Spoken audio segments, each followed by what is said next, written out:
Honorable members, shall we pray?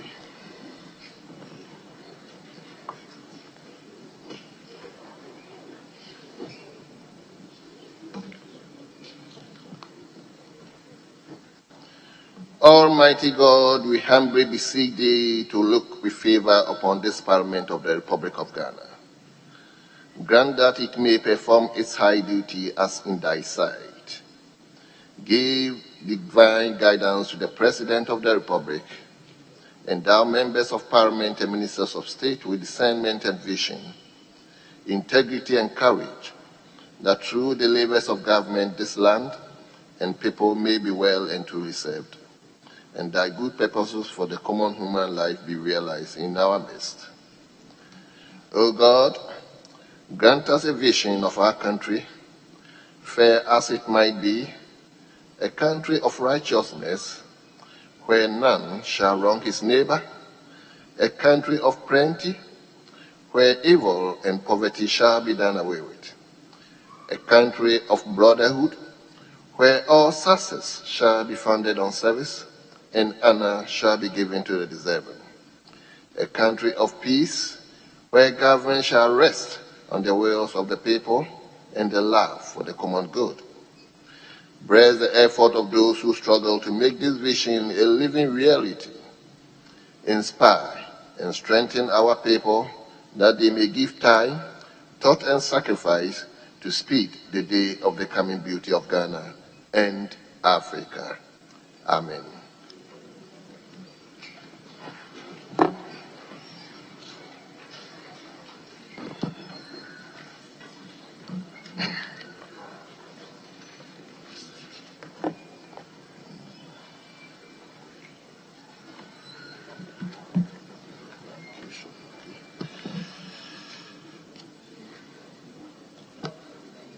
Honourable members, shall I invite you to item number 4?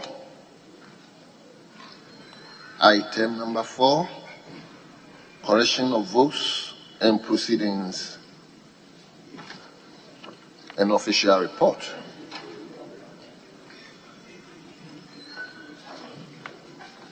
We will begin with correction of votes and proceedings. Page 1.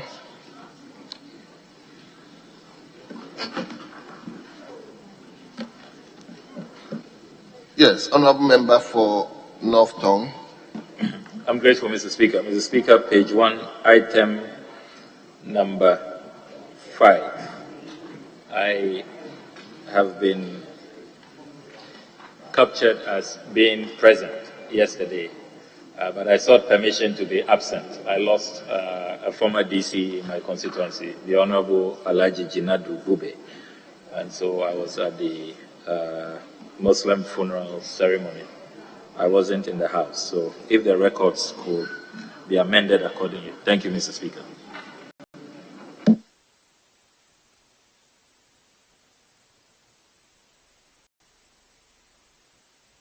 So, honourable member, you weren't here, but you've been marked present. Anyway, that's the truth of you. So, table, please take note. He was absent with permission, but he wasn't present. So, honourable member for Akroso. Thank you, Mr. Speaker. Mr. Speaker, yesterday I was present, but I've been marked absent with permission. Very well. Table, please kindly take note of it. Akroso, which page? You are in which page? Page 1.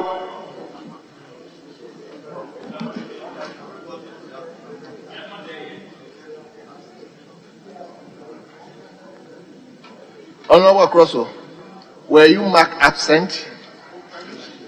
With I was present, yeah. So where is your name now?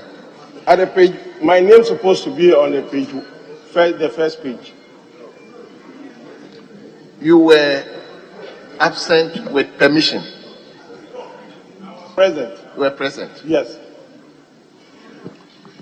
Table, kindly take note.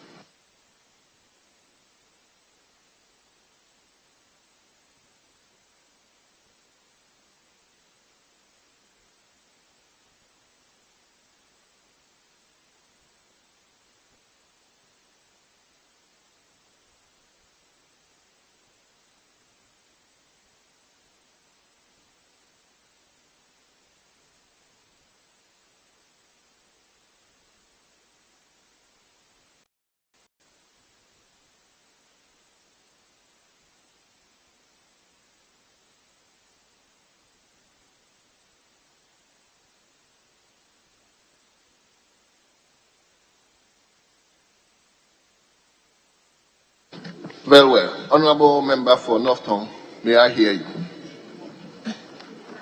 Well, Mr. Speaker, I just wanted to draw attention that the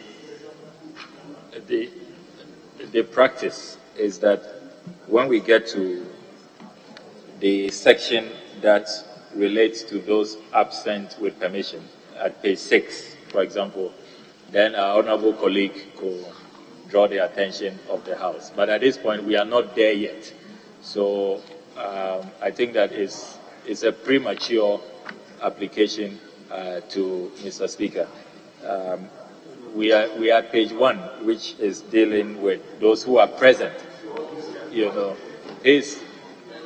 so when we get to those who have been captured as absent with permission, that is the practice, either at page 6, page 7, or page 8, depending on where your name has been captured. Then you point to the page number, and then the item number, and then the correction will be effective. So I'm just drawing his attention. If not, we create some confusion. Well. Honorable Member, I think we're okay with it. Very well. So we move to page 2.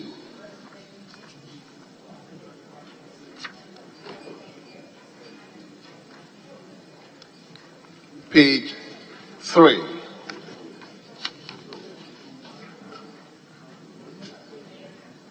Yes. Honorable Member for Swami and Leader of the House. Mr. Speaker, I believe an application was made by our colleague, the Honorable Abuaji. Now, in looking at members who have been marked present, his name, AB, should be on page 1, and he doesn't discover his name there. So for which reason he's asking that, Mr. Speaker, my name cannot be found here. Whatever it is not the issue. He was present, he's AB, and his name should appear on page 1. That's the issue that he's raising. So for you to say that is premature and that is a suffix. That is a suffix. his name should be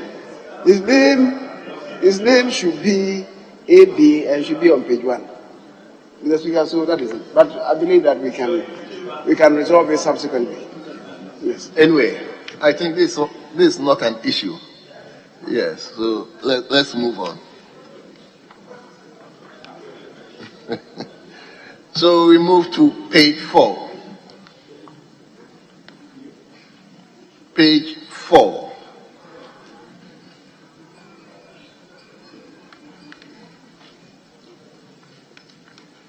Page 5.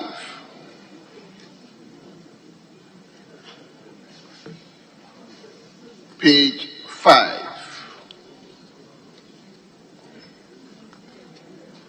Page 6.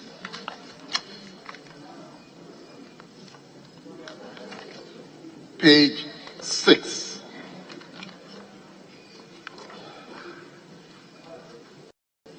Page number 7.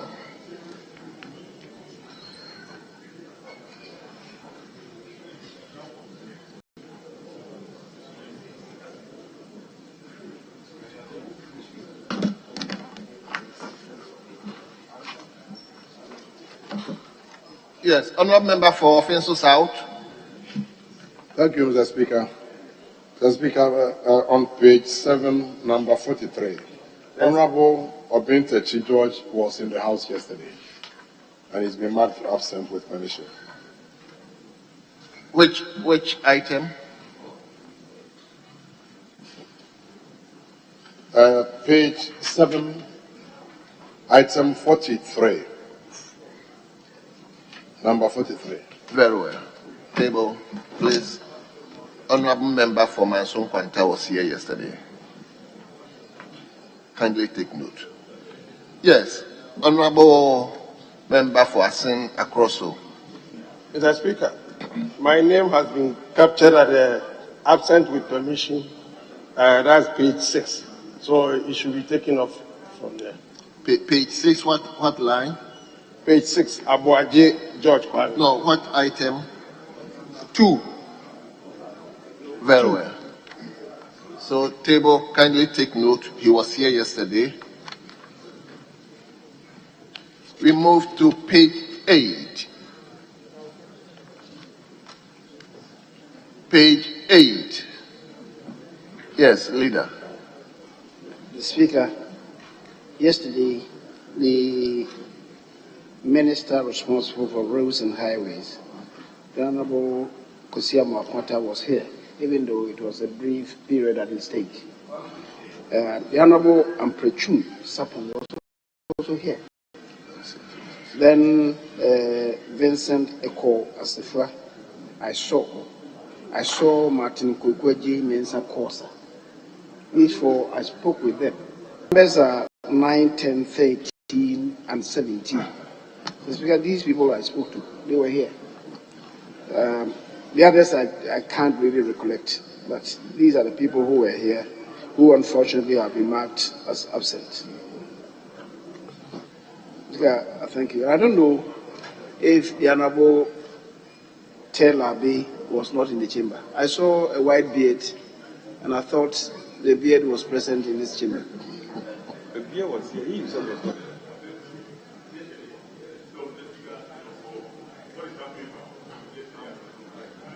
I was not in the chamber yesterday. A day before yesterday, Mr. Speaker. Very well. So, table, kindly take note, but I'll also urge members that once you enter the chamber, please find time and register your presence. Or it could be that they were here, but they didn't take the necessary trouble to register their presence. So, not members, once you enter the chamber, please find time and register your name. So we move to item number 9. Page 9, sorry.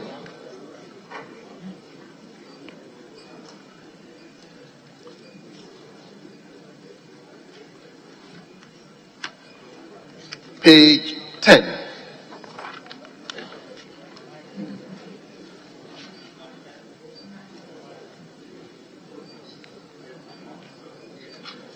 Page 11.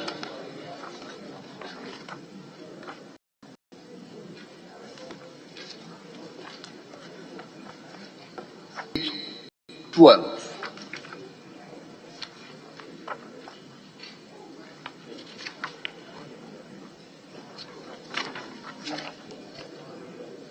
Page 13.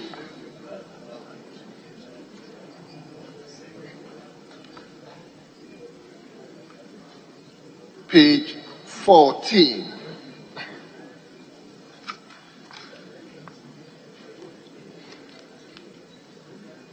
Page 15.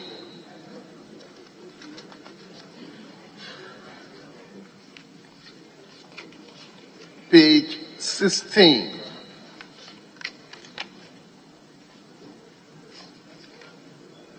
Page number 17.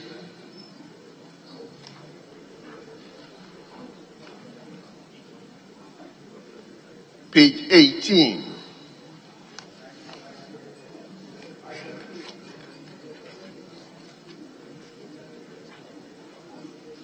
Page 19.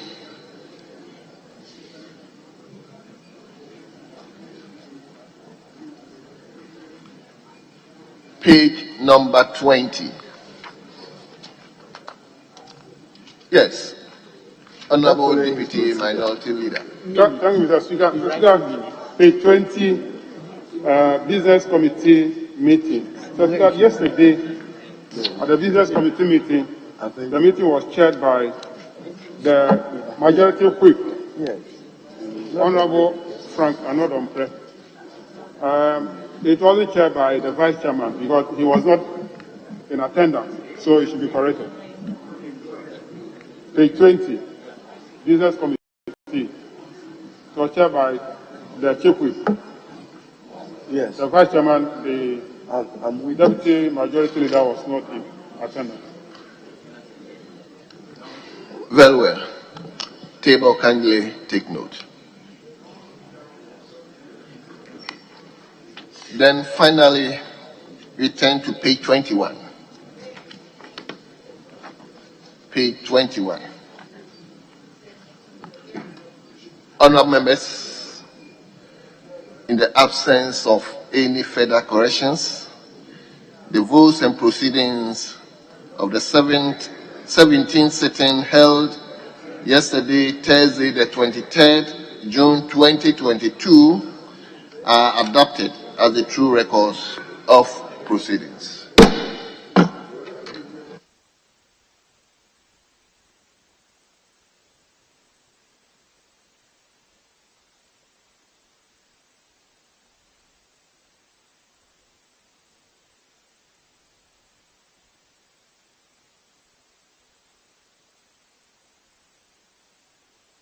Honourable members, before we move to the next item, kindly allow me to recognize the presence of American Institute for Resource and Human Development, being led by Professor Fredlon O. Anonobi, in our chamber. Honourable members, you are welcome to our chamber. Feel at home and witness our democracy.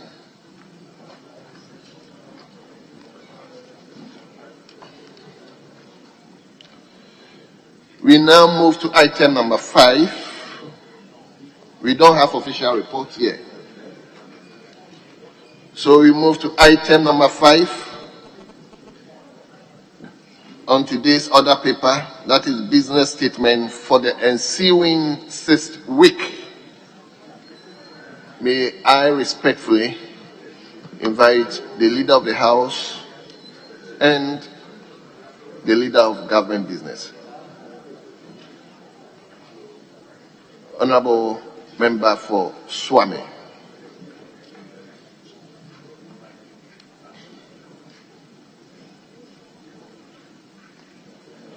Mr. Speaker, unfortunately yesterday I was unavoidably absent from the Business Committee's meeting and the Chief Whip presided. In that regard, I would want him to do the presentation of the business statement. If there are any matters that I have to fill in subsequently, I will do that. Very well. Honorable Member for Nsawam Adwajiri and the Chief Whip, may you present the business statement. Speaker, I'm grateful to stand in the shoes of the respected Majority Leader to present the business statement for the ensuing week. Speaker, the business committee met yesterday, Thursday, 23rd June, and has accordingly arranged programs as this. Speaker, I'll invite the table office to capture the entirety of the report as I speak to only a few portions of that. So I know we've programmed 53 questions for various ministries.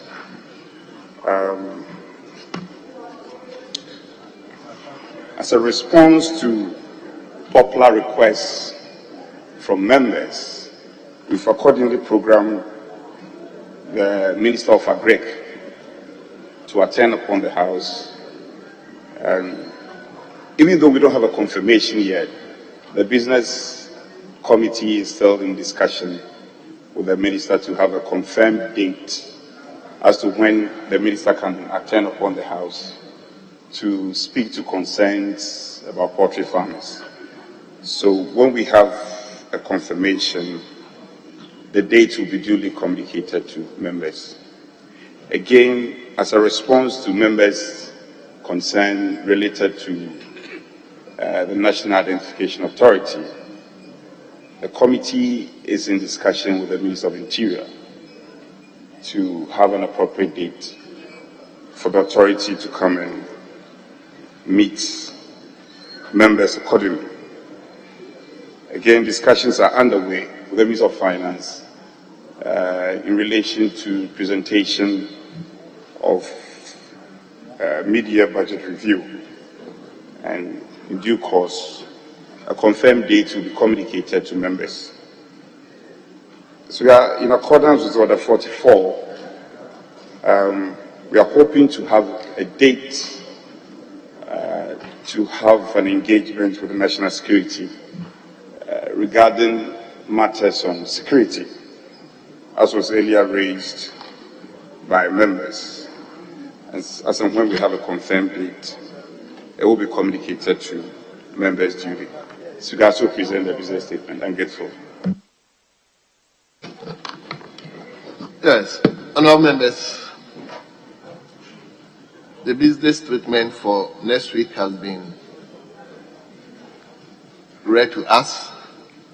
If any member has any issue or want to raise any concern, yes, honourable. It doesn't go like that. Thank you, Mr. Speaker. Mr. Speaker, I want to thank the Chief Whip for the presentation of the business statement for next week. Mr. Speaker, 2 weeks ago, that is the business statement presented for the week ending 17th June. I had a question scheduled to be answered by the Road Minister. On that Friday, the question did not appear on the order paper. My information was that it was rescheduled for today, 24th of June.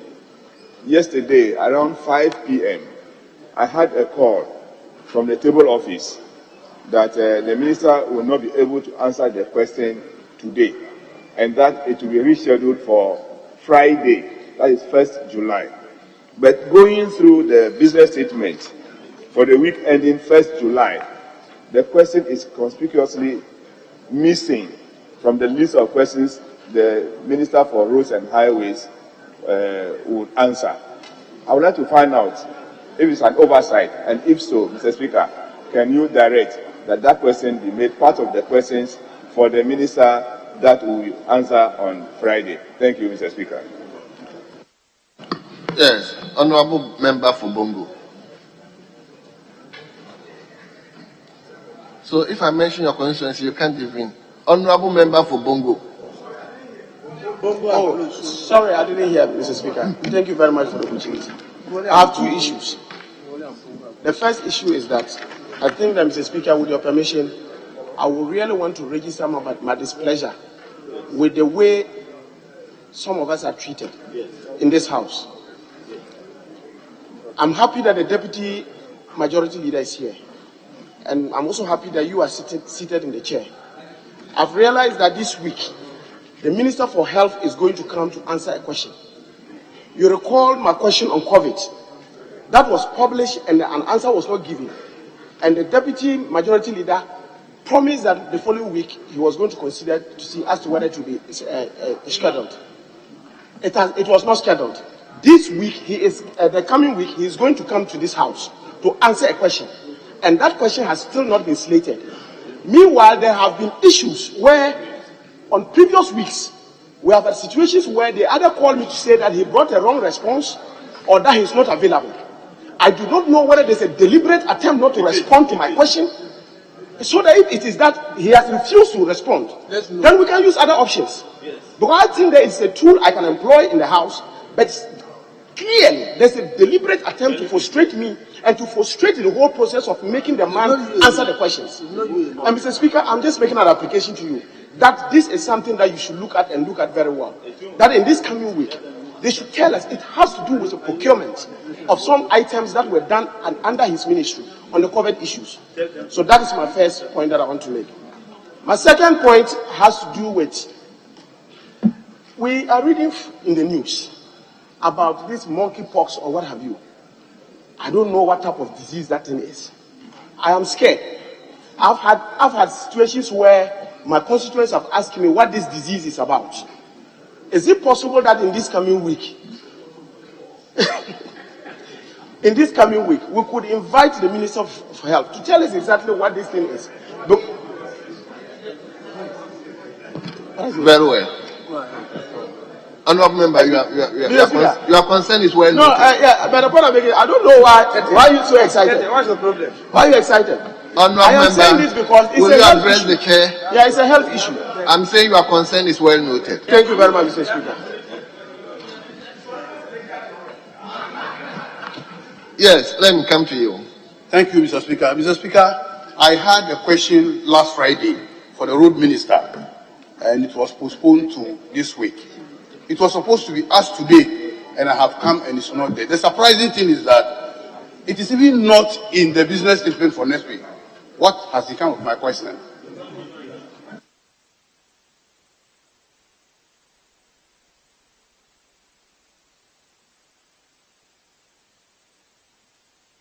Yes, let me come to a member for English.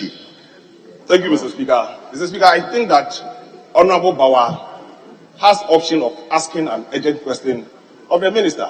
But for him to say that, lamenting this house, please, he's asking me to stand up and speak.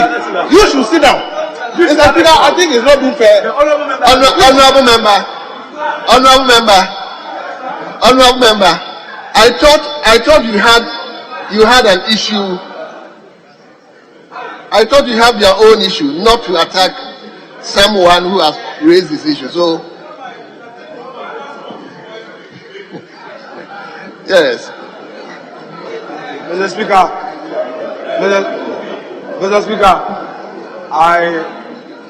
I think we must be extra tolerant.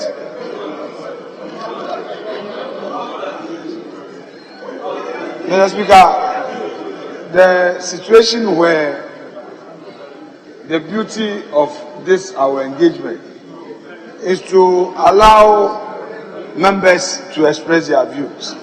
But when this shout, he is our member. Look at the way 7 of you aggressively got up. Mr. Speaker, Mr. Speaker, Honorable Bawa came through the wrong route. He came through the wrong route. And he was only correcting him. Yes, you were being corrected. Listen, he was correcting you. He was correcting you. He was correcting you on your supposed request. Because you have leaders, you have members of the business committee. Some of these things we can discuss them. You didn't discuss. So he was only correcting you. Mr. Speaker, so all I'm saying is that at least take the correction in good faith and know that you used the wrong route to say the right thing. And have patience. Mr. Speaker, I think that this issue, Honorable FG and I once discussed it. The situation where the minority is always allowed to speak and the majority sits quietly. And when it gets to our turn, even the majority leader is heckled. Mr. Speaker, this thing, it must be solved once and for all. Today is Friday. This posture where you are intolerant at times. Yes, you see, this is an example. No, I'm saying, you see, you are shouting. You are shouting. You can keep quiet, sit down. When I sit down, you can come in and say what you want to say. So, Mr. Speaker, this posture of shouting, it doesn't help. The students who are watching us will get a wrong impression about the minority. And yes, it's possible. I am saying that the students who are watching may get a wrong impression about the minority because they see that we sit quietly and listen to you.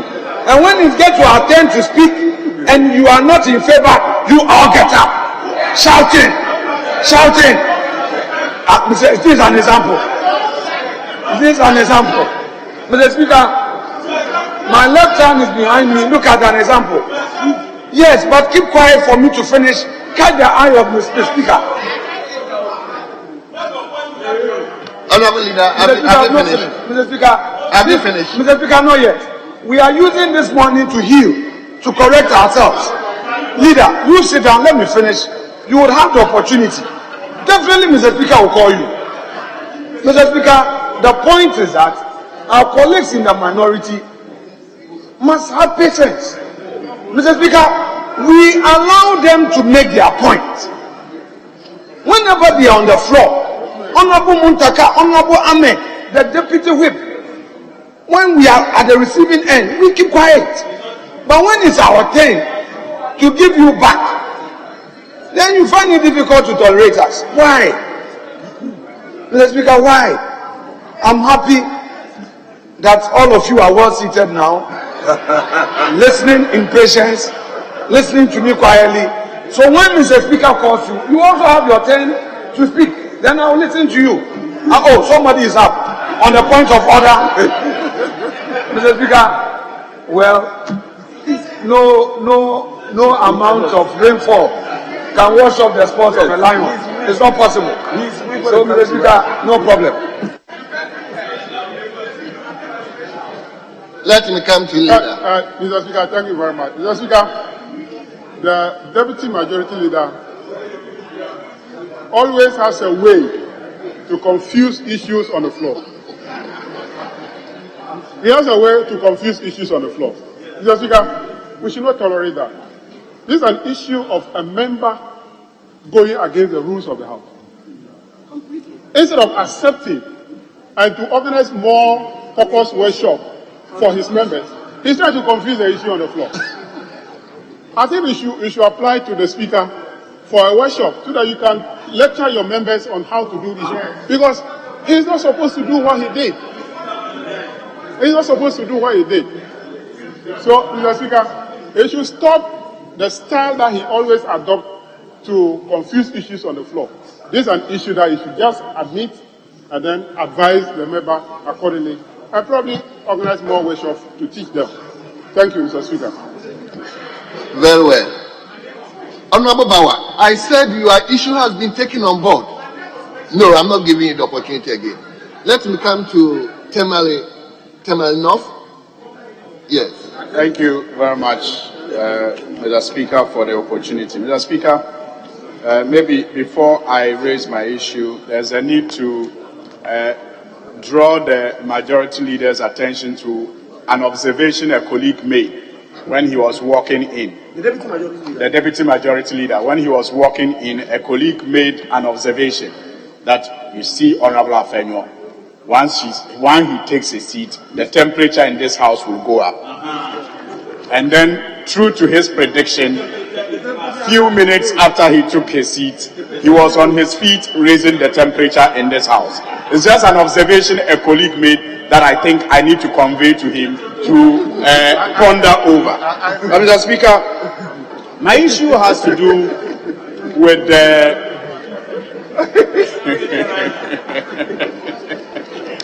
Mr. Speaker, my issue has to do with what can even be attributed to what just transpired a while ago. When members come to this house, Mr. Speaker, one of the things that they are told to do, is to take statements seriously, to prepare and make statements. Mr. Speaker, I know many of my colleagues, including myself, spend a lot of time doing research to put statements together that can, in some cases, impact policy and also even showcase the representative role that we are supposed to play in this house. Mr. Speaker, unfortunately, it has become of concern to many of us that statements are prepared and space is never found in the business of the day for those statements to be taken. What rather happens along the line is that leadership, when they have statements to make, they find space for it. Some of us have statements that are older than even this 8th Parliament. You prepare the statement, you submit it, you follow up. It is scheduled for the day, it is never picked. You follow up for the next day. Throughout the week, you follow up, and the statements never get read. But somehow, and some are timely, Mr. Speakers. You do a research on a particular topic because at that time maybe that topic is trending. You follow just to make sure that your statements perhaps contribute to the policy discussion that is going on, and the opportunity to make those statements never present themselves. And this discourages a lot of members when it comes to making statements. Mr. Speaker, so this is my concern, and I just want to appeal to leadership and members of the Business Committee to, as much as possible, try to make time for statements that are not prepared by leadership. Because I see that when leadership have statements, there's always time available for them to be made. I thank you, Mr. Speaker. Yes. Honorable Member, let me hear you. Thank you, Mr. Speaker. I want to thank the leadership for the business statement for today. I've had a question for Minister of Road, which is supposed to be answered today, though Minister is not able to make it, but it's not captured for next week business statement. That's my concern. Very well. Yes. Honorable Member for Boribamboy. Mr. Speaker, I'm grateful. Mr. Speaker, it's almost the same issue. Issues of questions not being addressed. But before I proceed, let me say that any attempt to demoralize members from undertaking their responsibility of checking on the executive will not be accepted. This house is a house where we're supposed to superintend over the activities of the executive. Yes. And to do so, we want to use questions to do that. You ask a question and you are frustrated. Now, Speaker, if we don't do something about this, our role in monitoring and checking the executives will be usurped. Now, Speaker, let me now raise my issues. Last week, the Honorable Minister for Trade and Industry was supposed to come here and answer 3 questions. One on price of cement. And this is an issue that everybody is talking about. What is our role as members of parliament? What do we do? What is the minister doing? We wanted to know. The second question has to do with a very strategic factory, the Commander Sugar Factory. And the last one, the trade center, the trade fair center. These questions were pulled down and left. These questions were found in last week's business paper. They were also on one of the other papers. And then the minister wrote and said that he was not available, and now you come on 28th. If he's coming on 28th, then those questions must find expression in today's business paper. As I speak, they are conspicuously missing. Mr. Speaker, I can assure you that the minister will by all means come to answer these questions in this house. And if he doesn't come, I have another way of forcing him to answer the questions. The minister must come and answer the questions. If not, I'll suggest that he should resign. Honorable Member. Mr. Speaker, the last one Honorable Member, you are making a very genuine concern. But the threat, I don't think is even.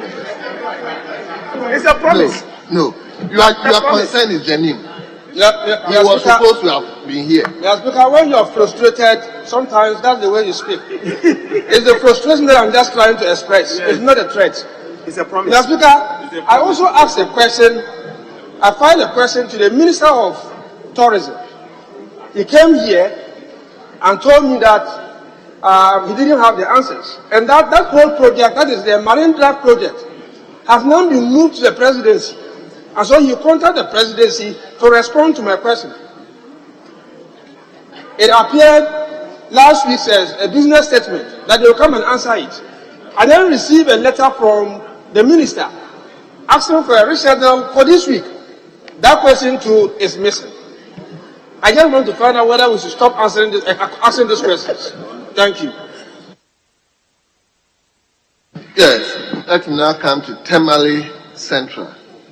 Thank you, Mr. Speaker. Mr. Speaker, I don't know how long we're going to lament in this House on our responsibilities as the people representatives. And I really do not think that our role is just only to legislate and play that oversight role on the executive. What I consider to be another important role we're supposed to be playing as members of parliament is to educate and inform the generality of the people of this country. And for which reason? We have research assistants. Now, members of parliament, the research assistants are paid with the taxpayers' money. They are not paid. The research, they are supposed to be paid, and they are not being paid. Now, the research assistants, including the members of parliament, you identify a topic of importance, not just for this House, but for the country. You research on those topics, you send them to your leadership, the statement is approved, it is sent to the office of the Speaker, the statement is approved, yet that statement will never find a space to be presented in this House. I have had the cause to have raised an issue with you, Right Honorable Speaker, that I made a statement and that statement was never given the opportunity to be presented. And I think that it doesn't augur well for one of the important functions we're supposed to be playing as the people's representatives. So I think that something ought to be done about it. If we need to be informed that your statement cannot be taken now, then it should not be approved. Or even if it is approved, give me time. Even within that time, if the space is not available, it is important you let me know as a member of parliament that this statement cannot be taken now. Because some of the statements, you are making them for a purpose. You are making them to address an issue. And your constituency is looking forward to see whether that statement was made and what was the contribution and the decision taken by the executive in addressing those issues. So, Mr. Speaker, I want to sincerely appeal to your conscience this morning that the leadership of this House, including the speakers, must take an action, and that action needs to be taken urgently. Thank you, Right Honorable Speaker. I can see that the majority leader is looking at me in a way that is threatening, and I don't know why he's threatening me this morning. Right Honorable Speaker, if you could find out from him why that threat look. Hey, shut up. Very well. Honorable Leader or Chief Whip, should I go on or you will respond to some of the concerns first? I should go on. Very well. Let me come to Christian Otute. Thank you, Mr. Speaker, for the opportunity. In fact, it's about the same questions that my colleagues are complaining about. I also a question for Minister for Agriculture concerning fertilizers. My farmers over there really want to know how soon are they getting fertilizers to really help them do the farming for the season. And we know farming is seasonal. This question appeared 2 weeks ago for the Friday which we were to do the tree planting. So I thought the subsequent week it will reappear, but till now it has not come. And my constituents are still wondering when are they going to get the answers concerning this fertilizer from me. And I can also only answer them when the minister also tells me how soon or what are the plans. So, Mr. Speaker, something must be done about this urgently in order to satisfy my constituents. Thank you very much. Thank you. Yes, let me come to Busa South. Thank you, Mr. Speaker. Mr. Speaker, I rise to speak to 3 issues. One of them is to plead that some space be given to consider the plight of students on government scholarships studying abroad. Mr. Speaker, I hold here in my hand a copy of the Daily Graphic dated Tuesday, June 21st, 2022. The headline, among other things, indicates students on government scholarship face hardship. Mr. Speaker, if we were to look at the opening paragraph of the said article, it says, and with your permission, I read, more than 1,000 Ghanaian students studying on government scholarship in about 20 countries have been blocked out of their school portals due to failure. Is it something within the business statement that you want to raise? I am trying to plead with the leadership of the House to program the leader of the House and Minister for Parliamentary Affairs to brief us on this matter. This falls under the jurisdiction of the Scholarship Secretariat, which is under the auspices of the government machinery. So if these students are stranded, and our effort as a committee leadership to get in touch with the Scholarship Secretariat has proven futile, then clearly the only other avenue available is to make a supplication to the majority leader of the House, to get us some information as to what is going on and why disbursements have not been made to these international students as of today. Because their very survival is at stake. The serenity and peacefulness of mind to study has been encumbered. Those of us who have studied abroad, sometimes you can become so frustrated and helpless. So I believe that this is a matter of national concern. And that is why I am making the supplication that leadership should take this issue up. And we have made an effort. The chair of my committee, the ranking member is here, myself included. We've not been able to get any information from the Scholarship Secretariat. Mr. Speaker, another matter that I want to raise is one that I raised last week when we were considering the business statement. And I remember the leader of the House, the majority leader, indicated that he was going to look into it. I spoke about a motion to do with a bipartisan committee which had been previously advertised, going all the way back to Friday, 19th November 2021, other paper. And since then, the said motion has Nicodemously, strangely, gone into hibernation. The leader of the House promised me that he will look into it. I have looked at today's the business statement for the ensuing week, and there is no mention of the said motion. So I would once again like to draw his attention to that motion, which is seeking a bipartisan committee to investigate the expenditure of 68.5 million that was used to procure past examination questions and examiners' reports for distribution to students who wrote WASI in 2020 and 2021. Thank you, Mr. Speaker. Thank you very much. Let me go to the questions I always forget. I will choose Senior West, yes. Let's hear you. Thank you, Mr. Speaker. I just wish to bring to leadership's attention the issue with our research assistants, and I think they are much Can you speak up a bit? I'm just bringing to leadership's attention the issues with our research assistants and their conditions. I'm not certain whether it is to be discussed at business meeting and to be an agenda item. Not too clear about that, but I think that we've got enough correspondence.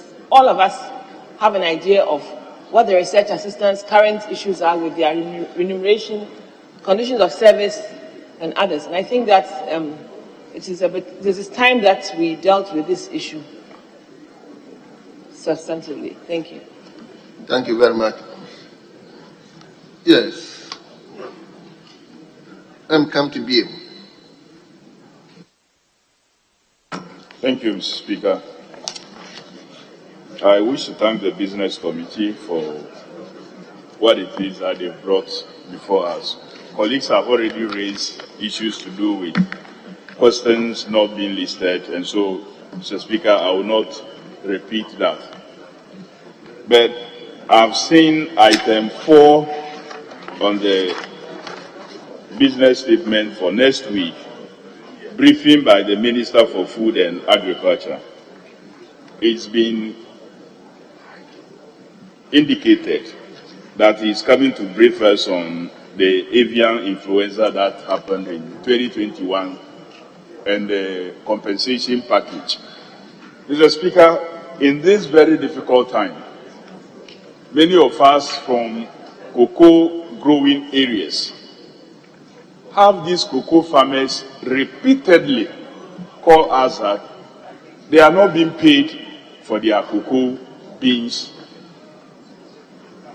they sold to the licensed buying companies. Some of them actually say that when they take these beans to the licensed buying companies, they actually refuse now to take the beans because they do not have money.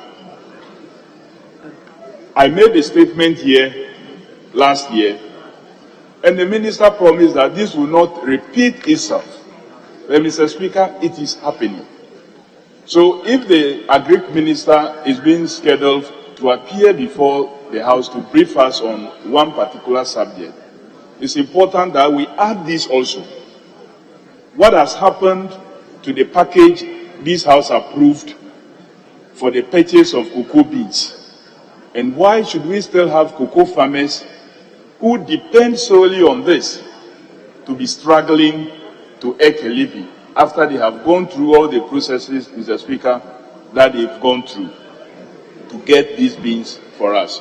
So I'm appealing to the Business Committee to add this matter to the briefing from the Agric Minister. Mr. Speaker, my second issue is that on the 22nd of March, the first Deputy Speaker was the one who was presiding. Our member for Aguna East made a statement which generated a lot of very interesting comments. At the end of the comments, the first Deputy Speaker directed the table office together with the Business Committee to schedule the Minister for Local Government, Decentralization and Rural Development to appear before the House and brief us on the issue of property rates. What policy and what system they think that they want to put in place. There was so much confusion from the comments made by members. That was 22nd March. I've seen the business statement for next week. I've seen indication for mid-year budget review, and we know what will happen, and we know when we are going to be rising as per the indication from Mr. Speaker. Mr. Speaker, if we don't schedule the local government minister to come and brief us on what actually is happening in relation to property rate, we will be there before we realize something starts happening behind our backs when this House has not approved such a thing. Again, the releases, they will tell you, my district is suffering. And if the little they have will be taken and brought to central level again in the area of property rates, that will be damaging to the performance of these districts, and for that matter, the concept of decentralization. So I want to find out from the Business Committee, when will they schedule the local government minister to appear before the House to brief us on the matter of property rates? Thank you, Mr. Speaker. Yes. Thank you, Right Honorable Speaker. I also... Is that your seat? Is that your seat? Okay, let's hear you.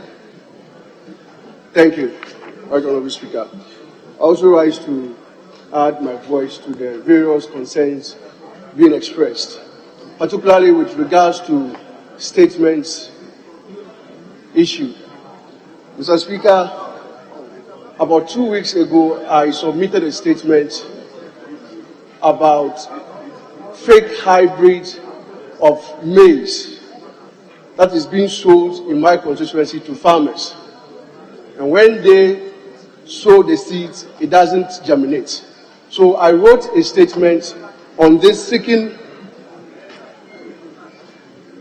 your admission to come and make that statement here so that the Ministry of Agri can take steps to address the situations in my constituency. I am aware that the statement was forwarded, approved by my leadership and forwarded to the Speaker's office, and up to now I haven't heard anything. It is worrying, it is time-bound, and therefore, if it is not admitted at this farming season, then it will lose its potency. Mr. Speaker, in any case, I want to seek your guidance. Why are statements not being advertised as questions are advertised on the business paper? I think it should be important, just as you advertise questions and mention names of honorable members who are asking the questions, you also advertise statements that next week this person will be making a statement on this, so that we are well informed instead of roaming around the offices and asking people. Mr. Speaker, that's why I'm seeking your guidance. I don't know whether or what this standing order says about it. Thank you. But, honorable member, your issue about the maize, don't you think if you put... Honorable member, are you listening to me? Your first issue that you raised, don't you think if you file an urgent question to the minister, that can solicit the information that you need? You don't think so? Yes, Mr. Speaker. In fact, I have done that as well, because whether it's a statement or questions, it doesn't, it's the same. The value is the same, as somebody said. Very well. So, Honorable Okujeto, let me hear you.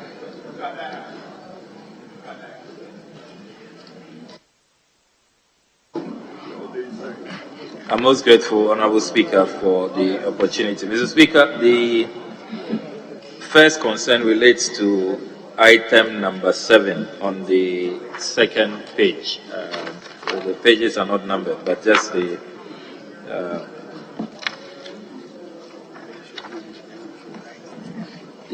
page number 2, where you have briefing by the Minister for National Security. Mr. Speaker, this is the 3rd week that this matter has come up, and we are told that discussions are still ongoing with the National Security Minister.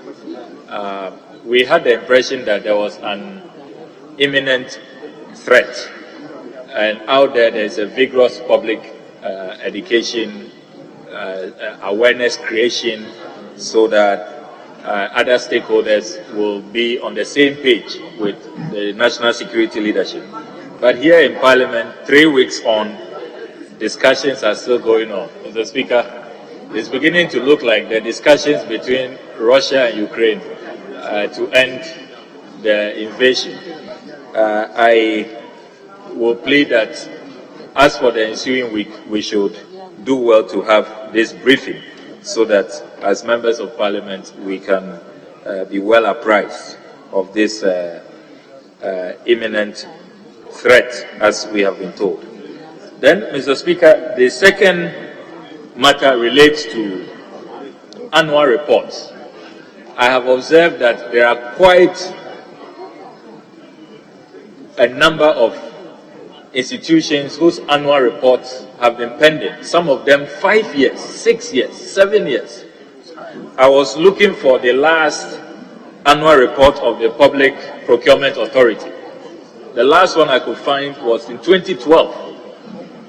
Meanwhile, Mr. Speaker, Section 13 of the Public Procurement Act. Mr. Speaker, if you give me the permission to read Section 13(1) on annual report, it says, the board shall within 3 months after the end of each year submit to the minister a written report indicating the activities and operations of the board in respect of the preceding year. 2, provides the annual report shall include a copy of the audited accounts together with the Auditor General's report, and the minister shall, as soon as practicable after receipt of the annual report, submit the report to Parliament with such comment as the minister considers necessary. Mr. Speaker, it's been more than 5 years, and the annual report of the PPA has not been presented to this House. Same, the annual report for the Immigration Service. If you pay regard to the Immigration Service Act 2016, Act 908.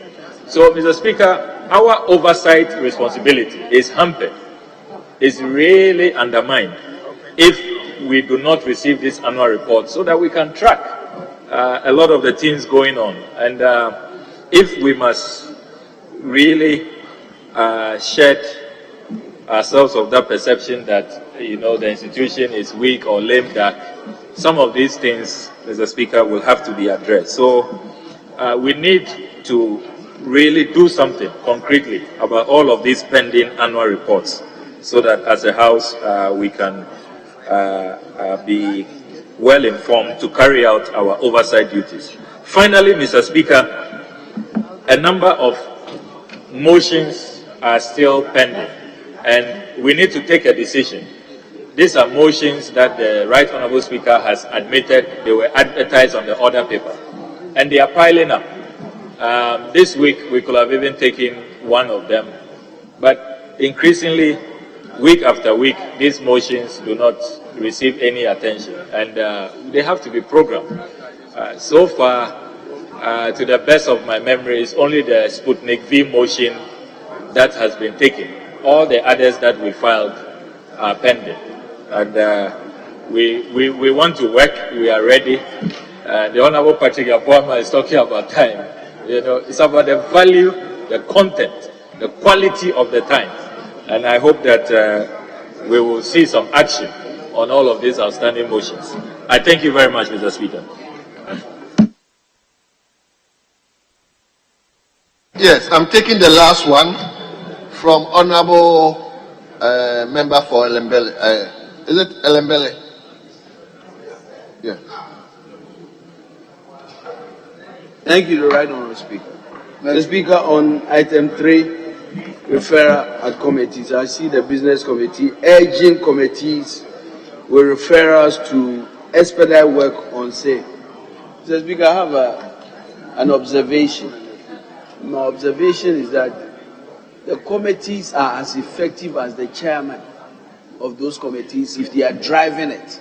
And I'll urge the leader to really engage the chairman of the various committees to emulate some of our chairmen, especially Honorable Atacha, to really drive these committees to complete some of the referrals that has been made reference here. Because my observation is that sometimes our chairman will travel and they will travel with the committee. Until they come, nothing goes on. Thank you. Yes. Honourable Chief Whip or Leader, if you may respectfully respond to the concerns raised by members.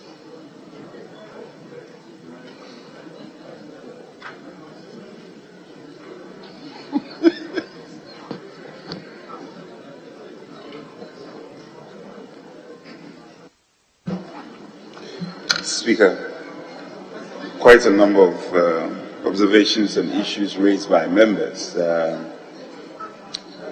I think I'll start off with concerns related to the road minister. You rightly observed that on the order paper, and today is Friday, the order paper, the road minister is conspicuously missing. It's because the table office and leadership receive an official correspondence requesting leadership and the House to excuse him for today. And that explains why many of the questions related to that ministry has been left out. So in the scheme of things, what we would do is that within the week, the Business Committee and the Table Office will program it accordingly, find an appropriate day for the Minister of Roads to come and attend upon the House. But you agree with me that he is diligently dispensed of his responsibility every Friday, so that will not be lost on us. the Honorable Bawa raised two issues. One related to a question to the Health Minister. I think it was inadvertently left out as I related to the table office. So we will correct it accordingly and ensure that it is programmed accordingly. The matter on the disease, monkeypox or something, description, your own description, we will try and relate to the Health Minister to find an appropriate date for him to come and speak to us on that issue.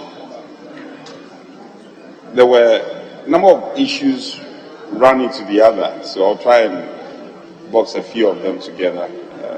Colleagues, Speaker, on statement, over the years, what has proven as a good practice is because on the business committee, we have both leadership and other members from both sides represented on the business committee. More often than not, it proves effective if you relate to your leadership on statement. You know statements are admitted by the speaker. So you should work closely with your whips, and I'm sure that your statements will be admitted and will be taken. I don't think it's true that statements related to leadership has often found any undue advantage. It is not the case. It is not the case. Honourable Member, I don't agree with you. Speaker, I don't agree with the Honourable Member who made that allegation. But if it is the case, we will look at it and see what we can do about it. On the Trade Minister, concerns about the Trade Minister, I am not aware of any questions left out related to the Trade Minister. So accordingly, we'll relate to the table office and find out what can be done about it. Research assistance, I think this week the House Committee met, and it was one of the considerations that were looked at. Let me say that, Speaker, it is not true that the research assistants are not paid. The concern had been the volume of payment, and it's been a subject matter of discussion by the House Committee. So I'm sure once the decision is made and is firmed up, it will duly be communicated to members. On the matter on scholarships, foreign scholarships, leadership will try and reach out to the relevant authorities to find out what information is available and communicate same to members. So I guess I've done justice to the issues raised. Yes,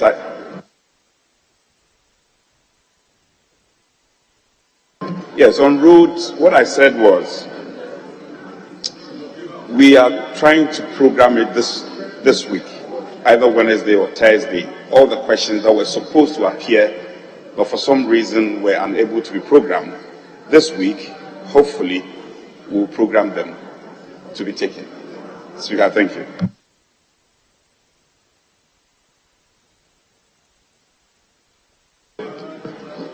Yes.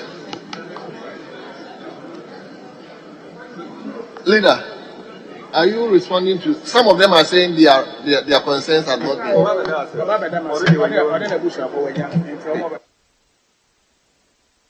been. Some of the members are saying their concerns they raised have not been addressed.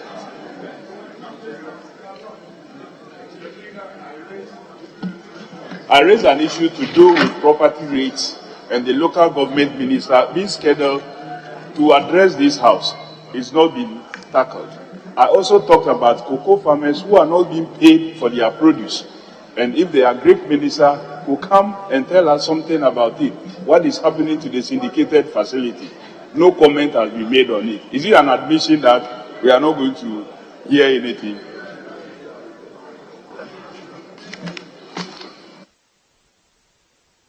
Yeah, Mr. Speaker, the Majority Chief Whip responded to my supplication regarding Ghanaian students studying abroad. But my other issue had to do with a motion that was admitted and advertised, which has subsequently not made its way into the business statement, neither has it been re-advertised in the other paper. I believe that is still outstanding. I made references to the fact that the leader of the House last week, same day, for same activity, assured me that he was going to look into it. So I expect to hear an update with regards to the said motion.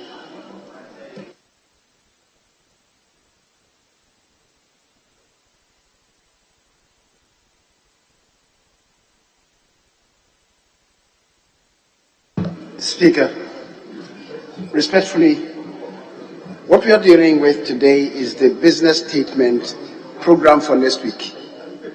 It appears many members of parliament have developed some uncanny ability to come by the window to introduce matters that are not contained in the business statement.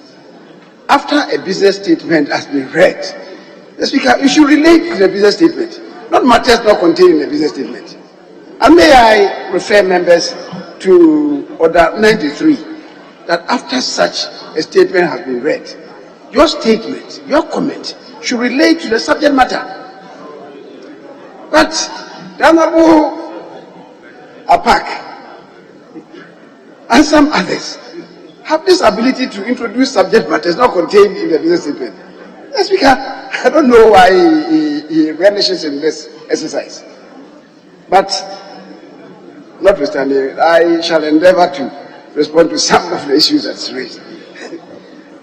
The one that he personally alluded to in respect of a motion that was advertised, I guess maybe you have to trace and track where it is, and if we have to resurrect it, definitely we have to. I know that we have a sack full of motions, and indeed what you related to is even here, to constitute a bipartisan committee to investigate allegations of malpractices in examinations conducted by the West African Examination Council in WASI from 2011 to 2021. So, Mr. Speaker, we'll look at it and see how to find space for them once they've been admitted by the Speaker. And Speaker, I think the first person who spoke to the Business Committee's report, unfortunately, he has exited. Mr. Speaker, he was talking about the conduct of the Deputy Majority Leader even as he entered the House. Because our rules are clear that you cannot really raise issues about the conduct of a member unless we come by a substantive motion. If you feel that the gait of a member or maybe whatever he might have done in the chamber is offensive to you, or maybe is alien to this House, you must come by a motion. If you have to be referring to the conduct and demeanor of members of parliament, I wonder where we get to. Let's stay relevant to the course of this House.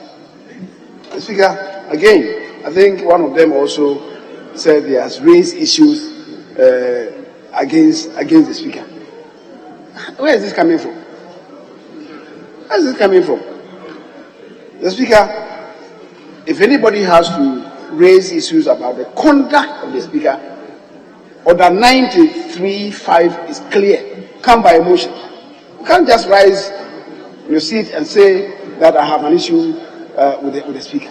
That is unacceptable. If you have anything against the Speaker, come by a motion. And the motion will be effectively debated in this House.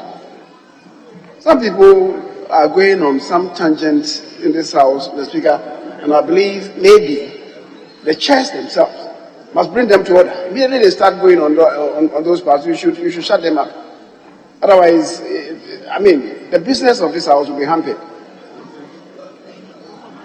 Mr. Speaker, statements and motions are admitted by the Speaker. So, Order 72 again is very clear on that. Statement and motion, the Speaker has the singular responsibility to admit statements and motions. So if you come to the House and tell us that you filed a motion and you are not seeing where it is, you have the responsibility of tracing and tracking where your motion or question is. What's the status of your motion or your question? The Speaker is the reason why the class at table have a book containing motions that have been filed, questions that have been asked, and if you go to them, they will indicate to you the status of your question or your motion. You don't have to come to the floor and just get up and raise issues about that. Otherwise, the business of this House cannot be transacted. Mr. Speaker, the matter of research assistance and maybe how to pay our drivers and so on is for the business committee, the House committee to consider. But let's not forget, even the House committee cannot be bold on this. Whatever ensues from the House committee should feed into the recommendations of the Article 71 office holders as contained in the Constitution. The House, indeed, cannot have the final say on that. So, even though I'm very sympathetic to the issue raised by my colleagues, the recommendations of the House committee in respect of these two should feed into the considerations of the Article 71 Office Holders Committee that the President establishes. Mr. Speaker, the Honourable Adams raised issues about some cocoa that have been purchased and not been paid for thus far. I guess we can take this matter up with the Minister for Agric. And then the issue of property rates. You indicated to us that the Minister for Local Government should come and relate to that. In reality, it is the Land Valuation Board that has the responsibility for this. The Land Valuation Board does not come under the Minister of Local Government, but rather under Lands and Forestry, or if you like, lands and natural resources. So maybe it is for him, if a question is properly filed, it should be really with the Minister for Lands and not local government. If it is an invitation, it should go to the appropriate minister. I'm suggesting to you that it will be wrongly directed if it goes to the Minister for Local Government, as you have been emphasizing, because he doesn't have that responsibility. Mr. Speaker, the Honorable Okujetu also, and again I guess another person raised issue about motions. Order 79, as I've said, is clear on the admissibility of motions. It's not for the business committee or for the leader of the House. It's for the Speaker. And once you follow through with the table office, you know the status of the motions and the status of questions. Mr. Speaker, the issue about the briefing from the National Security Minister. Indeed, we programmed this for some time for the ministers to have the meetings that the meeting that we started some time ago. Unfortunately, the National Security Minister has not been available. And indeed, as the Honourable Okujetu may remember, we had these meetings at Akosombo. We intend to have a sequel to that meeting.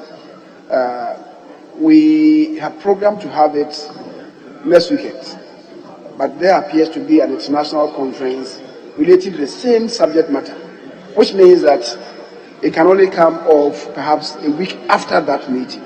And that will involve the leadership of foreign affairs, communications, defense and interior, and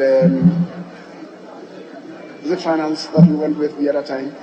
I think there are 4 committees that will be involved.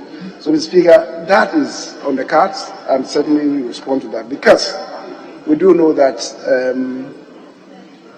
there are difficulties in the sub-region. Mr. Mr. Speaker,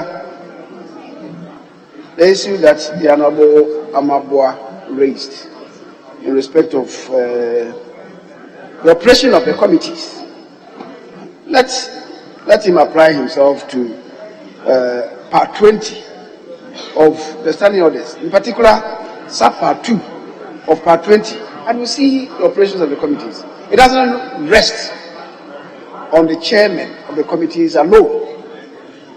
Apply yourself to sub-part 2 of part 20 of the standing orders and what the other members are requested to do to have the committees being really operationalized. It doesn't really lie with the committee, the chairman alone. If the chairman is dormant, the other members of the committee should know what to do under sub-part 2 of part 20. Mr. Speaker, thank you very much.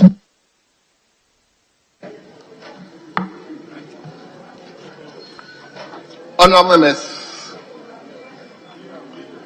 the business statement as presented and discussed is hereby adopted.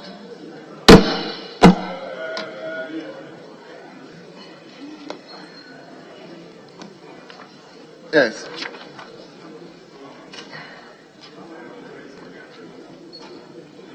Leadership, are you going to question time? Speaker, yes, that is the directive from the Leader of the House. We take item 6. Questions. And Speaker,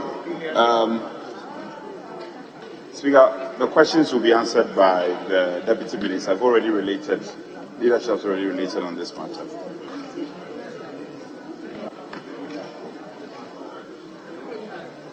No. Okay.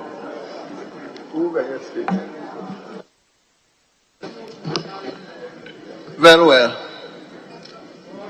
Honourable members, let me invite you to page 3. Page 3, questions.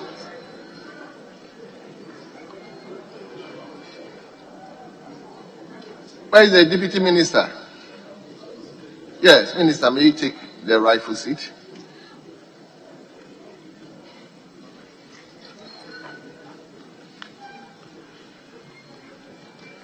We shall begin with question 978. Question 978. And the question stands in the name of a member for Suhum, Honorable Kojo Asante. Honorable Kojo Asante, you may ask your question now. Are you Honorable Kojo Asante? Mr. Speaker, the Honorable Suhum is not available, and I have his authority, and I'm subject to the Speaker's permission to ask the question on his behalf. Your application is granted. Please go ahead. Mr. Speaker, I rise to ask the Minister for Employment and Labour Relations plans put in place to reinstate Ghanaians who lost their jobs as a result of the cessation of the road tolls.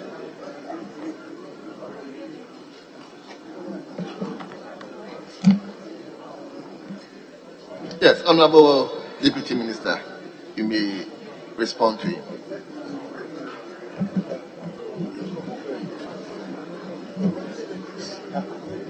Speaker,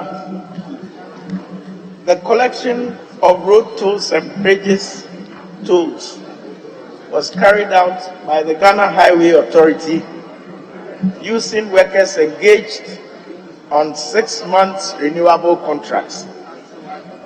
In some instances, the Ghana Highway Authority used private entities in the engagement of some of the contract workers to carry out the collection of tolls on behalf of the authority. At the time of the suspension of toll collection, a total of 784 toll workers were engaged by the Ghana Highway Authority and the Toll and Route Management Limited, a private company, under a contract that was set to expire in December 2021. Out of the 784 contract workers, 517 of them were engaged by the Toll and Route Management Limited and 214 workers by the Ghana Highway Authority. As part of measures to cushion the affected workers, the government paid their salaries for the remaining time on their contracts, that is November and December 2021. Speaker, as part of plans to restore these workers, the government is currently engaging with the Toll and Route Management Limited to develop other employment models for the re-engagement of the toll workers. Thank you. Thank you very much. Honorable Member, I guess you don't have any supplementary question. Very well. We move to question 979. Question 979. And the question stands in the member for Okaikwe South. Okaikwe South. Honorable Dakwa Newman.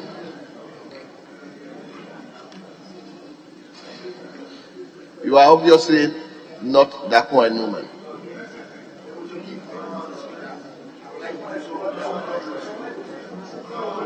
Yeah, with your leave, Mr. Speaker, I would like to do so on behalf of my colleague. Yes. Yes, I rise to ask the Minister for Employment and Labour Relations what activities the ministry has carried out to support the implementation of the Right to Information Act 2019, Act 989. Thank you, Mr. Speaker. Yes, Honorable Deputy Minister, you may respond to the question now.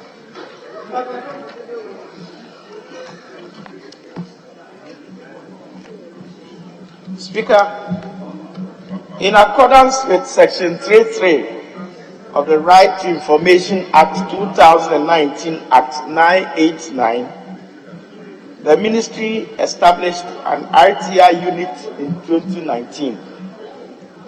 The Ministry designated a senior officer to coordinate activities of the unit with the support of an RTI officer from the Information Services Department of the Ministry of Information. Since the establishment of the RTI unit, the Ministry has formally received 3 applications so far, of which 2 have been approved and granted, whilst 1 has been referred to the Ghana Police Service and the Ghana Fire Service. Speaker, the Ministry compiled and published an information manual for the period 2020-2021 in accordance with Section 3.1 of Act 989. Similarly, the Ministry submitted 2020 and 2021 annual reports to the RTI Commission in accordance with Section 77 of this Act. In 2020, the Ministry organized a training program for frontline staff of the Ministry on the RTI Act. The training program sought to equip the frontline staff with the rudiments of the new law. Participants were drawn from offices of key office holders. Speaker, in 2021, the Ministry, in collaboration with the Access to Information Division of the Information Services Department, organized a sensitization workshop for all staff of the Ministry of Employment and Labour Relations. The workshop sought to sensitize staff on the RTI Act, classification of information to be disseminated, and enhance knowledge of staff on the RTI law. This year, the Ministry will be seeking to extend these sensitization programs to its departments and agencies to ensure smooth operationalization of the RTI law in the respective institutions within the Ministry. Thank you. Yes. No supplementary. Very well. Thank you very much. We move to question 1213. Question 1213. The question stands in the name of a member for Temale Central. Temale Central, Honorable Ibrahim Mutala Mohammed. Which absent? Thank you, Mr. Speaker. I rise to ask the Minister for Employment and Labour Relations the source of funding for the youth who are engaged under the National Youth Employment Program since 2017. Yes, Honorable Deputy Minister.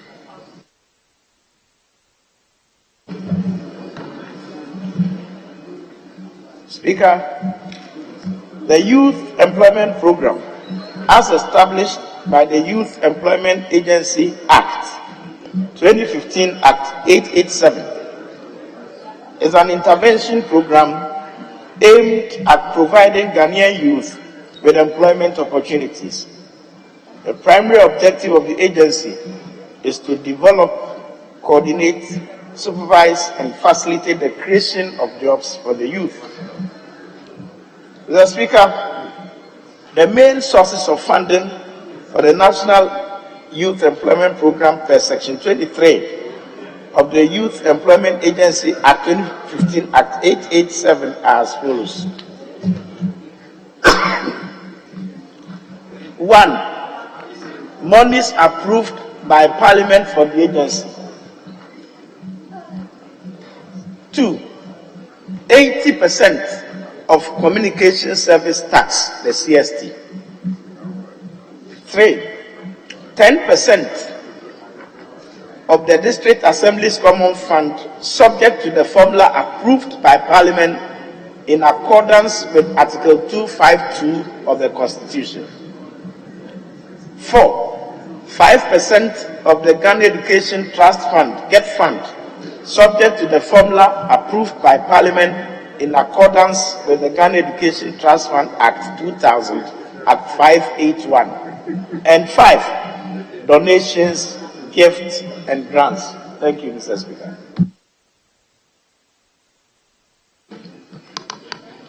Very well. Honorable Member, do you have any supplementary question? Yes, Honorable Speaker. Thank you, Mr. Speaker. Could you tell this House how much you have generated as a result of the communication service tax alone since 2017 till date? Because you've indicated it's one of the sources of funding. If you could tell this House, because I'm told that we don't have much time, so I just want you to focus on the communication service tax. How much the state generated as a result of the communication service tax, deducted the 80% for youth employment programs since 2017? Honorable Member, you know, and I've been saying this House is a house of records. You want the minister to tell you specific amounts an agency is providing. Obviously, it's not with the minister. So please, if you want that answer, file a separate question. The minister will be desirous to come and respond to that. Please. Right. Honorable Speaker, I thought you would have allowed that for the minister as to whether he has the information or not. The minister is still seated. I don't know whether there is a way he communicated with you that he doesn't have the information. So I thought you would have allowed him to answer that question. If the minister says he doesn't have that information now, that is fair. If the minister, oh please, don't be. Mr. Speaker, this gentleman. Honorable Member. Yes. Honorable Member. Yes. You know the issues relating to supplementary questions. It should relate to the substantive question. So if you are going outside the main substantive question, I have the right to at least not even allow the minister to respond to that. So I'm just urging you that if you want that specific answer, file a separate question. Thank you, Right Honorable Speaker. I take your guidance as a principle that should determine how business is conducted in this House. So if I can move to my next question, is that fair? It's not fair. Very well. On that note, We move to question 1214. Question 1214. And that stands in your name again. So you may ask that question. Thank you, Mr. Speaker. I rise to ask the Minister for Employment and Labour Relations, how many models under the Youth Employment Program are still functioning? Yes, Honorable Deputy Minister.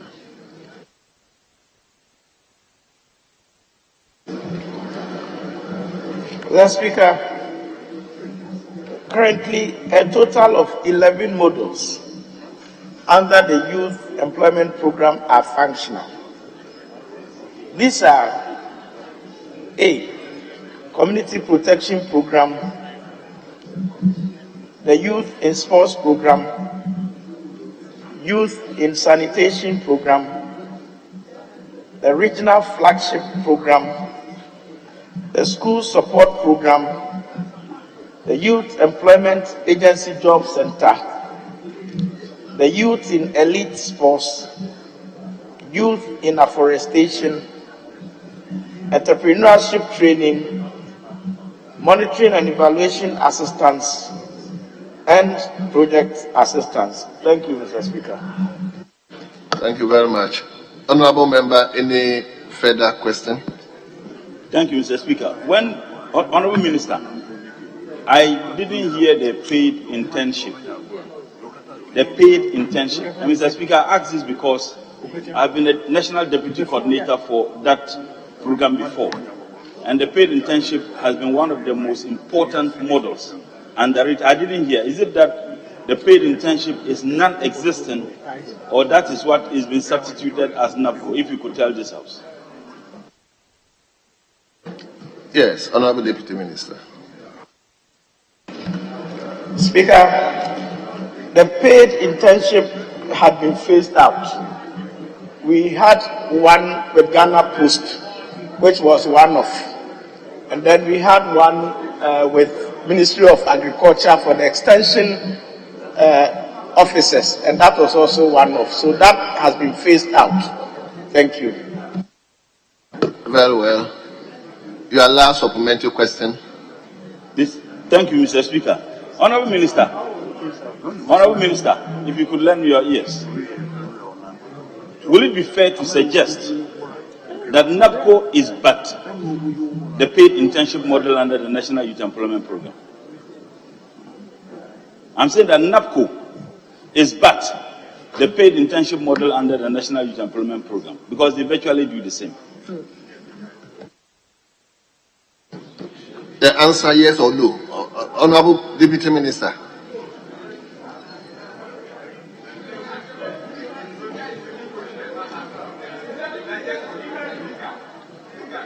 Honorable Member, may you ask your question again? My question is this. If you see they are talking to each other, how would they even listen to me? Listen to me, Honorable Minister. Why are we fighting? Honorable Minister, I am saying that will it be fair for one to say that NAPCO is but one of the models under the National Youth Employment Program, in this case the paid internship, which you have phased out by your own statements here?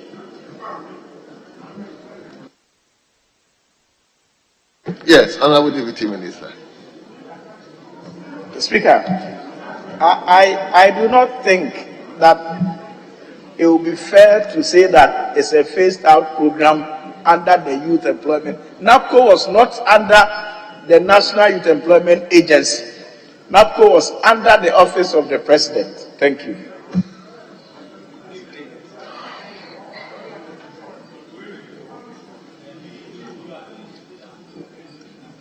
Yes, Suhini, let me hear you.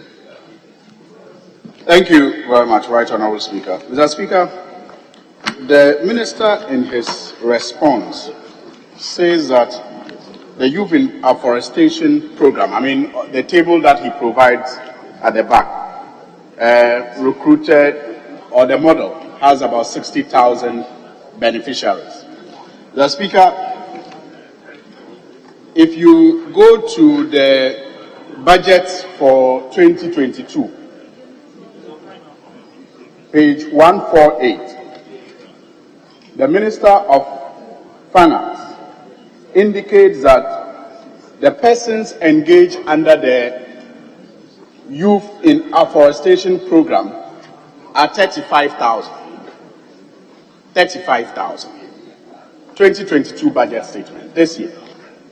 Now, the breakdown by the Youth Employment Agency, according to the table on the back page, is 60,000.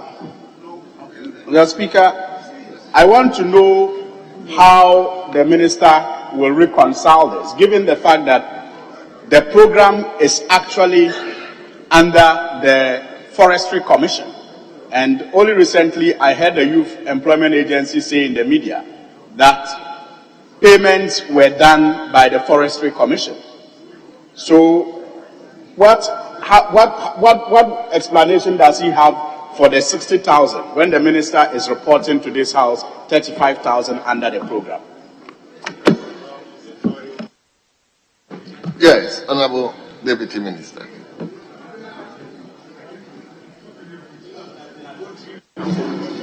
Speaker, the 2022 budget which he references is in respect of 1 year. What you find at the back page is from 2017 to date. So when we put all together, that is what the number we've given at the back page. The 2022, which you reference, thank you. Thank you very much.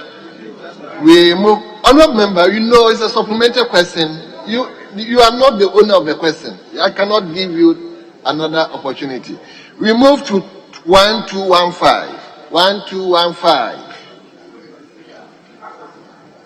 Honourable member for Sora, did you want to speak? Okay. A supplementary, please. Mr. Speaker, the minister has one of the programs. Let's allow him. Mr. Speaker, the minister has one of the programs as regional flagship program. Could the minister give some education on it? What do they do? Regional flagship program. What is it about, Mr. Minister?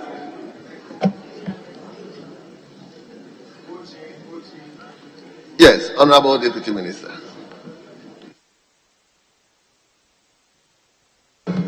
Speaker, as part of our model, we have regional specific programs. So we have youth in agriculture, for example, where we grow maize in the Bono region. Those are what we call regional programs. Thank you. Very well. So let's now move to 1215. 1215. And the question stands in the name of the same Mutara, Temale Central. So when I say the same, I don't mean any derogatory. You've asked, the previous two questions stands in your name. So if I say the same Mutara, don't. Mr. Speaker, I haven't complained. So let's hear you. I haven't complained. Very well. Okay, the same Mutala. Thank you, Right Honourable Speaker. Honourable Speaker, I would love your guidance before I proceed with this. If I'm given two supplementary questions to ask, and in answering any of the supplementary questions, I suspect that the minister is evasive, he is not answering it, or he didn't answer it to my satisfaction. Honourable Mutara, Honourable, please. Your guidance. We have a lot to do today. Please, I've given you the opportunity to ask questions. Please, just ask the question. Okay, please. I'll ask the question and then seek your guidance on this issue. Thank you, Right Honourable Speaker.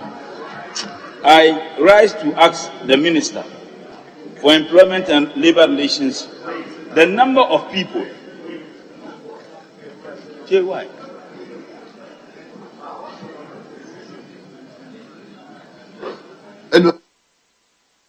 Leader, let's hear. Mr. Speaker, a member rises to ask this. You ask the question that you have filed.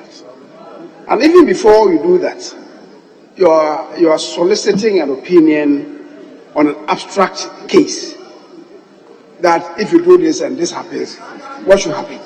Yes, we can let the colleague be guided by Order 67(1)(e) of the standing orders.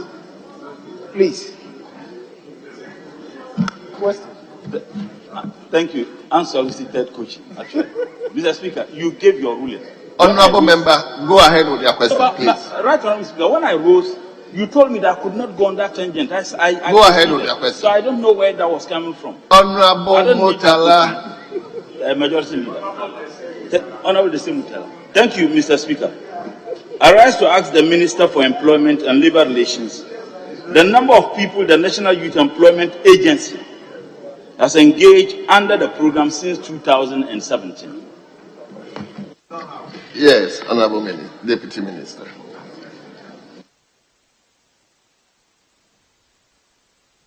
Mr. Speaker, since 2017 till date, Youth Employment Agency has engaged a total of 144,521 youth. The breakdown is as follows. Under the Community Protection Program, we have 17,500. The Arabic Instructors Model, 3,000. Youth in Sports Program, 1,988. Youth in Sanitation Program, 45,000. Graduate Internship Program, 150. The Regional Flagship Program, 300. School Support Program, 7,730. The YEA Job Center, 1,012. Youth in Elite Sports, 1,000. Youth in Afforestation, 60,000. Entrepreneurship Training, 5,000. Agricultural Extension Officers, 1,200. Monitoring and Evaluation Assistants, 558. And the project assistants are 83. In total, Mr. Speaker, we have 144,521. Thank you. Thank you very much. Yes, Honorable Member, any supplementary question? Thank you, Mr. Speaker. Mr. Speaker, based on the figure given by the Minister, the 144,521, if you strike average, that gives you about a little over 24,000 a year. Isn't it? The communication service tax generates millions of Ghana cedis. If the Minister could tell us whether these monies are left in the accounts of the program or they use the monies for something else. Honorable Minister, are you minded to answer the question? Are you prepared to answer that question? Very well.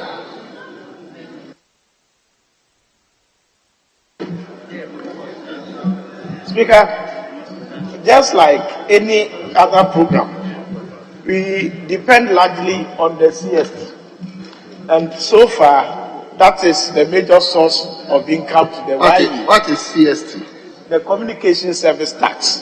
Very well. Yes, and that has been the major source of income for the YE. Thank you. Yes, Honorable. Mr. Speaker, my question was not answered. What was the question? Was absolutely unambiguous. I said the number you gave, the total number of young men and women you engage within the period of 6 years, 2017 to 2022, is 144,521. If you strike average, it gives you a little over 24,000 a year. And I say that I know for a fact how much we get from the communication service tax alone is in several millions. And that certainly will be more than the number of 24,000 you engage based on the allowances you pay. So my question is simple. Is it that those monies are left in there for the purposes of what you would have to tell this House? Because if you are generating from the communication service tax alone, the money is huge. And that will be more than the number of people you engage a year. I'm not even talking about the monies you get from the GET fund, the others you get from the secretary fund. That's not what I'm talking about. The communication service tax alone. And that is just 24,000 people. Strike the average. That gives you over 100 million a month. I know that for a fact. So is it that you just use the money to take care of others and leave the money in the coffers? More so when unemployment per the statistical service is 19% plus today. So if you tell Honorable Member. Yes. Honorable Leader. Honorable Deputy Minister. Thank you, Speaker. The first issue is that the mathematics he's trying to put up does not work the way he is adducing. And that the 24,000 average he's putting up is too simplistic. Some of these workers are hired and even retained, and therefore his mathematics cannot suffice under this. Thank you. Yes. Your second supplementary question. Thank you, Mr. Speaker. At least I learned some mathematics at Ghana School. And I know. Are you? Yes, I am. Yes, don't answer. The second question. It's a supplementary question, yes. I'm saying that even if I don't want to strike average, then let's look at how much we have generated from the communication service tax for the 6 years. Divide it by the number. So it is not just about average. My mathematics is absolutely right. Even though I wasn't that good at maths, I got C at maths. So I'm not a very bad math student. So I'm saying that let's take the total number and let's look at how much we have generated for the 6 years from the communication service tax, divided by the number of beneficiaries we engage.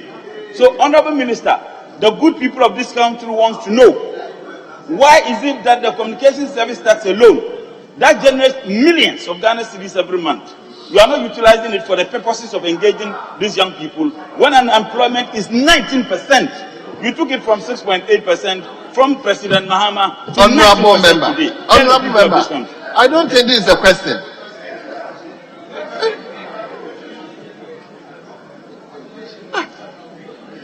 Anyway, the question is not admissible.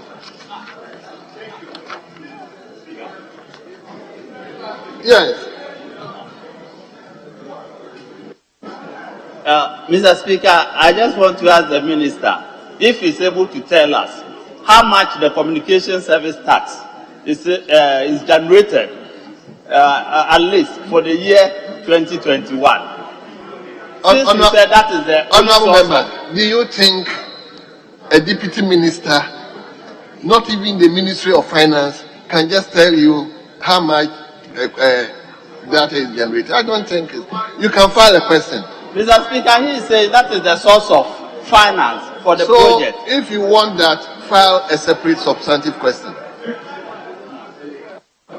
Yes, Peter. Thank you, Mr. Speaker. Mr. Speaker, I would like to find out from the Minister the figures he has given, the 144,521, whether it is cumulative from 2017 to date, or the 144,521 are at post. Thank you. Yes, Honorable Deputy Minister.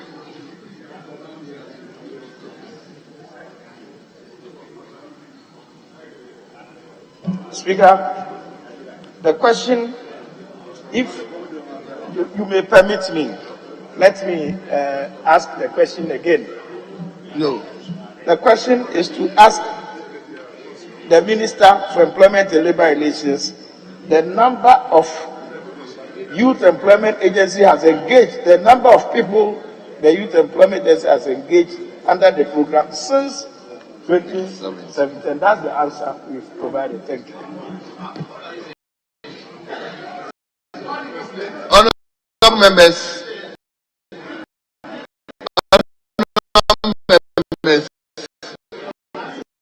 you've all been given opportunity. Leader, I've given. Leader, I may give you the first question. I'll give the last floor to Wyoming. Honorable Wyoming, you are the last person to ask question.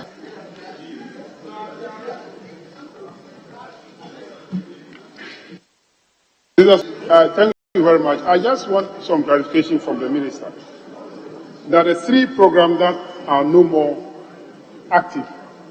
Total number of youth engaged under those programs add up to 3,450. 3,450. The first one is Arabic instructors model, which is 3,000. Then graduate internship program, 150. And then the agricultural extension officers, 1,200. So if you put the 3 together, it give you 4,350. If you take it out from the 144,000, the balance is 140,171. Does it mean that those active now, the number is 140,171? If not, what is the number of youth that are active now under the various programs? That is what I want you to educate us on.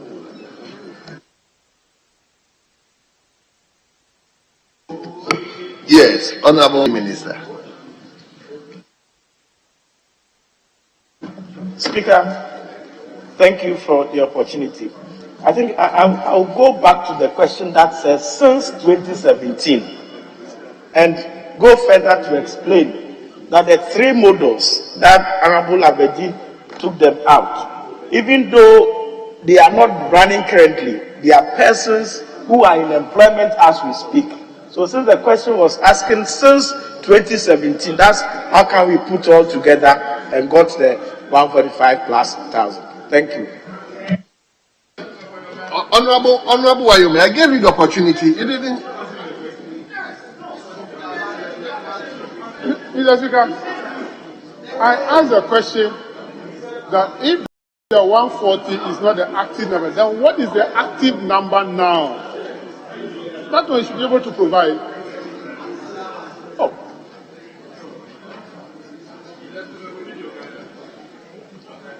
What guidance?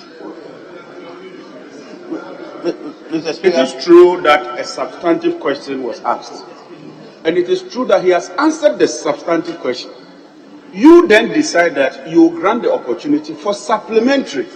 The essence of a supplementary question is to expatiate, elucidate, or get some clarity from the question that you answered. So if the leader asks you that, look, you've answered the question. I just want to know whether this number involves current employment or global. And he says that, look, this is the question they asked, I've answered it. Mr. Speaker, with the greatest of respect to you, I think you should direct him that. He should give that clarity. If he doesn't have the figure, he says that, Mr. Speaker, I want to beg leave, go and get answers for you. But you said that I've answered the substantive question. So what you are asking me, I cannot expatiate. Mr. Speaker, I beg to differ, and we need your guidance. Wyoming, I'm giving you the last floor, please. Thank you, Mr. Speaker. Mr. Speaker, the information here regarding the total number engaged being 144,521 youth employed in the various modules. Mr. Speaker, can the minister, if not now, at the shortest possible time, furnish us with the region of these figures? Honorable member. So that at least we can appreciate the distribution. Honorable member, file a question. What you are asking, you can get it by filing a question. So file a question to the minister. Honorable members, I thank you very much. We bring question time to a close. Honorable Deputy Minister, on behalf of the House, let me thank you for attending upon the House to answer six separate questions. We thank you very much, and you are hereby discharged.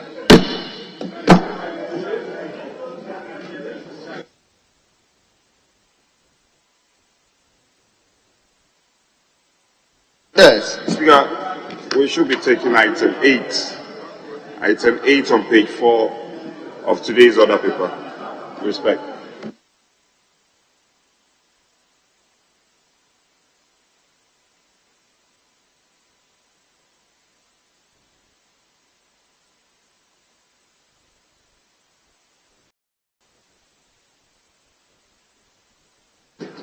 Very well. Page. Speaker, page 4, item presentation. Presentation and first reading of bills. Is it item 8? Yes, indeed.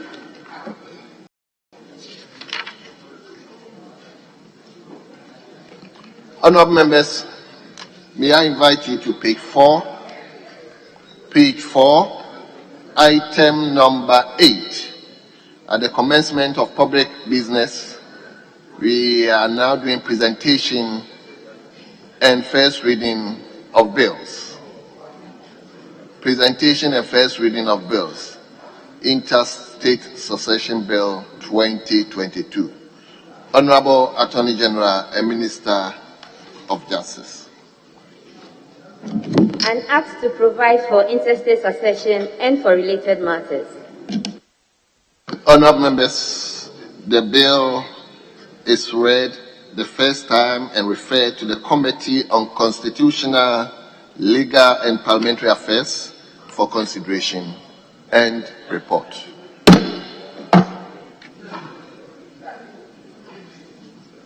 Yes, Honorable Member for Lower Menya. Yes, let's hear you. Thank you, Mr. Speaker. Mr. Speaker, I come under Order 72 to bring to the attention of the House the uneasy calm in my constituency and other adjoining communities. Mr. Speaker, this is as a result of the deployment of military men in these communities, albeit to install meters on behalf of the ECG.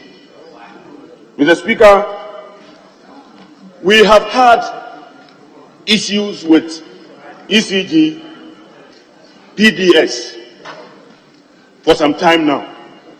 Mr. Speaker, this has been as a result of problems with billing. Mr. Speaker, because of this misunderstanding, we have even had a brawl with the police where we lost lives and some innocent persons got maimed. Some of them they were amputated, Mr. Speaker. These issues are still hanging. They are unresolved. Mr. Speaker, fast forward, we had some engagement courtesy the PURC. And in the process, it was agreed that to avert the overbilling and all that happened, the ECG was going to install prepaid meters instead of the postpaid. Mr. Speaker, the agreement was that these prepaid meters, before they extend them to those communities, there must be some community engagement. There must be some community engagement, Mr. Speaker. Mr. Speaker, that notwithstanding, the ECG decided on its own. At least I was not informed.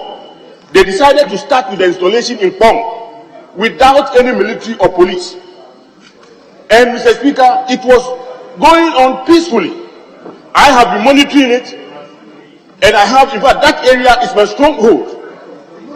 And I monitor whatever goes on in that area. Insofar as I am concerned, nobody raised a finger. Nobody. It was ongoing smoothly. Last week I had information, I thought it was a joke, Mr. Speaker, that they were going to bring military men to install the meters. Mr. Speaker, we woke up the next day, that was about a week ago, only to realize that the military has been deployed. And Mr. Speaker, I believe that we have had enough tension in this country. We have had enough. And there's a need for us to really be very careful when we are deploying these men. Because, Mr. Speaker, I don't know the kind of briefing that they were giving. But then they move into their homes, carrying guns. And then they come, they ask, and they say they have been instructed by national security to come and install meters. Mr. Speaker, the people are not happy about it, and it is creating tension. Mr. Speaker, as part of the agreement, what we said was that at least we are lucky we have a lot of institutions in this area. We could start with the institutions as we engage the communities. And in the process, Mr. Speaker, even those who were against it or are against it would come on board. But then, Mr. Speaker, what is happening now, it is not sightly at all. It is unsightly, Mr. Speaker. And because of that, some of us are even being threatened because we were part of the negotiations. Yesterday, I was not able to come to Parliament because Wednesday evening when I got to my constituency, I had calls from my constituents threatening that they were coming to attack me. And normally I leave there early in the morning. Because of that, yesterday I decided not to come. Mr. Speaker, I want to say that this situation requires an urgent attention. Because I don't know what will happen. I don't know what will happen because there's a lot of misinformation in the system now. That the MP has agreed, this one has signed. Mr. Speaker, I were. Nobody informed me that they were going to bring soldiers. I only also woke up to see them in the community. And Mr. Speaker, it is breeding tension. And therefore, Mr. Speaker, I implore on you to use your office to direct, the minister in charge of security,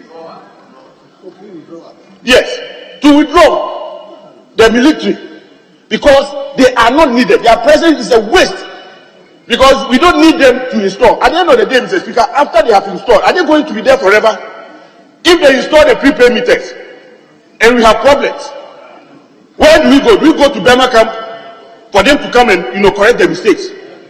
The ECG must try and foster a good relationship between the community. Mr. Speaker, the people of Manyakobo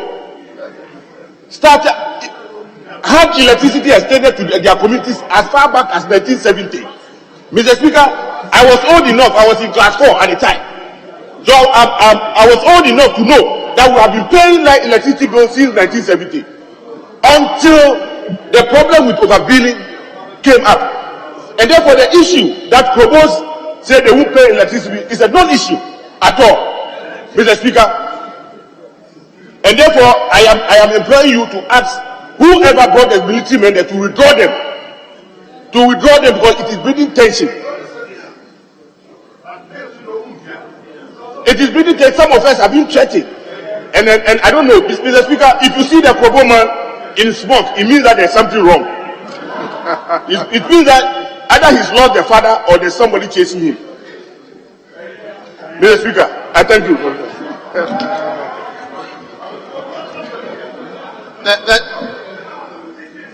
I'm just inviting.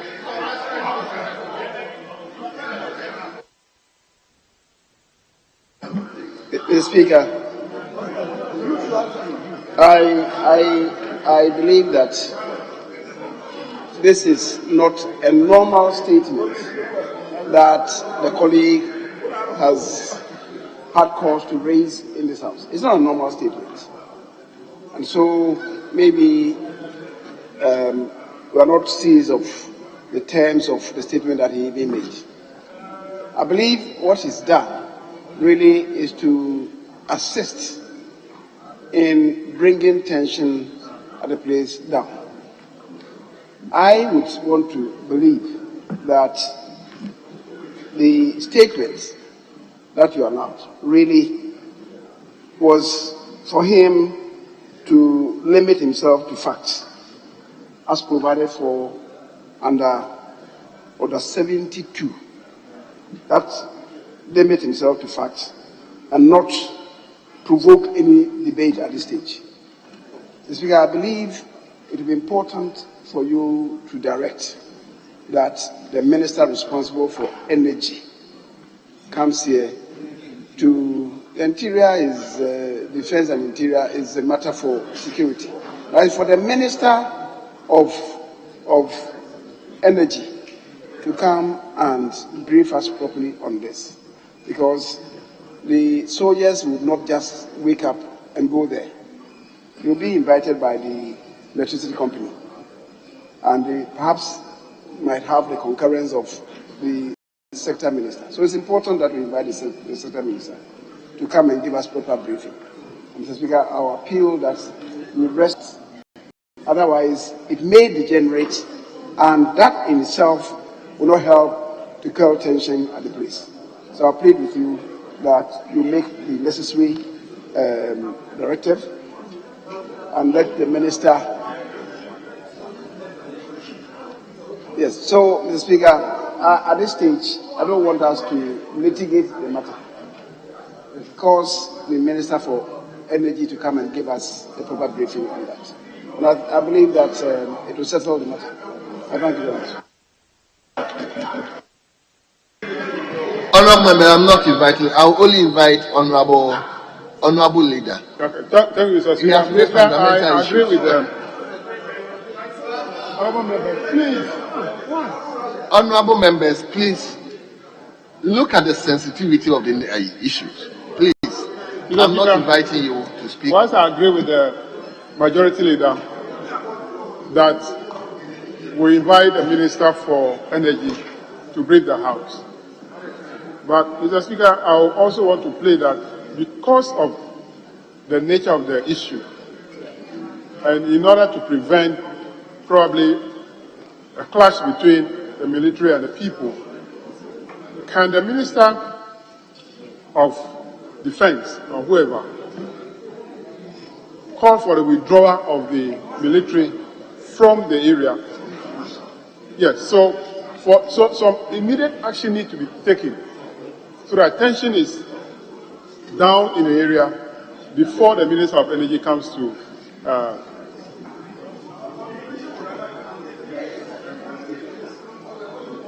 but then we need to communicate to the ministers immediately, because today is Friday. They are still in the community doing their work. So if the next time we are coming here is Tuesday. So if the minister, the two of them should even come to the house, it will be next Tuesday. So the 2 or 3 days from tomorrow, and something can happen. So some communication should be made immediately to the Minister of Energy and the Minister for Defense, so that the military can be withdrawn whilst we handle the issue before next action is taken. Thank you, Mr. Speaker. Mr. Speaker, I take a cue from what the Deputy Minority Leader has said. Between now and Tuesday, if we have to invite the ministers, you never know what may happen.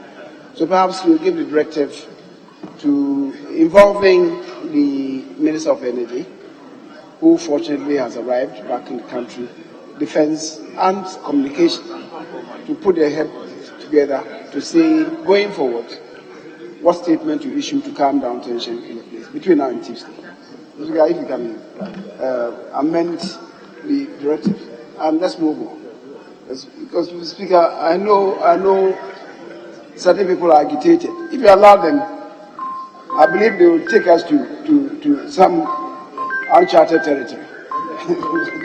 Mr. Speaker, so I plead with you to just amend the directive, and then the proper thing will be done. Well. Honourable members, I accordingly direct that the Honourable Minister for Energy appear before the House next week to tell us what is actually happening in the Menyakobo area. But meanwhile, we are also directing that the Minister for Defense withdraw the military attaché in the area for the time being over the weekend for us to actually settle the matters. I so direct. Speaker, I guess we are now ready to take item 21. Item 21 on page 11. Page 11, item 21. Honorable members, please, let's have some order.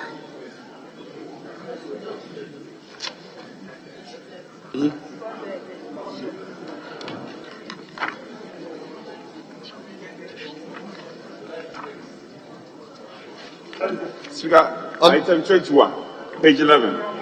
Very well. Honorable members, let me invite you to page 11.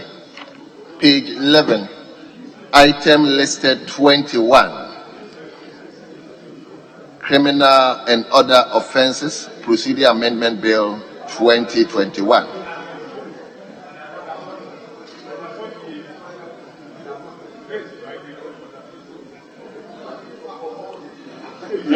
Mr. Speaker. Yes, Chairman.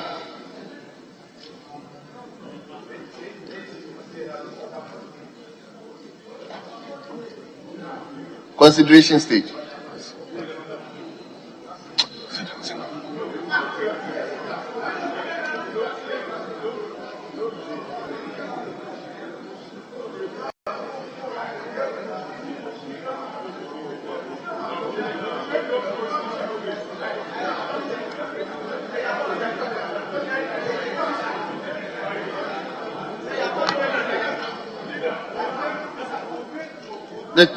The chairman of the committee.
My friend Kita.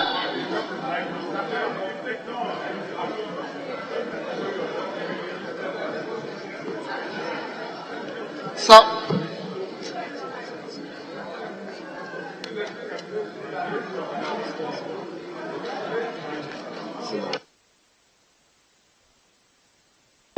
Nadia Kotopong and Ketu South, please, you take your seat first.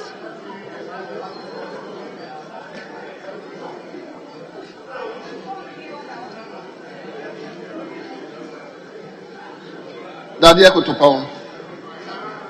Yes.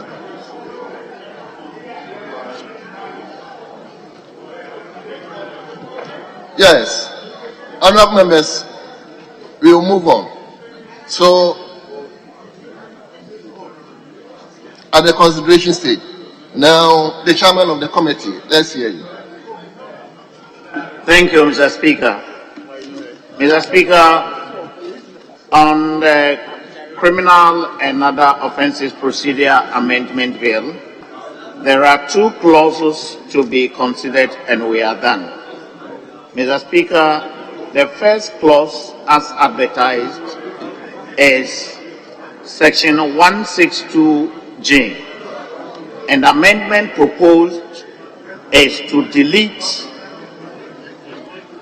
subsection 1 and insert what had been advertised on page 11. Thank you, Mr. Speaker.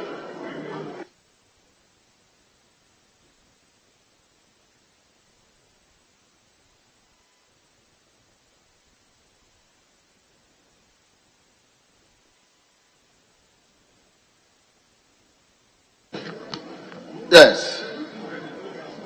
Honourable members, the chairman of the committee has proposed that amendment, and the question is, all those who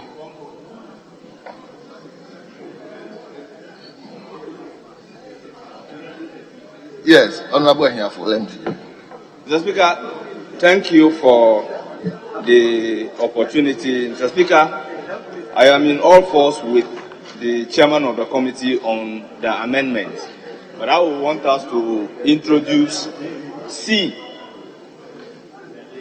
That is, the notice must be served on the victim.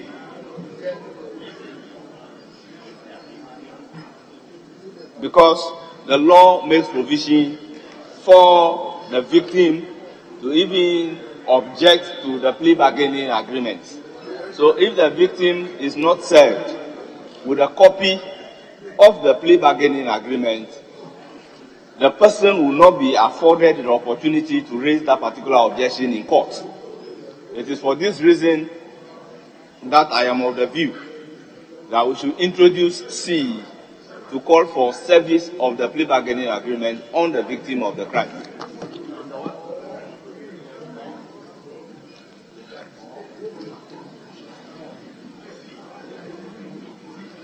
So, Mr. Speaker, the new rendition will be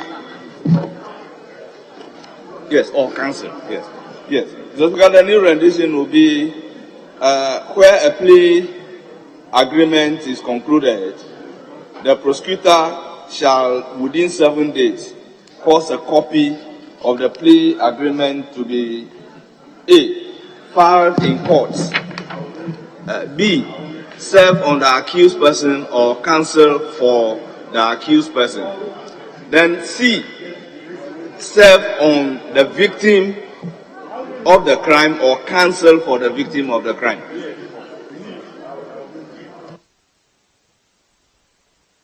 Yes, Chairman. Thank you, Mr. Speaker. My colleague had already discussed this with me, and we came to a conclusion that it is not always that the victim is available.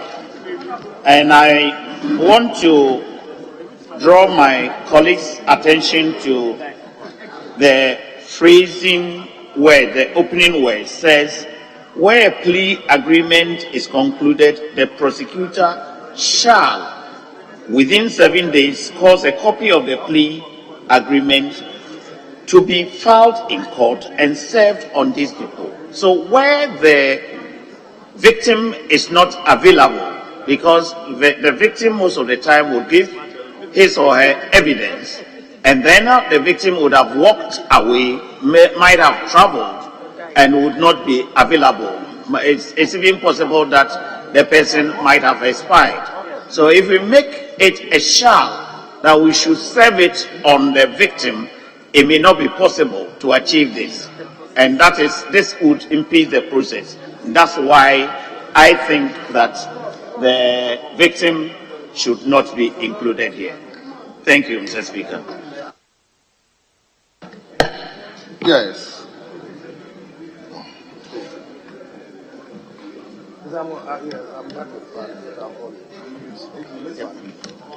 Minister, I'll come to you, please. Speaker, I think the essence of the latest proposed amendment is about service. And even though I find wisdom in chairman's position, how would the victim raise the matter if it's not served? So I think it would rather be enhancing the statute if we make provision for service on the victim, whether the victim is available to be served or not. I think it's very important. Then, in circumstances where the victim is available, then we meet the requirement of law. That's one point. My second point is that in looking at the amendment in totality, I think conclusion of a plea bargaining agreement does not amount to execution.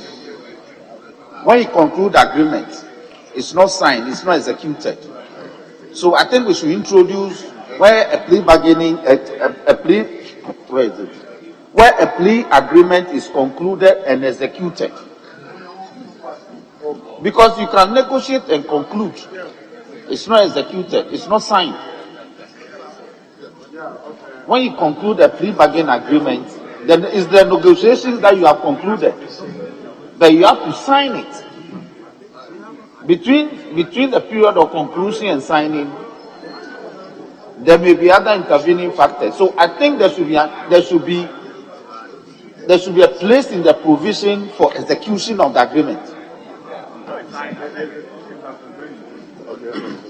So that's my position. So I think that where a plea agreement is concluded or we take out the conclusion and say that where a plea agreement is executed, so that with execution it's implied that it's been negotiated and concluded and executed. That's my position. I thank you. Yeah, let me come to the first deputy speaker.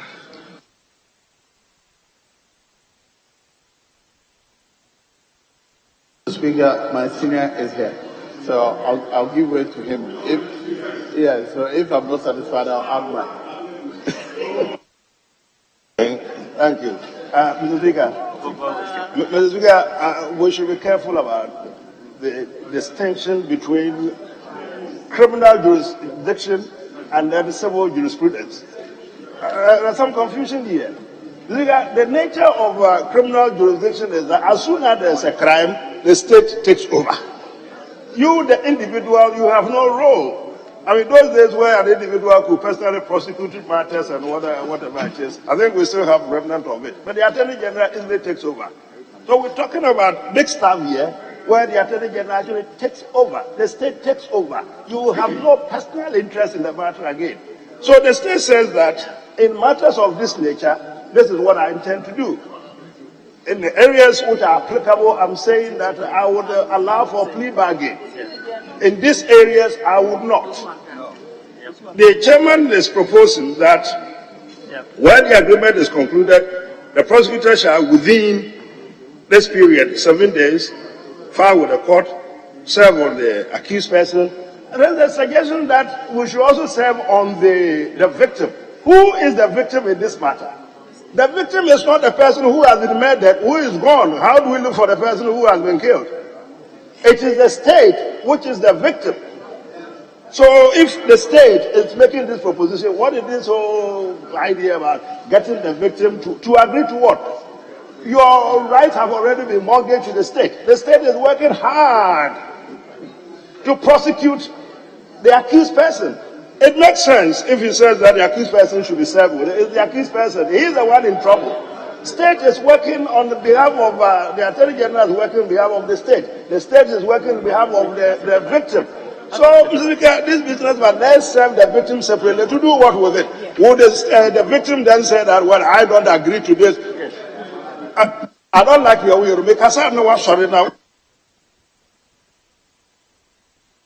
Mr. Speaker, so he tries to do this and warn him off this habit. So we don't think that there's a need for any victim participation in this matter. Victim is already indicated all that there is to state to the Attorney General. They're saying that this, the court, the victim, the accused person, there's no room. It doesn't allow for any room at all for.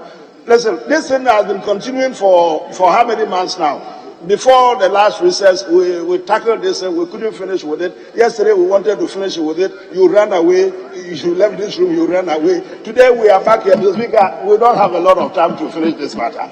Let's finish with this and then deal with your substantive one. This really is a red herring. So let's deal with your one. Mr. Speaker, I think you can rule on this one. You don't give anybody any option to make any contribution on this one. Thank you. Mr. Speaker, practically my argument is the same as made, except in response to the suggestion that a conclusion does not connote an end. If you introduce contract in the meaning of agreement, conclusion means that everything that has to be done is done. So I think since we use the word agreement, conclusion connotes that if there's a signature to be attached to it, it has been done and it is sufficient. But I agree that the state subsumes the interest of victim, so to speak, if there's any. And at best, the person we call a victim becomes only a witness for the state, and it may not be necessary to give him notice. Thank you, Mr. Speaker. Are you not abandoning your... I would want to draw the attention of the House to the very clause for which this amendment is being sought. That is 162G, clause 5. And Mr. Speaker, with your leave, if I may read it to the entire House. Mr. Speaker, it states, the court may inquire from a victim or a complainant of the case whether the victim or complainant has any objection to the plea agreement, and the court shall take into consideration the views of the victim or complainant in considering the plea agreement. Mr. Speaker, if the victim or the complainant is not served with a copy of the plea agreement, how would that particular victim be able to give the views on the plea agreement to the court, for the court to take into consideration? Mr. Speaker, this law is giving the right to the victim or a complainant to give views to the court regarding the plea agreement. And if the plea agreement is not served on the victim or the complainant, how can such a person give a view to the court on the plea agreement for the court to take into consideration? This is clause 5 of 162G. It is for this reason that I am proposing that we add C to call for service of the plea agreement on the victim or the complainant. This is very simple, Mr. Speaker. Very well. Yes, Chairman. Mr. Speaker, I drew my brother's attention to the fact that it may impede the process if we introduce the victim here, because the victim may not be available. And the opening word says, when it is concluded, it shall be served on the following people. And that's why I urge him to actually drop the further amendment that he is proposing. There's no need introducing the victim here. And it has already been said that this is criminal. The jurisprudence of this country talks about the criminal prosecution. And the state takes over the prosecution of this. We have actually taken into consideration the accused person and other people. So the victim is not necessary, especially when we say that. And if my friend would advert his mind to the fact that it is possible not to have the victim. If the victim is not available, and we say that it shall be served on the victim, how are we going to do it? It's not just possible. And you agree with me that, or are we going to say that the victim, if he's alive, or the victim, if he's available? That is absurd. So please, I urge my friend to drop that so that we could take a question on this.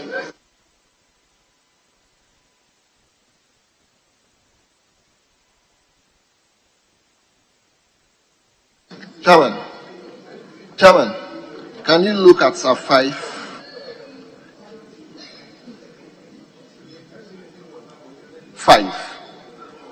Or if the Attorney General may address. Speaker, thank you very much for the opportunity. Speaker, I must say with all respect that the first concern by my friend Mr. Roshin Afimopo is already catered for, it's in the law. His concern is that the plea agreement should be signed by the parties. If Mr. Speaker looks at 162 clause 4, a plea agreement shall be signed A by the prosecutor and B by the accused person. So the execution is there. So that's not a problem at all. Okay. And the next issue of concern is whether indeed the plea agreement should be served on the victim of the crime. The Speaker, my respectful position is that in criminal proceedings, the principal parties are the Republic and the accused persons. And that's because a crime is committed against the Republic. It's not in theory committed against a victim or a private citizen. The Speaker, indeed, when a charge sheet is prepared and filed, it is served on the accused person. It is not served on the victim. The victim is not given notice to the charge sheet. The victim has its witness statement taken, and that witness statement is taken into account in the preparation of a charge sheet or charges against a particular accused person.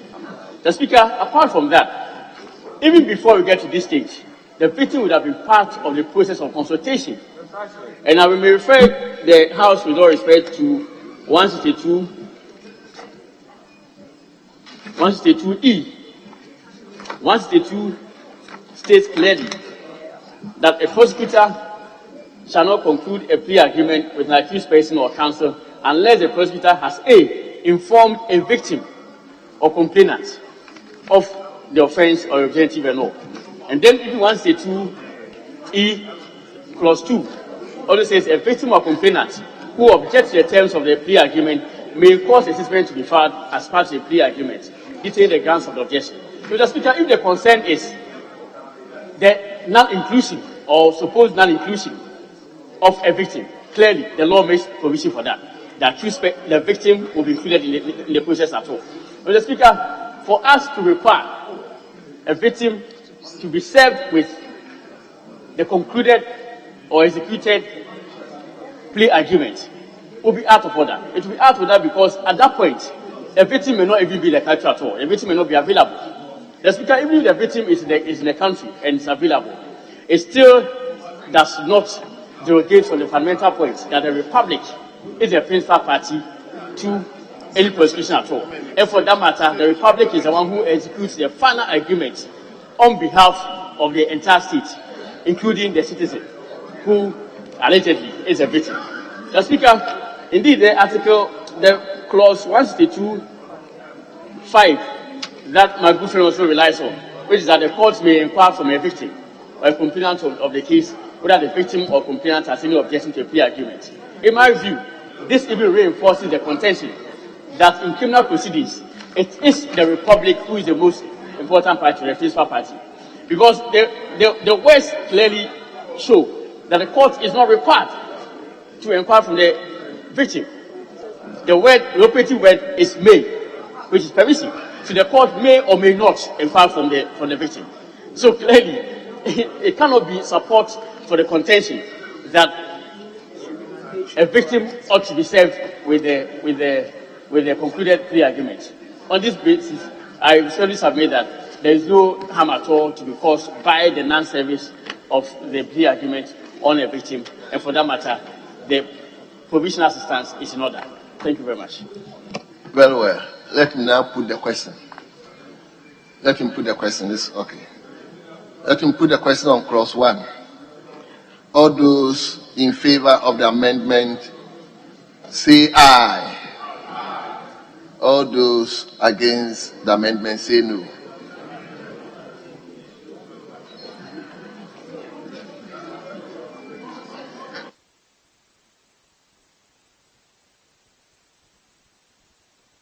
No, I believe, Honorable, you might have understood the explanation, and therefore, okay, then let me put the question for his amendment.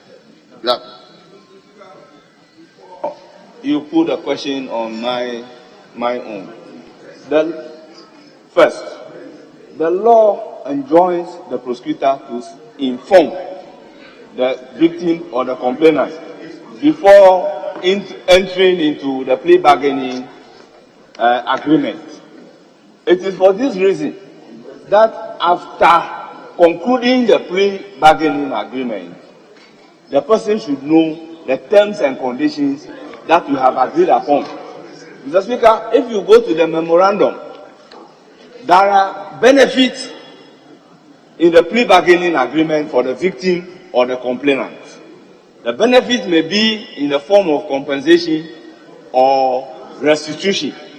That is why the file document must be served on the victim or the complainant, so that if the victim or the complainant is not agreeable to the compensation or the restitution that the prosecution has agreed upon, he can send his views to the court.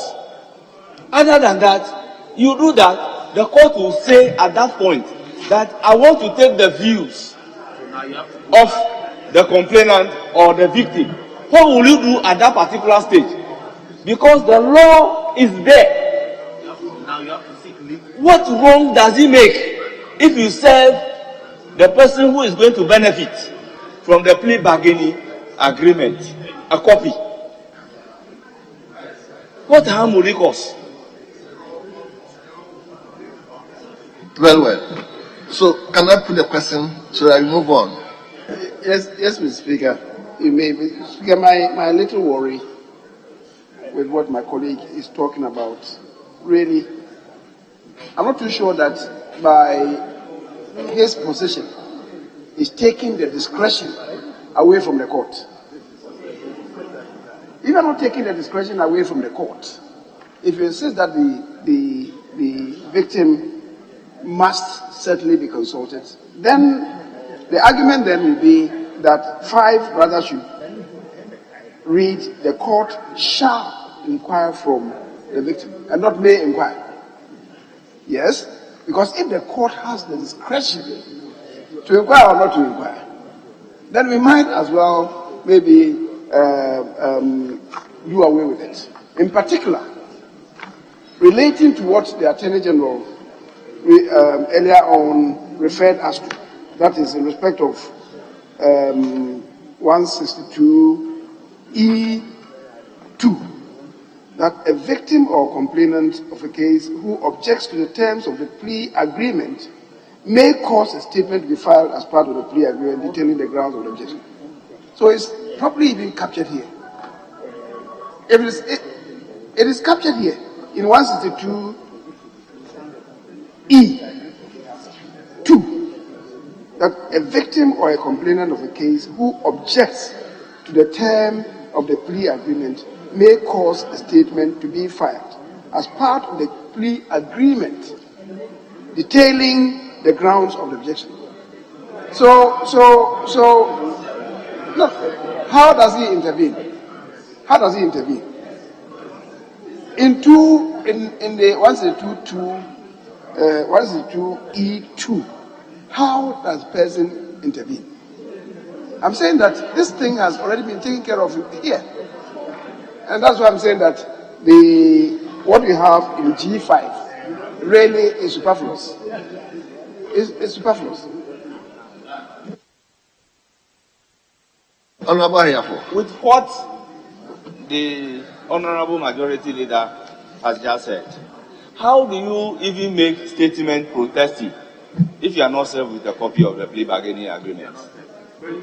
As an accused person, if you don't have a copy of the document, how do you file a statement protesting in court if you are not served with a copy? So every argument in the bill, every process in the bill would definitely call for the complainant or the victim being given notice of the plea bargaining agreement. You are not served with a court process, yet you are expected to make statement protesting with that particular process.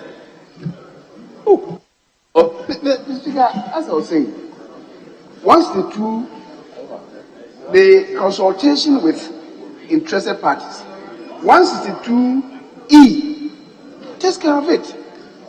It begins, a prosecutor shall not conclude a plea agreement with an accused person or counsel for an accused person unless the prosecutor has informed the victim. Or complainant of the offense or the representative of the victim of the complainant of the plea agreement. It's taken care of there. It's taken care of there. In what's the 2E? Yes, let me come to the Honorable Attorney General. Speaker, thank you very much. Speaker, I do not think that in any event, any material harm will be caused by. Well, my main concern is the availability of the victim. The Speaker, if indeed the House will agree that we fix it, if possible, if practicable, I do not have any problem at all. So that the proposed amendment will then read, shall serve on the accused person or his counsel and the accused person and the victim, if practicable. If practicable. No, I'm not. I'm saying so. They see. There'll be a C. On the so victim, on the C on the victim, if practicable. Or maybe an if practicable. If practicable on the simple as that. Mr. Speaker, otherwise to require that, regardless of the situation, the ought to be service will undermine or impede the process. Honorable let's move on. Let me put the question. It's okay. So it's practical.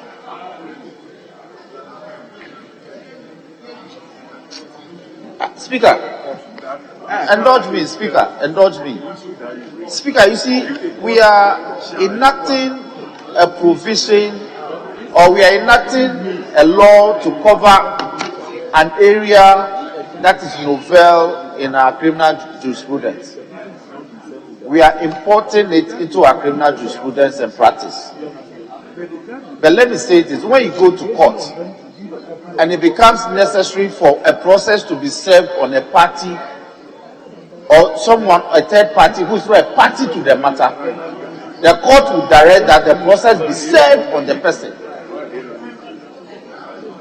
It's a similar scenario at play here.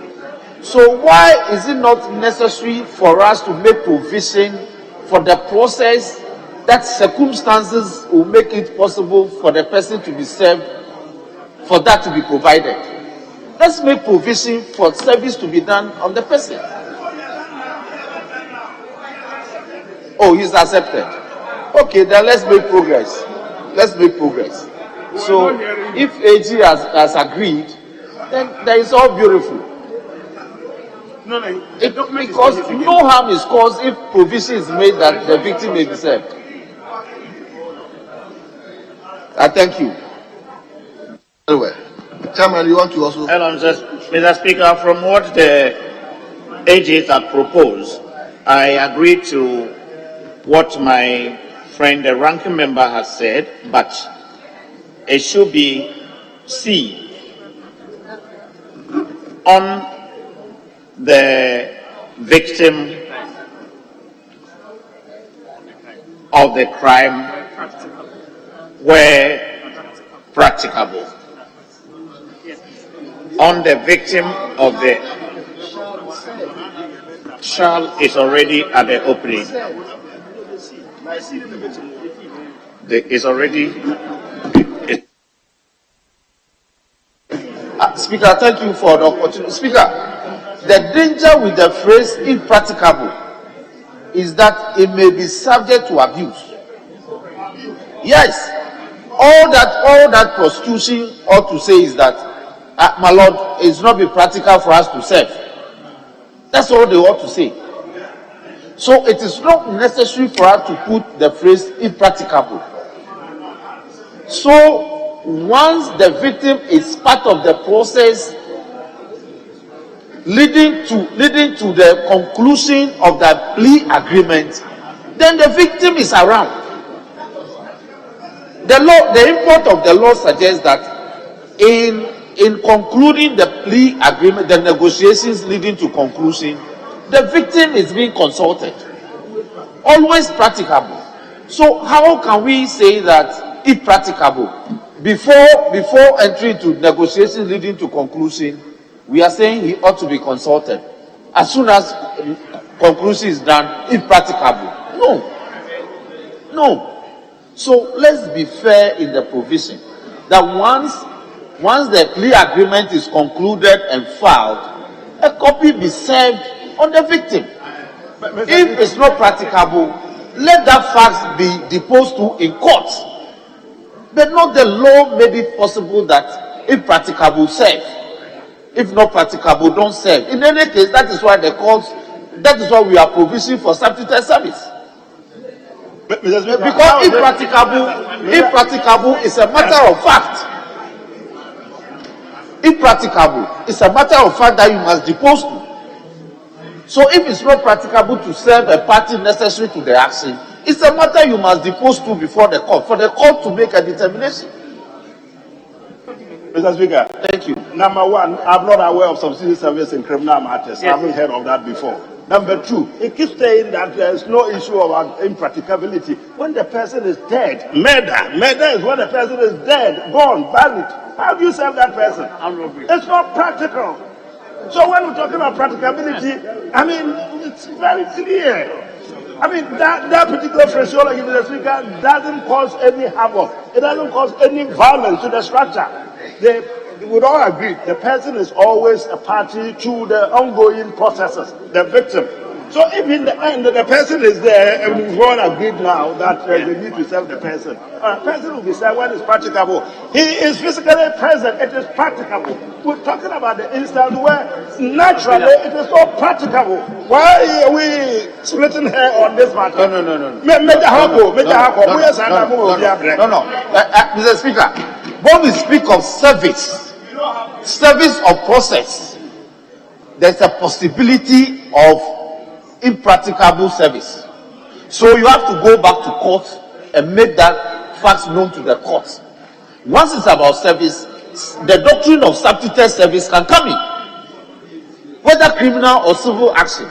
So for my brother senior to suggest that in criminal matters he is not aware that there's issue of substituted service, it's neither here nor there. We speak of service of a court process. You serve normally, but where conditions are such that you are unable to serve, the court will have other means of ordering service, and substituted service is one such means. Mr. Speaker, I have been here where, because some processes ought to be served on members of parliament, some people have gone to court to allege that it's been impracticable to serve members of parliament. Charge sheets have been posted on newspapers and other platforms. That is substituted service. So let no senior suggest that in criminal matters substituted service is not applicable. It is. I have seen it in this house. Charge sheets served on a member of parliament through substituted service. So law is about practicalities. So I am humbly saying that let's do this, but not let us put in the law if practicable. Prosecution will abuse it. I thank you. Yes, honourable member for South. Mr. Speaker, I was a bit surprised when my colleague, who is my engineer at the bar, said, has the amendment been accepted?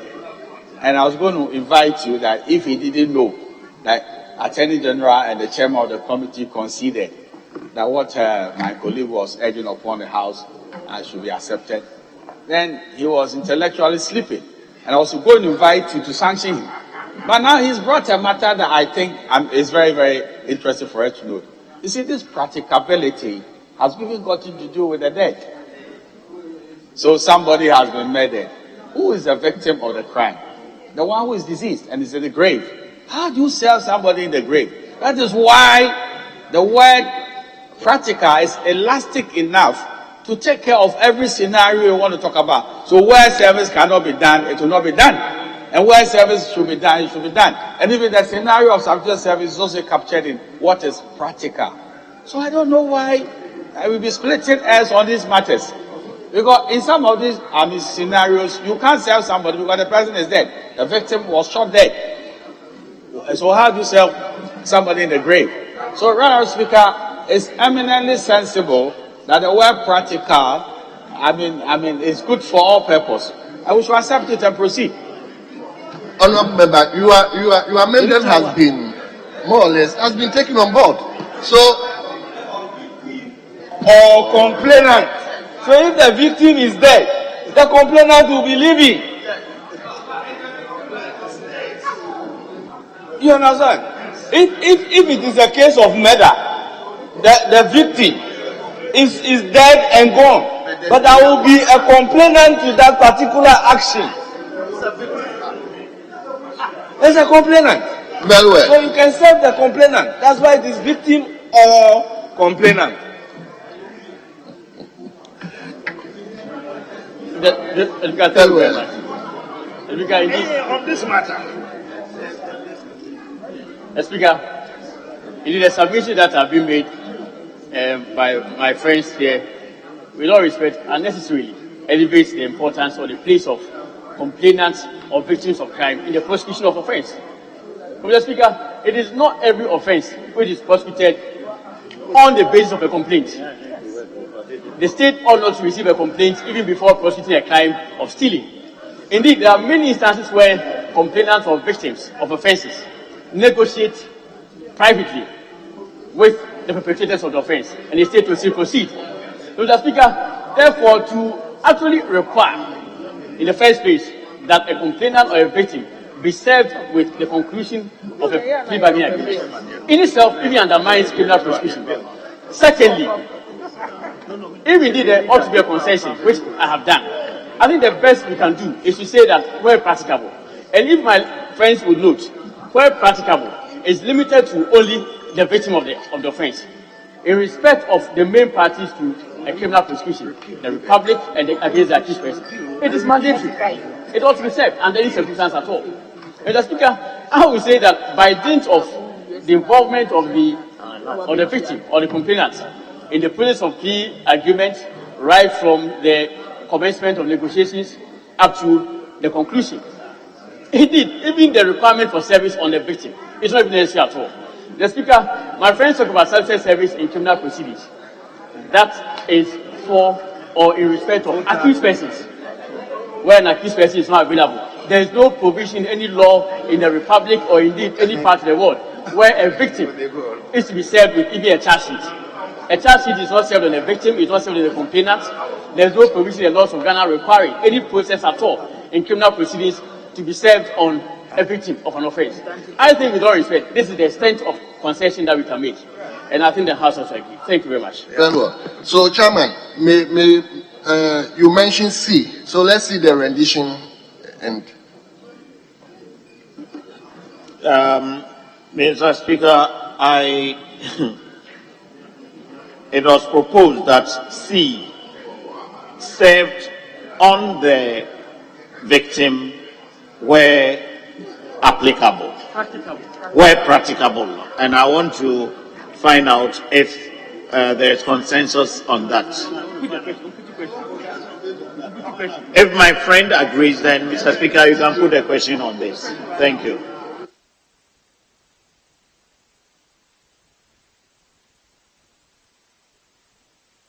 Honourable members, now let him put the question.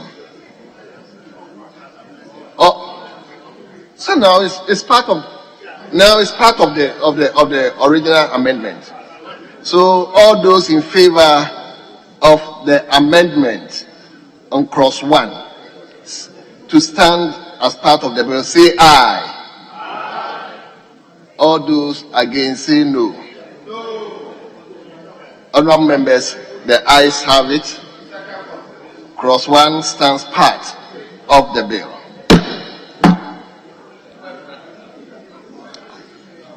Shall we move to 22? Mr. Speaker, item number 2 under 21. And that is to be moved by the ranking member, Honorable Bernard Danielson. Very well.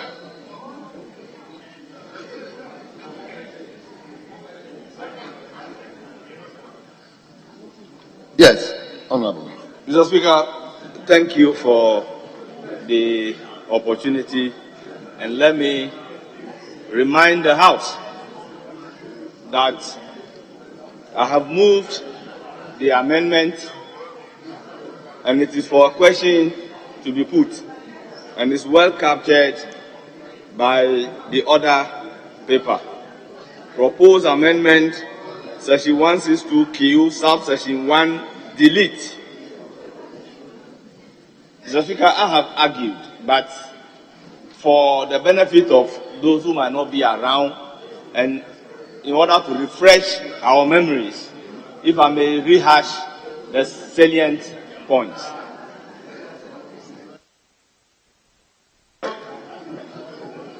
Mr. Speaker, section 162Q, subclause 3, stated clearly that for any offense that is punishable by death, plea bargaining agreement is not applicable.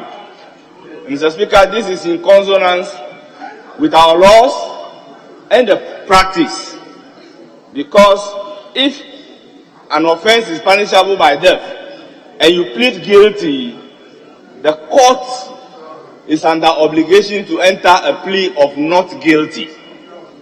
For instance, in a case of treason and high treason, as stated in the Constitution, is punishable by death.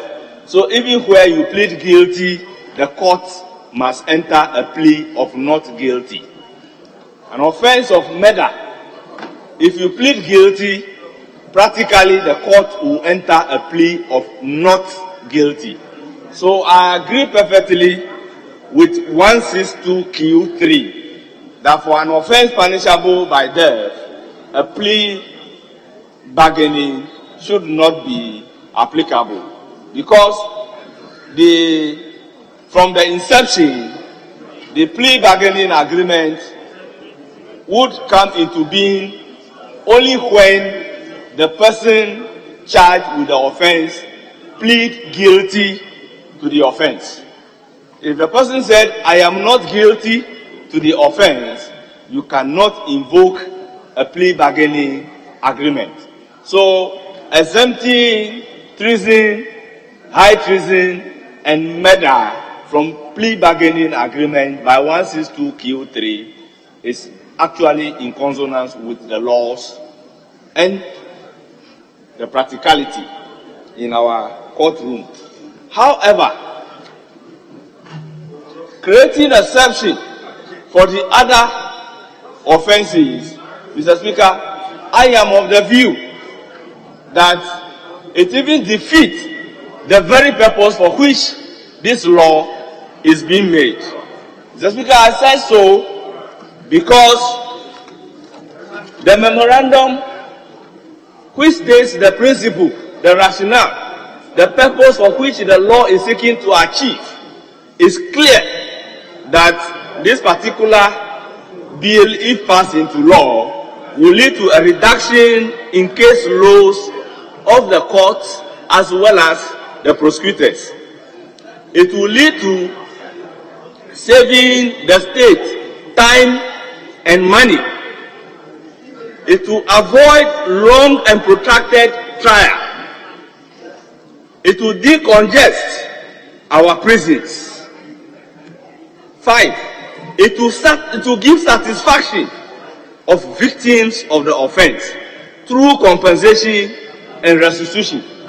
Mr. Speaker, if you exempt the offense of robbery from plea bargaining agreement, how would a victim of robbery benefit from restitution as stated by the purpose of the bill?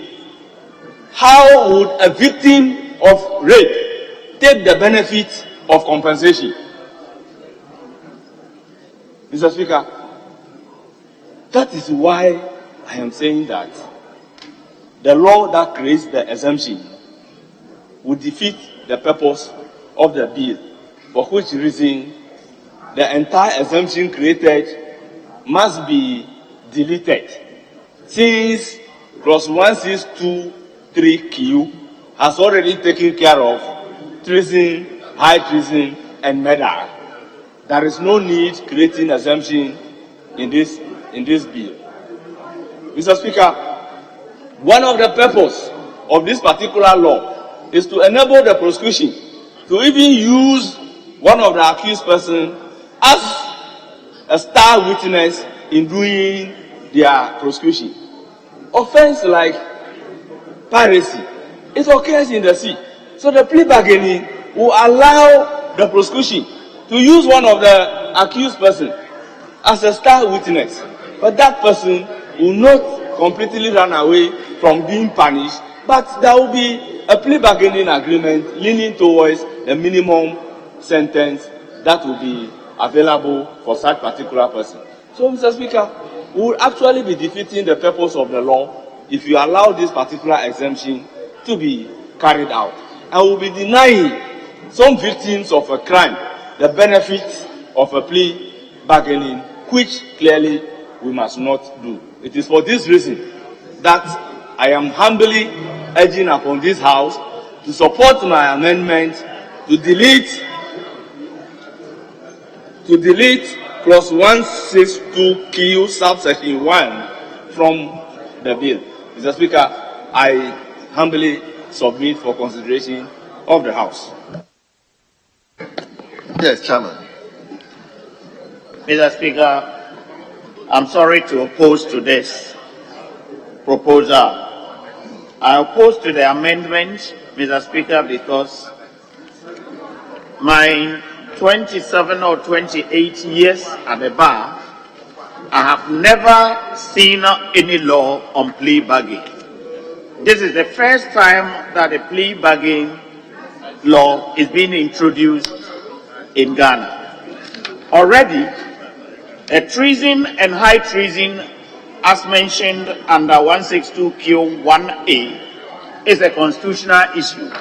And I believe that my friend will concede that we cannot do plea bargaining when it comes to treason or high treason. Besides that, my friend goes on to argue under 162Q3 that, and I quote with respect, says subject to the subsections 1 and 2, a person charged with an offense punishable by death shall not enter into a plea agreement to plead guilty to the offense punishable by death. And adds on that if it's a serious offense and the person pleads guilty, the judge is obliged to enter a plea of not guilty for the person. This is just affirming the fact that when it comes to these serious offenses, you cannot just do a plea bargaining. It's an agreement that all the theories that my friend is talking about, yes, we agree to them.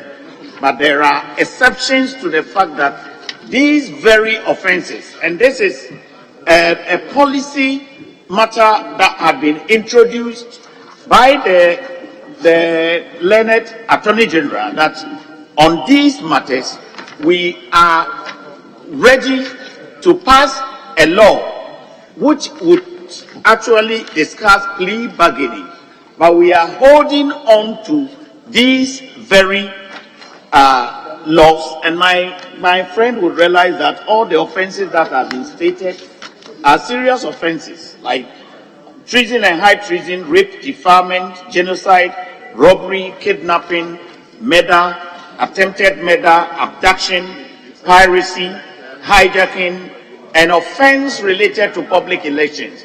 With public elections, it is something that can turn the whole country upside down or destroy the whole country. So these are very serious offenses. And for a start, if we actually grant plea bargaining to all other offenses except these ones, I think that we are within the ambit of the law. So I actually oppose to the process that my friend is asking, that the exceptions be dropped. Thank you, Mr. Speaker. Well, Honorable, you've already spoken a lot. Honorable, before I'll put question on his proposal, The time is past 2. Please kindly indulge me to extend sitting beyond the normal hours. So, Leader. Mr. Speaker, I have a little concern in respect of the offences provided under 162Q, beginning with treason or high treason. Speaker, I have looked at Article 94 of the Constitution, 2C, and it cites high crime. High crime. And I was wondering why we have not included in that list high crime. The Speaker, Article 2 of the Constitution, 2.4, in relating to high crime under this Constitution, provides that in the case of high crime relating to the President or the Vice President, they shall constitute a ground for removal from office. We want to enter into plea bargaining on this. And I think that we should certainly find place for high crime in the offences provided for under 162Q. Very well. Yes, Attorney General. Mr. Speaker, I'm very grateful for the consideration by the House of this bill. Mr. Speaker, indeed, Clause 162Q is a very important part of the bill. Mr. Speaker, indeed, as was rightly stated by the Honorable Chairman of Constitutional and Legal Affairs Committee, this is the very first time plea bargaining arrangements are comprehensively being introduced into the criminal jurisprudence of the country. The Speaker, my fundamental point is that if indeed we are proceeding on this experiment for the first time as a nation, there's a need for us to tread cautiously. The Speaker, before the preparation of this bill, there was wide stakeholder consultations, and as I indicated to the House previously, the preponderance of views was to the effect that there ought to be exceptions to plea bargaining agreements, that prosecutors should not be given a free hand to negotiate plea bargaining agreements and for same to be adopted en bloc. The Speaker, respectfully, I share that view. I share the view that proceeding on the first experimentation of plea bargaining agreement, we ought to strike certain exceptions to plea bargaining negotiations. And those exceptions must be informed by strong policy considerations. In my view, the strong policy considerations are: 1, the interest of the nation, and 2, the revulsion of the public for certain offences. So, if the Speaker takes a look at Section 1, at Clause 162Q, the Speaker will notice that they relate to certain classes of offences. These are very violent crimes, sexual offences, and offences that generally the nation abhors. That is why we included offences involving elections or related to public elections. The Speaker, indeed, I would not want to be the Attorney General who introduces plea bargaining into the country without any limitations at all, and which will generally be repulsive to the nation.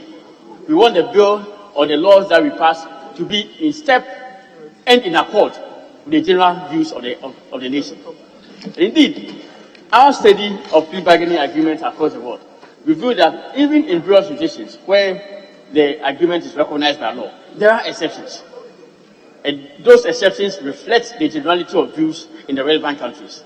So in India, Section 165A and 165B of the Code of Criminal Procedure prohibits plea bargaining agreements in relation to offences, as they describe it, affecting the socio-economic conditions of the country, as well as offences affecting women and children under the age of 13 years. In California, which is the United States of America, more liberal than any other state in any other country in the world, plea bargaining is prohibited in respect of gun offences and traffic offences.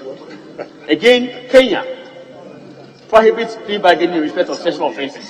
The Speaker, my humble submission is that the House must take account of the repulsion and the revulsion that the entire nation feels for offences like armed robbery, kidnapping, murder, genocide, and what have you. Indeed, in respect of genocide and hijacking, these are actually even the subject matter of specific offenses arising out of international treaties that the nation is a party to. And I think, with all respect, it is very much wise for the House to adopt these exceptions to plea bargaining agreements, especially as we now proceeding on this experiment for the first time. Thank you very much. Thank you very much. Speaker, before I sit down, very sorry. Indeed, the Honourable Leader of the House made a point which I found to be very, very wise and appropriate. Indeed, he drew my attention to Article 2 of the Constitution, which actually creates high crime as an offence and prescribes a penalty for the commission of a high crime as 10 years. So prescribes a 10-year punishment, 10-year imprisonment for the commission of high crime. The Speaker, that's a constitutional offence. It's created by the Constitution, and I think that this House ought not to permit plea bargaining in respect of high crime. And therefore, I would respectfully associate myself with the submission of the Honourable Speaker that there ought to be an expansion of these classes to include high crime. Thank you very much.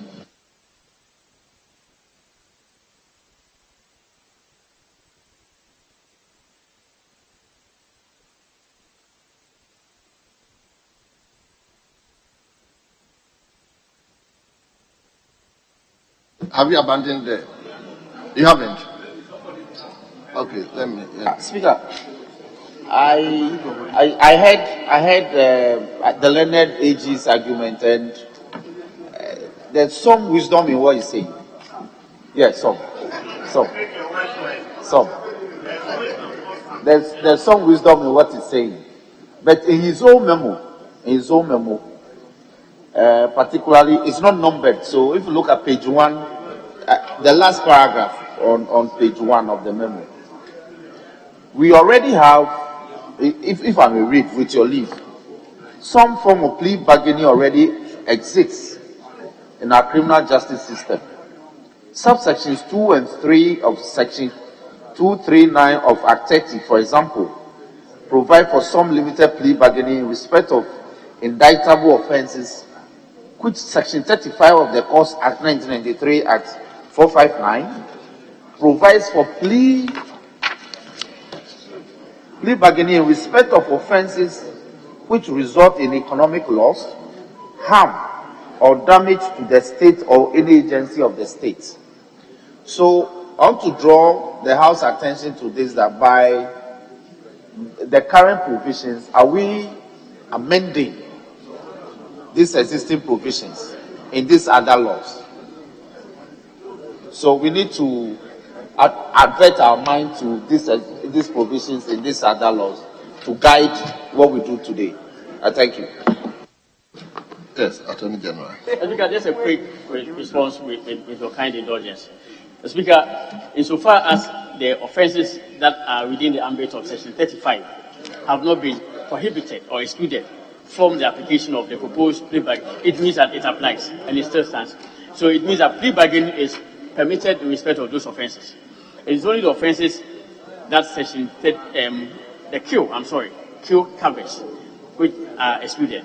And then again, the same argument also goes for Section 239, subsections 2 and 3 of Act 30. So I do not think that, indeed, if there is any inconsistency, by virtue of this being a latter enactment, there will be an implied repeal of those provisions. Thank you very much. Very well. Honourable members, let me put the question. Very short, and leave it for posterity to be a judge. That sounds so derogatory and unparliamentary. Very uncultured. Mr. Speaker, with all due respect, I move the motion. So I believe that as the mover of the motion, I should begin the opportunity to conclude.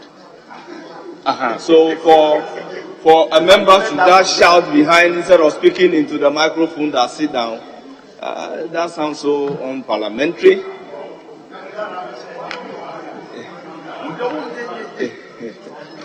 Mr. Speaker, with all due respect, let's look at the practicality of it. If a victim of robbery, instead of being entitled for restitution, the accused person goes to court and pleads guilty, then in circumstances like that, there cannot be plea bargaining. But counsel for the accused person will plead to the court that the client has pleaded guilty. He has not wasted the time of the court, no protracted trial, so give me the minimum sentence. The same thing applies to other offenses. But what will happen to the victim of that particular crime is that the person will not be entitled to the benefit of the restitution through plea bargaining. Mr. Speaker, if this is what you want to do, and deny some victims of a crime the benefit of plea bargaining, so be it. And I believe posterity will be the judge, and the Hansard would in future bear all of us out. I thank you for giving me the opportunity. Honourable members, the question, let me put the question on his amendment and we move on. Yes. Honourable members, the question is, all those in favour of the amendment proposed that subsection 1 of section 162K be deleted, say aye. All those against, say no. Honourable members, it's obvious, the ayes have it, the noes have it.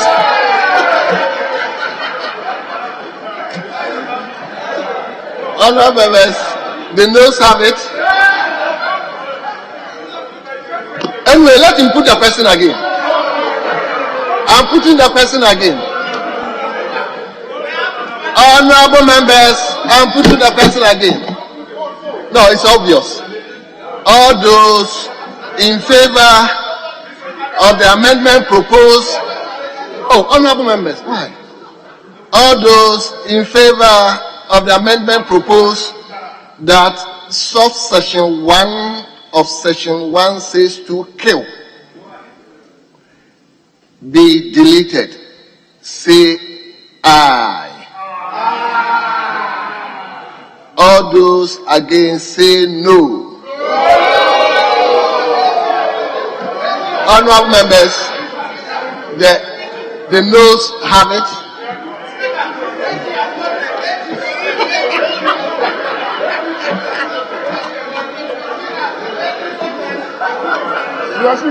Mr. Speaker, I saw the Minister for Justice voted, but shut up. You forgot yourself. You took part in the vote. He's not supposed to vote. He took part in the vote. Anyway, so leader. Mr. Speaker, for the record, the fact that the minister has been observed opening his mouth does not mean that he participated in the voting. The minister who has been in the chamber all this while, indeed is tired and was sworn in. Mr. Speaker, it must be for the record. The minister never participated in the voting. Mr. Speaker, I leave this one to the conscience of the minister and the two ministers. Honourable members, it's obvious to all of us that the noes have it, so the amendment proposed is rejected. Yes. Yes. Thank you, Mr. Speaker. Mr. Speaker, I propose the last amendment that was initiated by the leader, and that would be to add M, letter M, and that is high crime. So it should be added to 162Q1, and this would be 1M. Mr. Speaker, I've been corrected that we should add high crime, and then we'll take the drafting session would find the rightful place for it. So how will the rendition be? Taman, how will the rendition be? I'm just proposing that we add high crime to the exceptions. to the exceptions. Yes. Mr. Speaker, the consideration is that high crime is also a constitutional issue and treason is also a constitutional issue, but we'll leave it to the drafters to find the rightful place, but we want it to be added. And then the drafters would actually find a good place for it. So that's my proposal, that high treason be added. High crime. High crime. That is a constitutional issue. Thank you. Yes, Sabdai.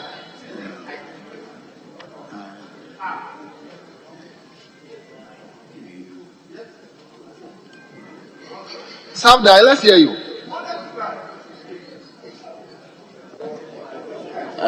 Speaker, thank you.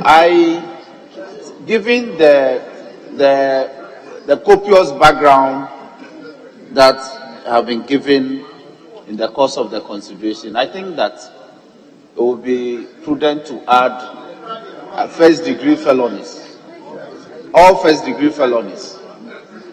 I don't know if AG will be amenable, but given the background that they've given so far, I think that if you add all first-degree felonies, it will serve the purpose.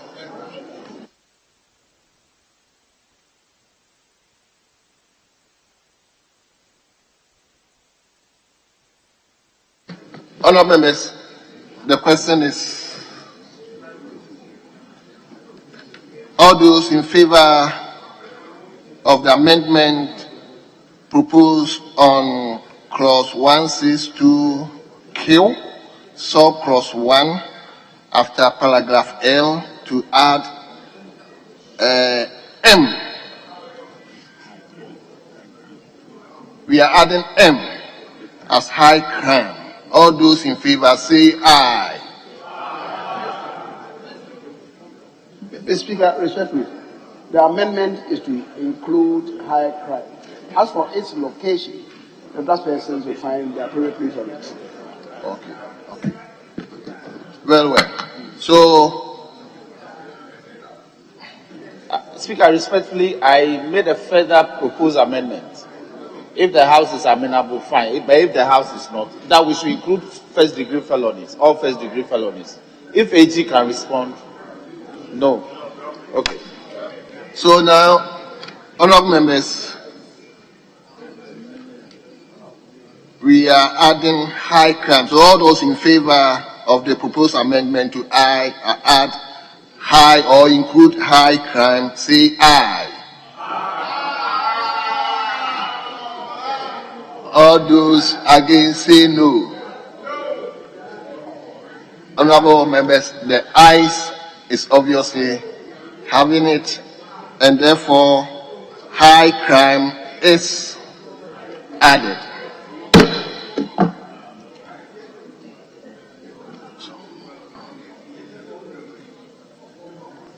Chairman.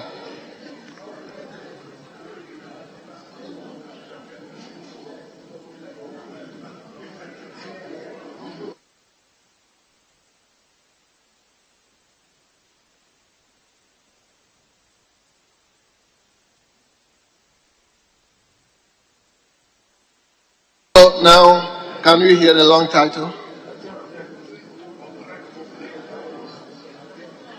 Well, before then, let's deal with the entire course.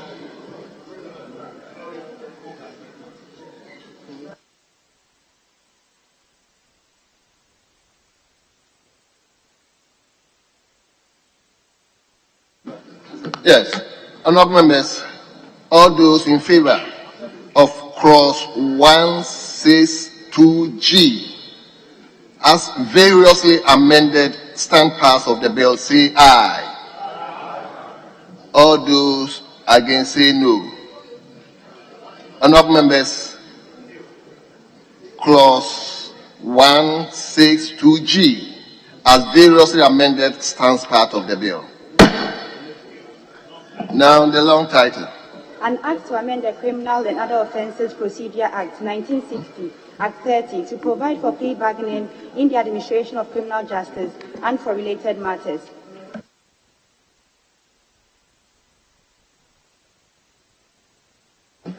we come back to 162 kill.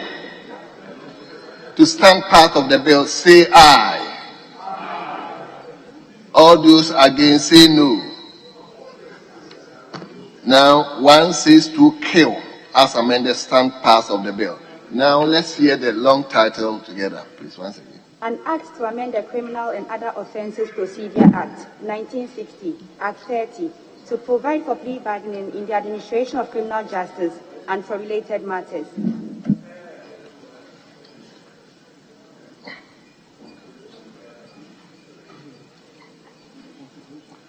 Honourable members, we've come to a close, the end of the consideration stage.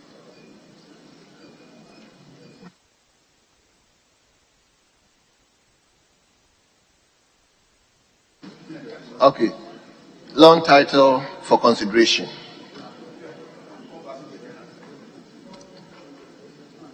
Yes, then the question is, all those in favor of the long title, say aye. All those against, say no. The ayes have it. The long title stands part of the bill.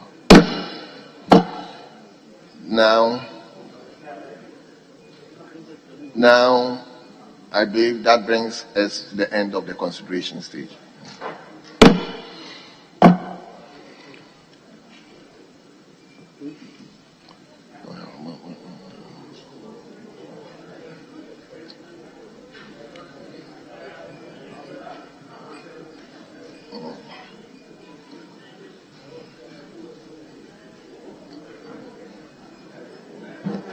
Speaker, can we deal with item listed as 22 on page 11?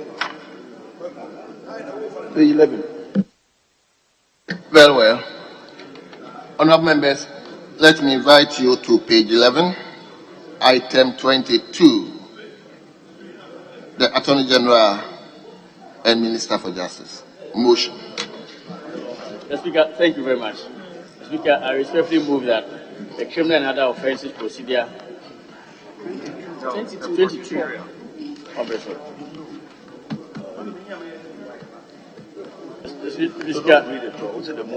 I respectfully move that, notwithstanding the provisions of Standing Order 1311, which require that when a bill has passed the consideration stage, the third reading thereof shall not be taken until at least 24 hours have elapsed. The motion for the third reading of the Criminal and Other Offences Procedure Amendment Bill 2021 may be moved today. Thank you very much. Well, Chairman, you said. Chairman. Mr. Speaker, I rise to second the motion. Thank you. Honourable members, the motion has been moved and the motion has been seconded. It is for the consideration of the House. Honourable members, this is a procedural motion. The question is, as many as are in favor of the motion, say aye. All those against, say no. Honourable members, the ayes have it. The motion is adopted. Move to 23.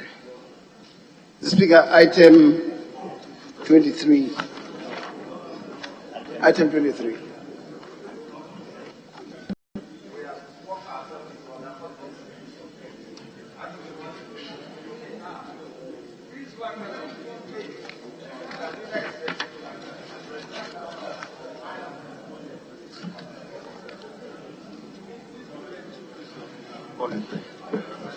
Yes.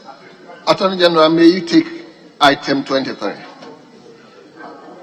Mr. Speaker, thank you very much. Mr. Speaker, I respectfully move that the Criminal and Other Offences Procedure Amendment Bill 2021 be now read the third time.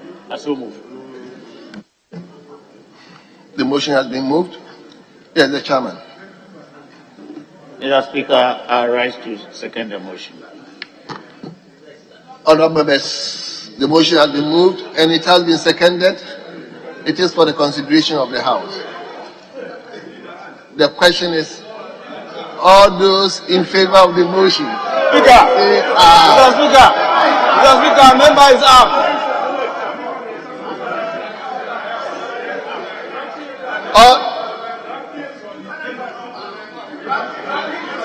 All those in favor of honorable members, all those in favor of the motion say aye. You won't recognize me? All those against say no. Honorable members, the ayes have it. The motion is adopted. I ask to amend the Criminal and Other Offences Procedure Act 1960 Act 30 to provide for plea bargaining in the administration of criminal justice and for related matters.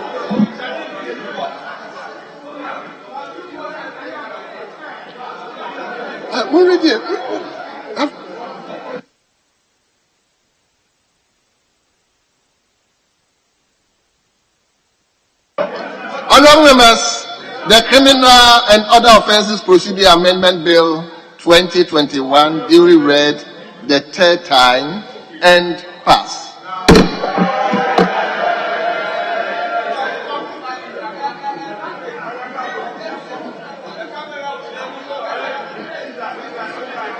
Yes, leader.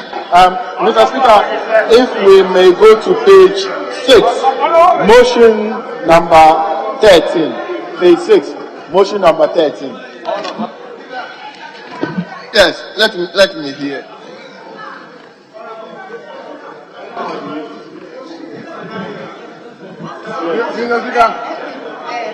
Mr. Speaker, I was on my feet trying to catch your eye to challenge your ruling. Yes. The ruling that you are giving on the third reading to challenge. Why? No, but you see, the rules are here to govern our actions. No, the rules are here to govern our.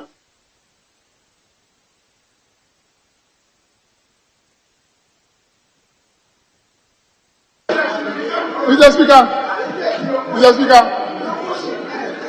no, Mr. Speaker, the majority leader is fond of ordering the speakers all the time. Put the question.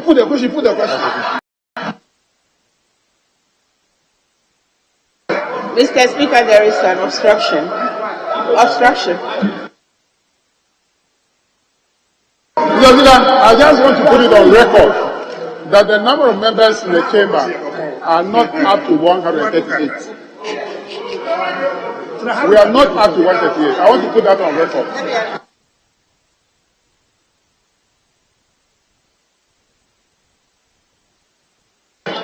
Yes. Thank you, Mr. Speaker. Mr. Speaker, in the circumstance, I move that the House adjourns. We want to do business. I thought you said you have no numbers. Now you are saying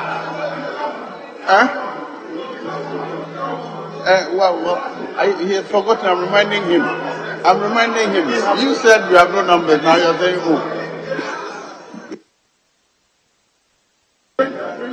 Mr. Speaker, the deputy minority leader has made a statement which is inaccurate. At the time you put the question on the third reading, we had sufficient numbers in the chamber. Indeed, we did have sufficient numbers in the chamber.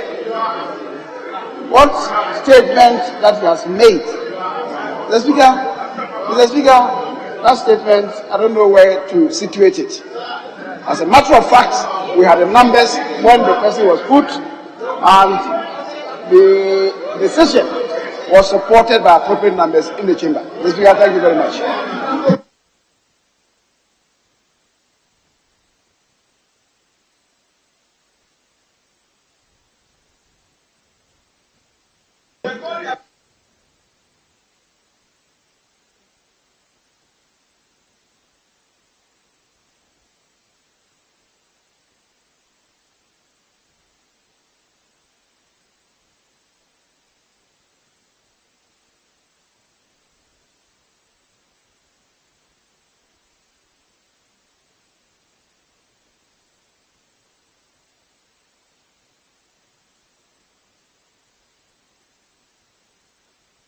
Mr. Speaker, respectfully, there are many motions relating to the Public Accounts Committee.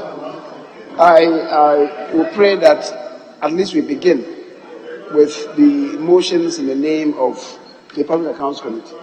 If we begin and we're able to do at least one or two, then Tuesday when we come, we'll continue and get the rest of them out of the way. So I'll plead with the chairman of the Public Accounts Committee to begin his reign. So now you have the number, so you can take it.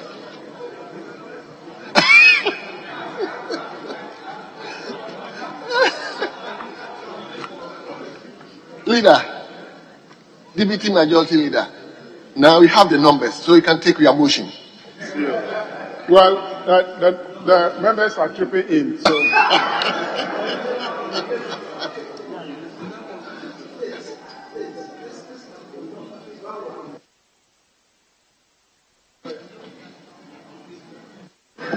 Mr. Speaker, I'm going to move the motion, and now we can debate it. And if the number is not there, then we don't take the vote.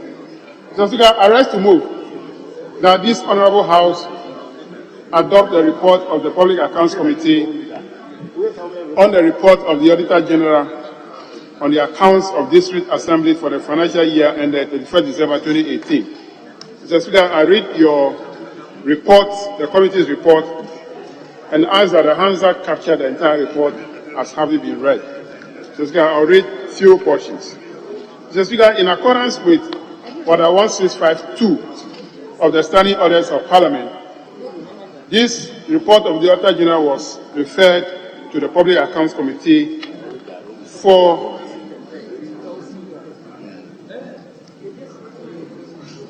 the committee to undertake its work and report to the House. Mr. Speaker, in undertaking this exercise, the committee received both oral and written submissions from the officials of the MMDAs inducted by the Auditor General. The status report on the findings and the implementation of the recommendation of the Auditor General was also presented to the committee by the officials of the Audit Service from the regional and district offices of the Auditor General. Mr. Speaker, the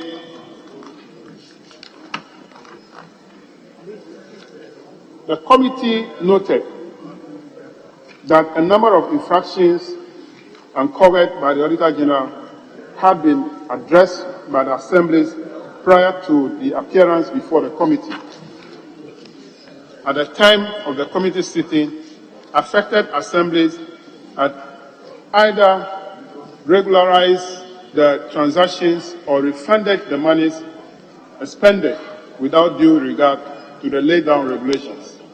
A total amount of 28,386,771 Ghana cedis 40 pesos, or 95.61% out of the total infraction of 29,690,190 Ghana cedis was resolved, leaving a balance of 1,303,418 Ghana cedis, representing 4.39% unresolved. There's a table on page 9 of the report that shows a summary of the outstanding issues at the time of the committee sitting.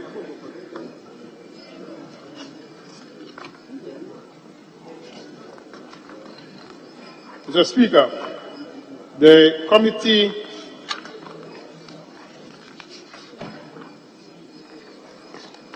observed that 5 metropolitan, municipal, and district assemblies procured goods and services totaling 105,555 Ghana cedis without sourcing for alternative quotations from different sources, in contravention of Section 20 of the Public Procurement Amendment Act of 2016 at 914. The Auditor General, in addition, to urging MMDA to ensure strict compliance with the Public Procurement Act, also recommended that the coordinating directors and the finance officers who supervise the transactions should be sanctioned in accordance with Section 51 of the amended Act. The committee is of the view that most corruption in the public sector are procurement related, and that the state loses substantial resources through the breach of the procurement laws. The committee recommended that the officers who supervise the transactions in assembly should be sanctioned in accordance with the sanctions regime as stipulated in the Public Procurement Act to serve as deterrent to other public officers. In this regard, the committee recommends to the Attorney General to take frantic steps to prosecute the officers who supervise the procurement activities in these institutions in accordance with Section 51 of the Public Procurement Amendment Act of 2016 at 914. Mr. Speaker, the assemblies involved are 5: Bakwai Municipal is involved, Esunafo South, Sunyani Municipal, Tano North Municipal, and Boku Municipal. Mr. Speaker, conclusion.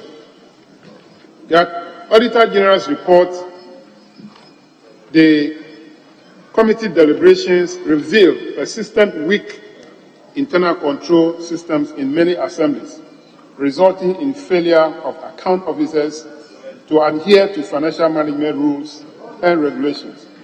The committee recommends to the management of MMDAs to implement all the recommendations captured in the Auditor General's report and the committee's report, and report to Parliament in accordance with Section 88 of the Public Financial Management Act of 2016 at 921. The committee therefore recommends to the House to adopt its report on the report of the Auditor General on the public accounts of Ghana, on the districts of the districts assembly, accounts of district assemblies for the year ended 31st December 2018, with its recommendations in accordance with Order 1653 of the Standing Orders of the House. Respectfully submitted, Mr. Speaker. Very well. Yes, honourable member from Praeso. Thank you very much, Mr. Speaker. Mr. Speaker, I write to second the motion for this House to adopt the Public Accounts Committee's report of the Auditor General's report on the accounts of district assemblies for the financial year ended 31st December 2018. Mr. Speaker, referring you to page 3 of the report, our work took us around the country. In fact, as the Auditor General, in his pursuit of his mandate under Article 1872 of the 1992 Constitution and Section 84 of the Public Financial Management Act, the Audit Service audited the accounts of 240 metropolitan, municipal, and district assemblies for the financial year ended. Mr. Speaker, 12 assemblies were unable to submit their financial statements by the statutory deadline of 28 February 2018.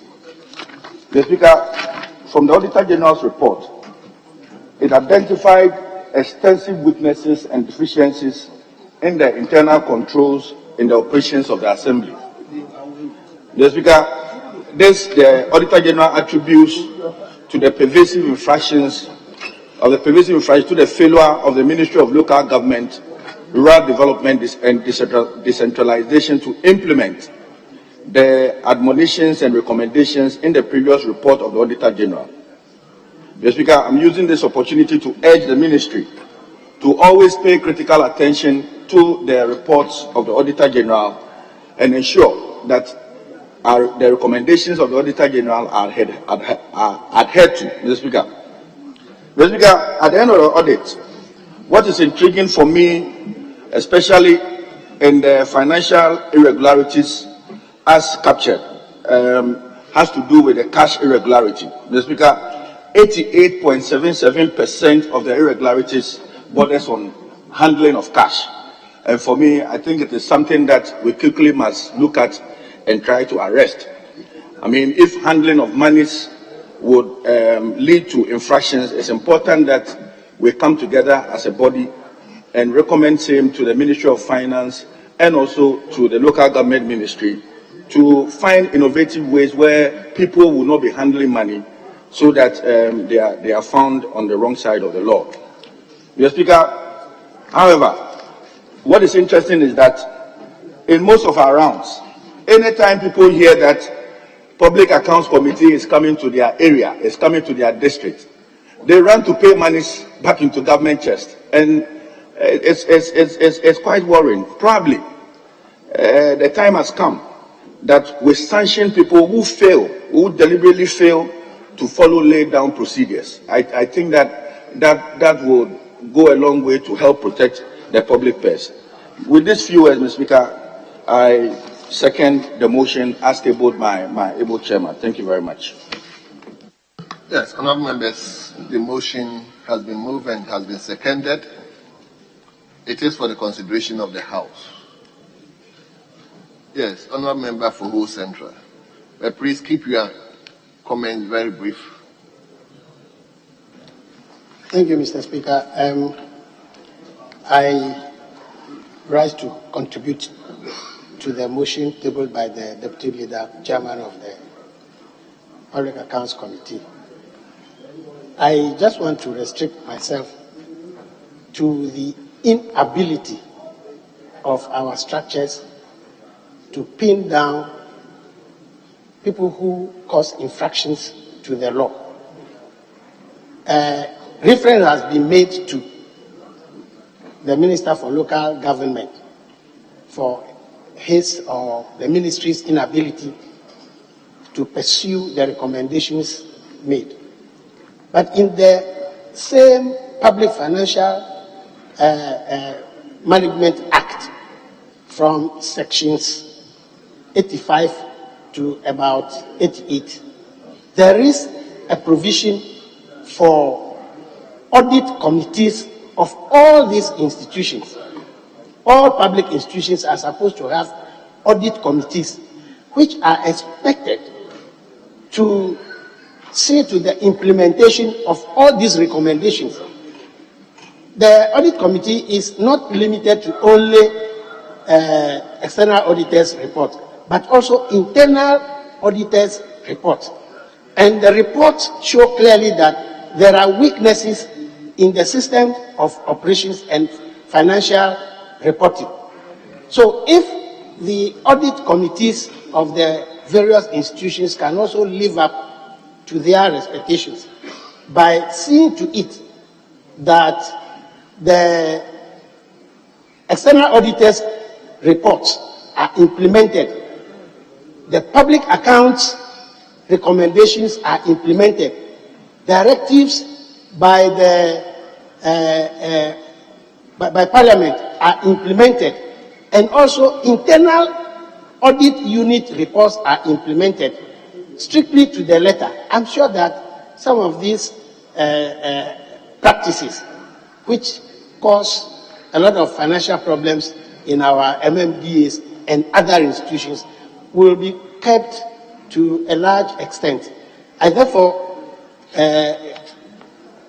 suggest that more stringent work be done by the audit committees for these MMDAs and other institutions within the public system, so that we can curb corruption in our public sector. I thank you. Yes. Honorable Deputy Minister for Local Government. Thank you, Right Honorable Speaker, for the opportunity given to contribute to the debate. Mr. Speaker, the issue of audit infractions that has always been reporting in the media houses and all that, to the extent that it tends to castigate the Ministry of Local Government and, of course, the MMDs, is very worrisome. And the Honorable Minister has taken a great exception to that. And we realized that most of the systems that normally accrue or we regard as infractions are not necessarily as a result of the faults of the municipal assemblies. For example, we have a situation where assemblies procure, let's say, a public facility like police stations, and they put up all the facilities. And then, for some reasons or faults beyond their control, they are not able to operationalize it. And then the audit people will just go and then look at the whole cost of it, and then, let's say, if it's cost around 650,000 for want of use for, let's say, 5 months, they'll take it as an infraction. I think that is also an issue we need to look at, the financial reporting systems and all that. And because of that, the minister has also taken a careful look at it, and we are organizing intensive capacity building for the MMDs, the audit, as well as the audit service, for them to also understand and appreciate the situation, so that at least their reporting system will also be streamlined, be able to help reduce some of the issues they classified as infractions. Mr. Speaker, it is true that some of the work that comes out as infractions relates to the core functions, the core mandates of the assemblies. For example, the coordinating directors, and the finance officer themselves. Therefore, we're beginning to think that the sanctions should relate to their performance appraisal system, such that if you create an infraction in offensive of this assembly, and then you are transferred to, let's say, Go South, that infractions should also be linked to you in terms of the performance appraisals and all that. And then we are embarking on a serious sensitization programs, bringing this to the attention of the MND, so that they also appreciate that if you don't do things right, and then it creates an infraction, you not just go free because you have been transferred from a municipal assembly, one municipal assembly to all that.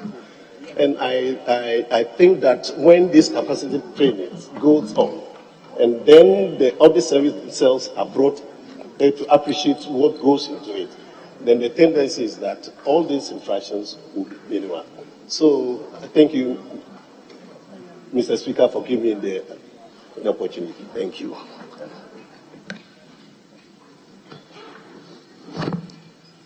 Yes, Angelina.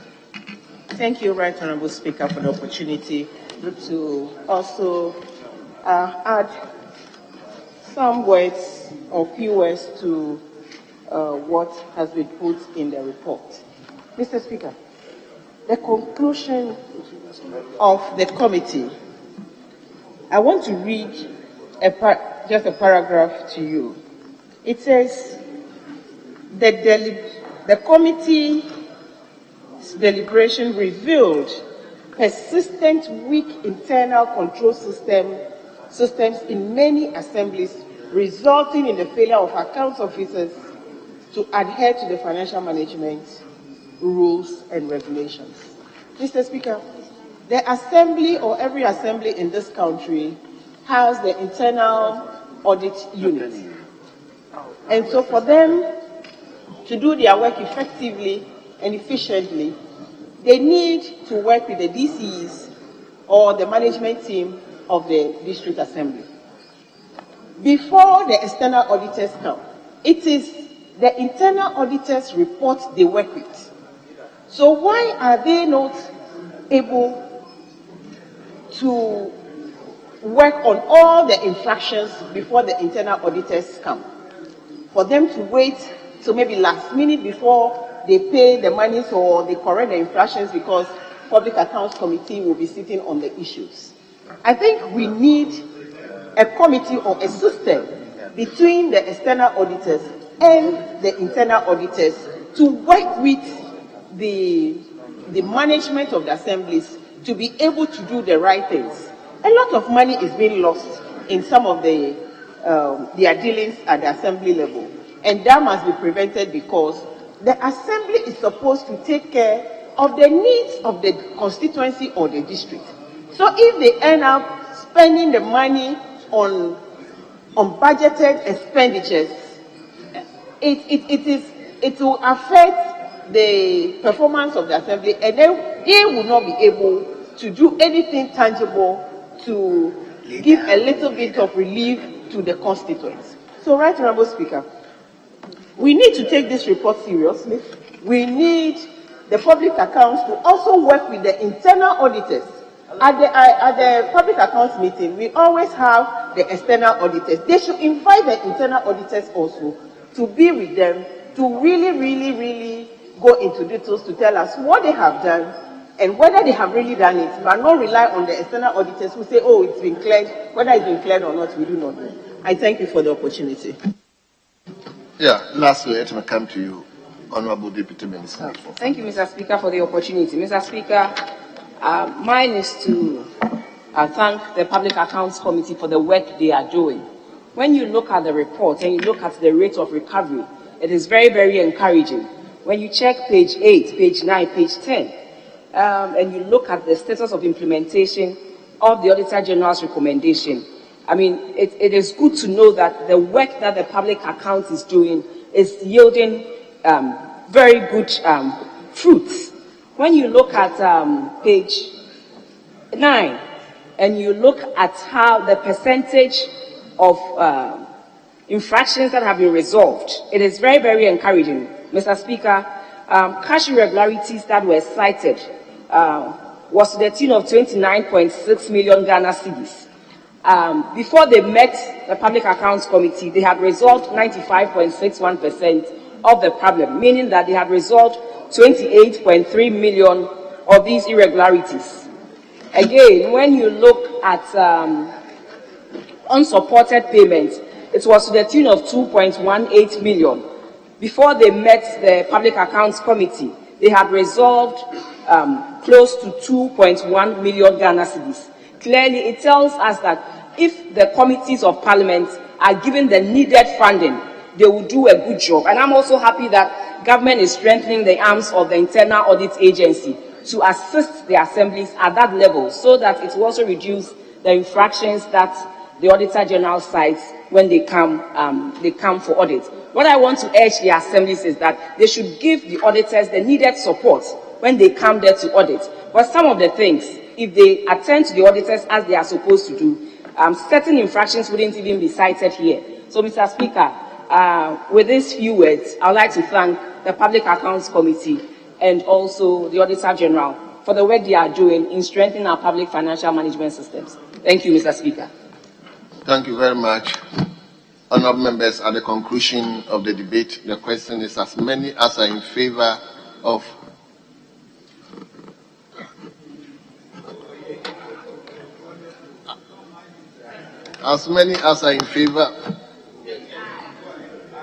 Okay, let me listen.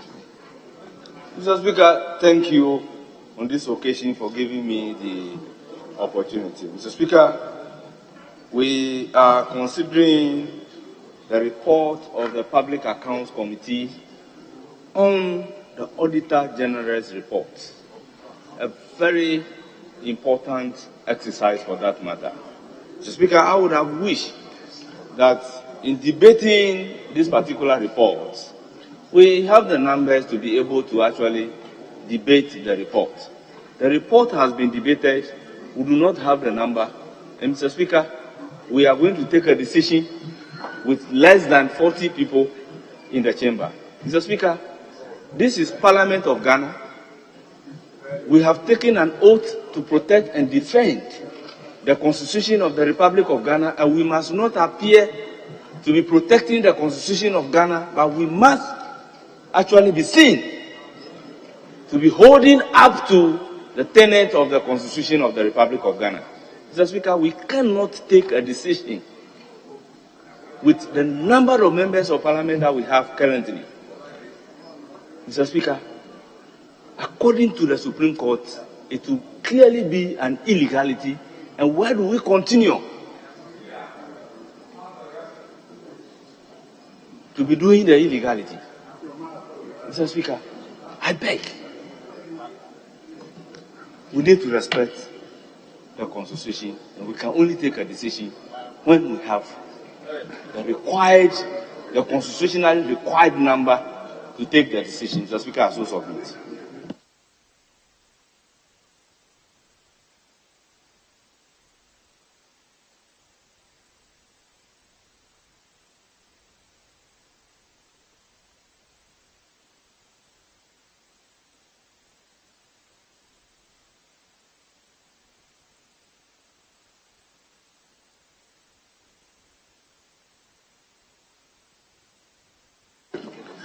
Speaker, if I may be heard on this matter. Speaker, I see that my brother feels strongly about this. I think that we've debated the motion. We can defer to a day that we have requisite numbers to take the decision. So, we are entirely in your hands. Yes, Leader. Mr. Speaker, before the chairman of the committee commenced the motion, he gave a firm indication, and I was with him, that he sees members trooping in. And I still see members trooping in. Mr. Speaker, so I think we can proceed on a very good path. If you like, because members are still trooping in their numbers, Mr. Speaker, maybe we can go to the second motion. So it means we will not put the question, but move to motion number 14. So, Chairman, let's hear you. Thank you, Mr. Speaker. Mr. Speaker, I rise to move that this House adopts the report of the Public Accounts Committee on the report of the Auditor General on the public accounts of Ghana pre-university educational institutions for the year ended 31st December 2018. In so doing, I present the committee's report. Again, I ask that the Hansa capture the entire report as having been read, whilst I read few areas. Mr. Speaker, this report was laid in the House by the Majority Chief Whip on behalf of the Majority Leader and referred to the Public Accounts Committee for consideration and report. The committee, for the purpose of this, the purpose of the Auditor General to do the audit is to express his opinion on whether the financial statement of the pre-university educational institutions and the colleges of education give a true and fair reflection of their financial positions and whether expenditures were made in line with existing public financial management legislations. The method used by the committee is that representatives of the pre-university educational institutions cited in the report appeared before the committee, and where necessary, officers who supervise the infractions identified by the Auditor General were also there. Now, the whole country was put into 4 zones, and then the meetings were held on zonal basis. Mr. Speaker, the committee noted that most of the institutions had complied with the recommendations of the Auditor General in respect of the irregularities cited against them. It was observed that out of a total irregularity amounting to 12.7 million recorded in the 2018 audit report, an amount of 6.4 million, representing 51.7% of the total irregularity recorded, had been resolved, leaving an amount of 6.2 million, representing 49.3% unresolved.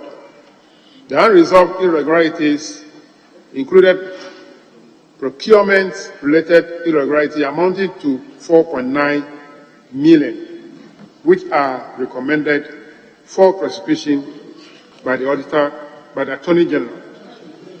The committee further noted that the resolution of the irregularities involved direct cash refunds, presentation of supporting documents to authenticate payments, and general compliance with the financial management rules and the regulations as recommended by the Auditor General. So, Mr. Speaker, from page 8 of the report, the committee's observations and recommendations are captured for the unresolved portion of the infractions. So, Speaker, the uncompetitive nature of the purchases of the pre-tertiary educational institutions was noted by the committee that 48 schools procure goods and services totaling 4.9 million without sourcing for alternative quotations from different sources in contravention of Section 20 of the Public Procurement Amendment Act of 2016. The committee observed from the reviews that the state loses substantial resources, mostly through procurement breaches in the public sector. The committee recommends that the officers who supervise the transactions of the schools should be sanctioned in accordance with the law. The list of institutions is attached as an appendix to the report. So, if you see the appendix, the names of the schools are there, 48 schools. Conclusion, Mr. Speaker. The committee was of the considered view that the observations and recommendations of the Auditor General fairly represented the financial transactions that took place in the pre-university educational institutions in the year 2018.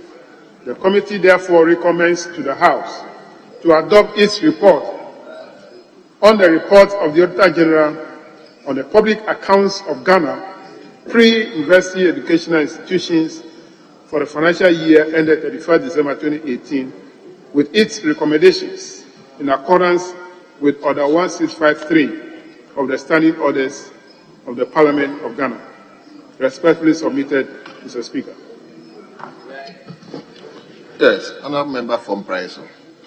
Thank you very much, Mr. Speaker. Mr. Speaker, I rise to second the motion for this House to adopt the Public Accounts Committee's report on pre-university educational institutions for the financial year ended 31st December 2018.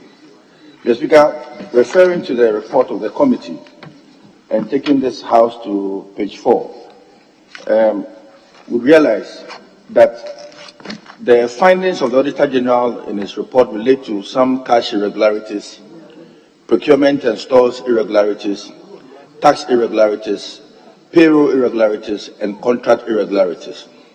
However, Mr. Speaker, the overall impact of the irregularities amounted to some 12,748,241.13 Ghana cedis, as compared to 28,492,007.73 in 2018. Mr. Speaker, clearly, you will see that there's a decrease from 28 million in 2017 to 12 million as recorded in 2018, representing some 55.26% decrease.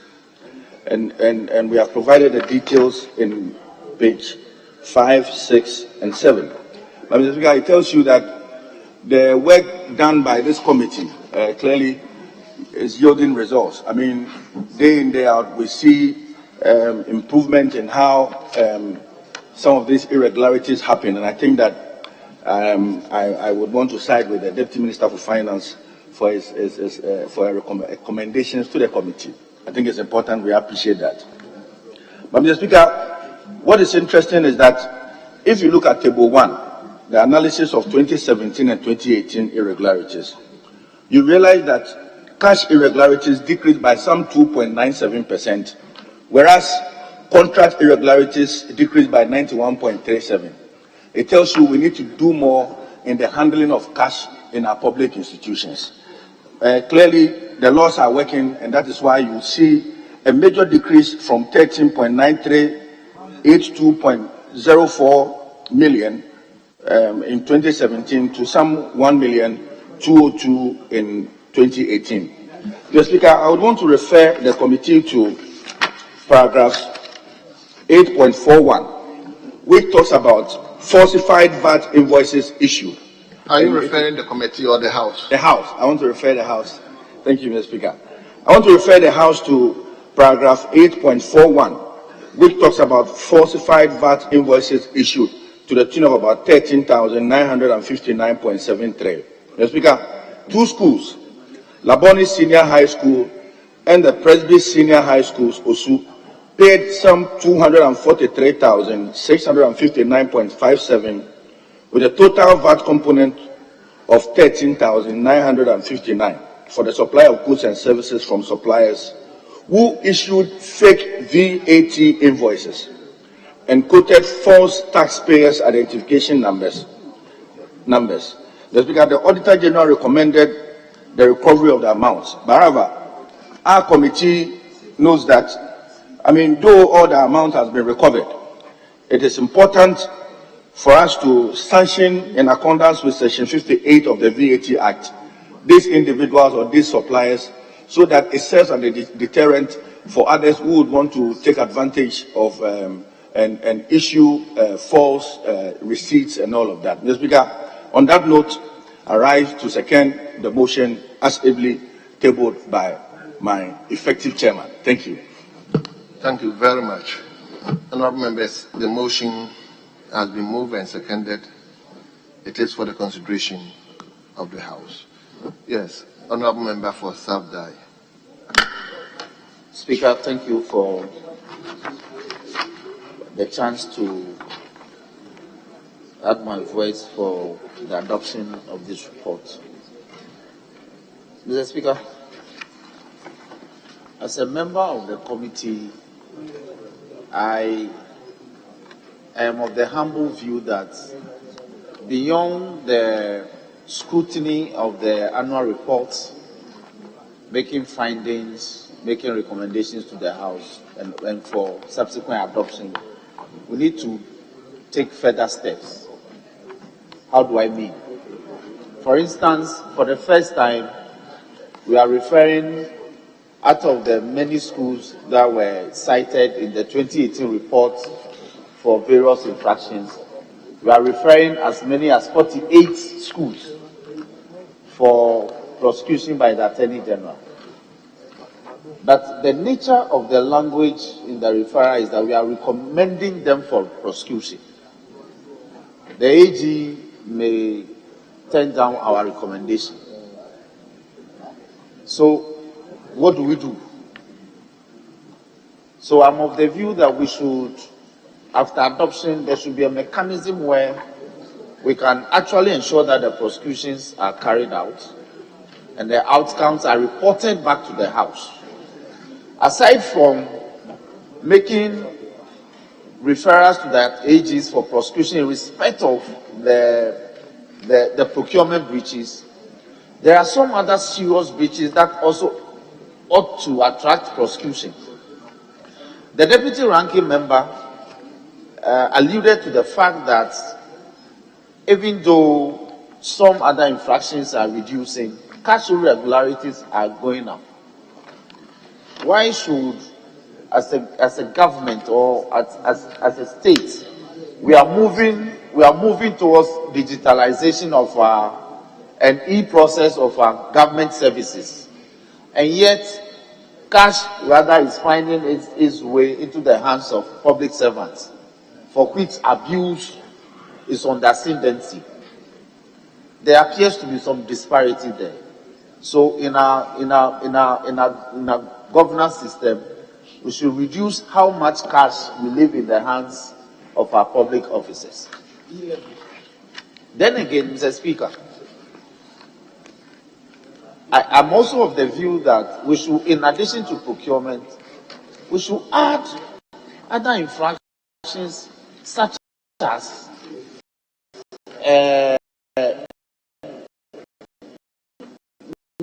non-observance of statutes.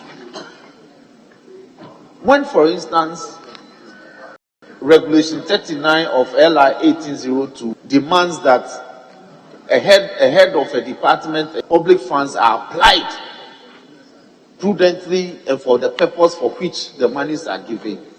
Public office, the regulation, and then will go and put their house in order if the event or the breach, and come back and plead.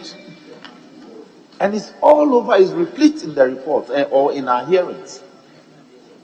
So in adopting this report, is capable of giving further directives as to how we can monitor some of the outstandings that are due.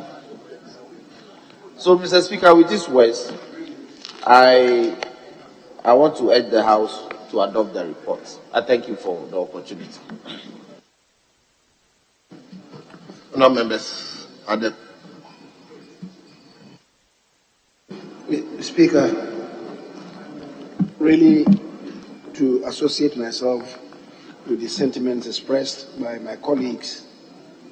The Speaker, what is at the heart of all this?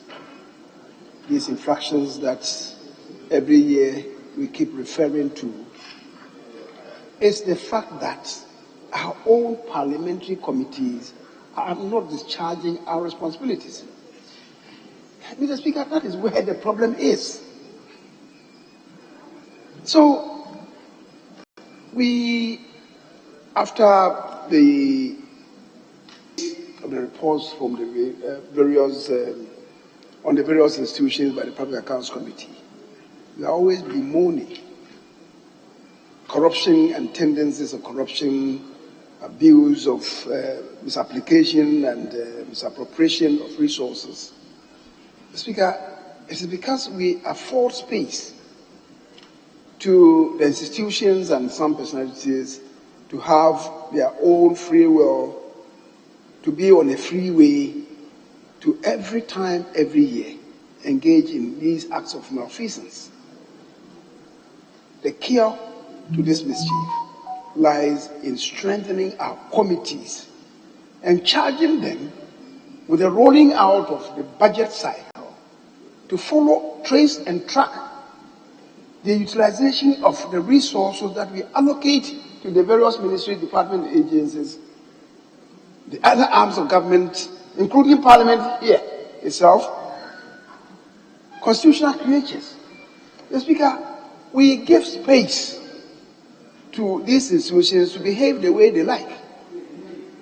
And every year we keep moaning and bemoaning the circumstances, which is not good. It's an indictment on the performance of Parliament, if we must really relate to that. The Speaker, so let's strengthen our committee systems.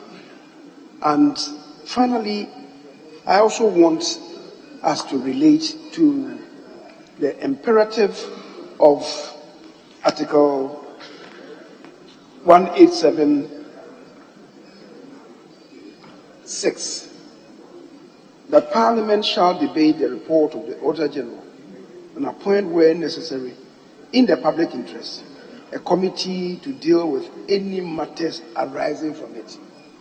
Mr. Speaker, again, since 1993, this Parliament has not gotten around establishing this committee. I'll plead with us, by the close of this meeting, this Parliament must be able to establish this committee to follow up the recommendations of the Public Accounts Committee. Because it's a deficit on the part of Parliament, a huge deficit. So, Mr. Speaker, I would urge us as a House to come together on this. However, we are able to overcome whatever obstacles that may exist. Let us mount the courage to do this, rather than ritualistically time and again bemoaning the incidents of corruption in the system. Mr. Speaker, thank you.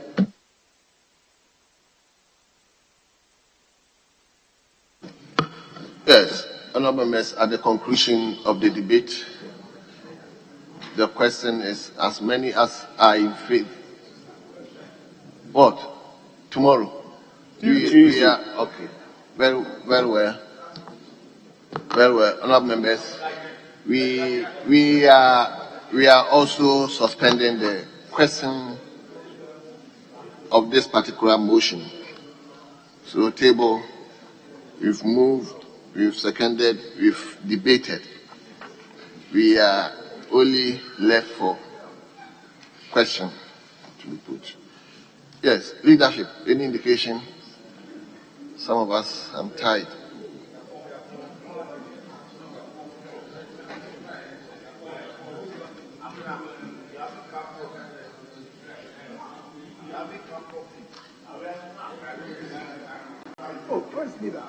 Mr. Speaker, I do appreciate the concern of members. We've been here for some time, but it's important to note that myself and Honorable Kodo and many others have also been here because of this since morning. And my plea, Mr. Speaker, is that it's just the principles of the Fees and Charges Act, item 20. Very brief, because there's been a considerable consultation anyway. Very brief, and then we can. Yeah. So, Mr. Speaker, I respectfully, and I'm under the guidance of.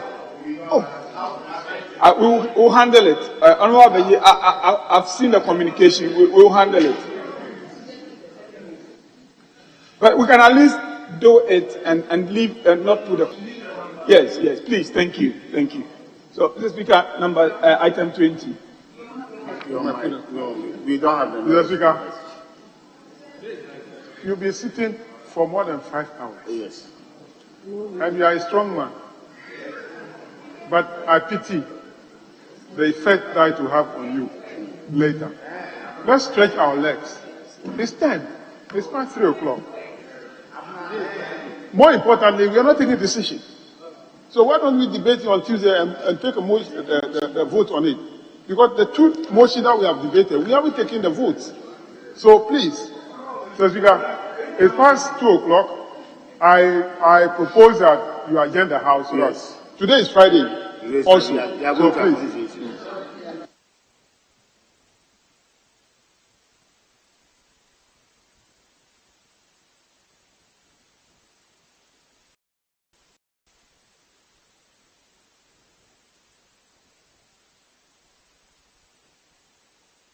Honorable members.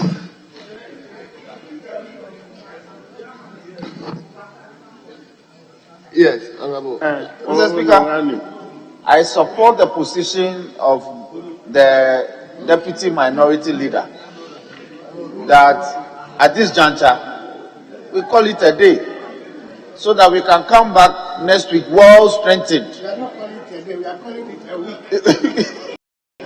Well strengthened and nourished to be able to debate the outstanding motions and vote on them. The mood of the House is such that we are demotivated, and we are far beyond 2 p.m. Mr. Speaker, today is Friday. Speaker, you yourself, and from engaging from you are tired, Mr. Speaker.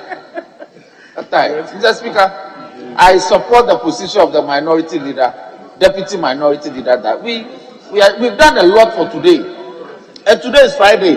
We are traveling to our constituencies.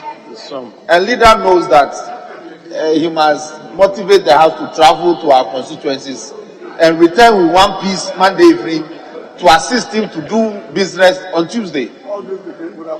Mr. Speaker, thank you for the opportunity. Yes, leader. Mr. Speaker, the purpose for this, that is 20, is really to be a trigger for some other matters. And so we just need the comfort of just having it moved we may not exhaust it. We may not exhaust it. So we hear the minister, and I believe that it will not last for more than 10 minutes. It will not last for more than 10 minutes. If members have to contribute, after it's been moved, then we can continue on Tuesday. Yeah.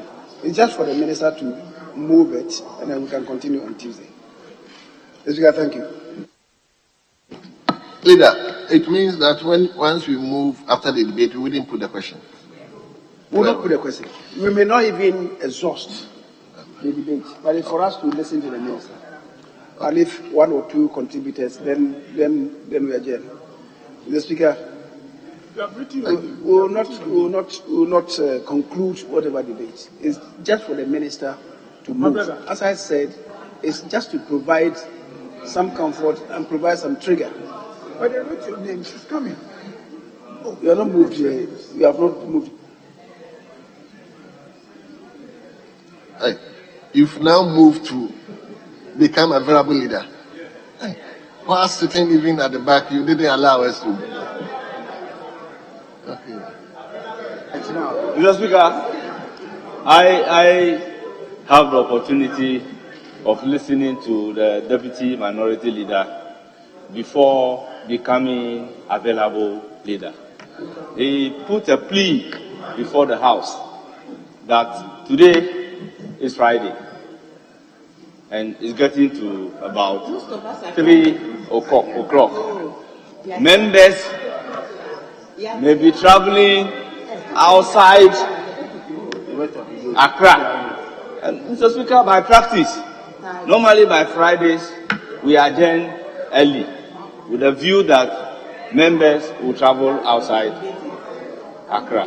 Mr. Speaker, more so, if you look at the numbers, Mr. Speaker, I mean, we are doing all these things before the camera. So I think taking the extenuating circumstances into account. And he himself is not. And himself. Mr. Speaker, I think it is appropriate at this point if we adjourn.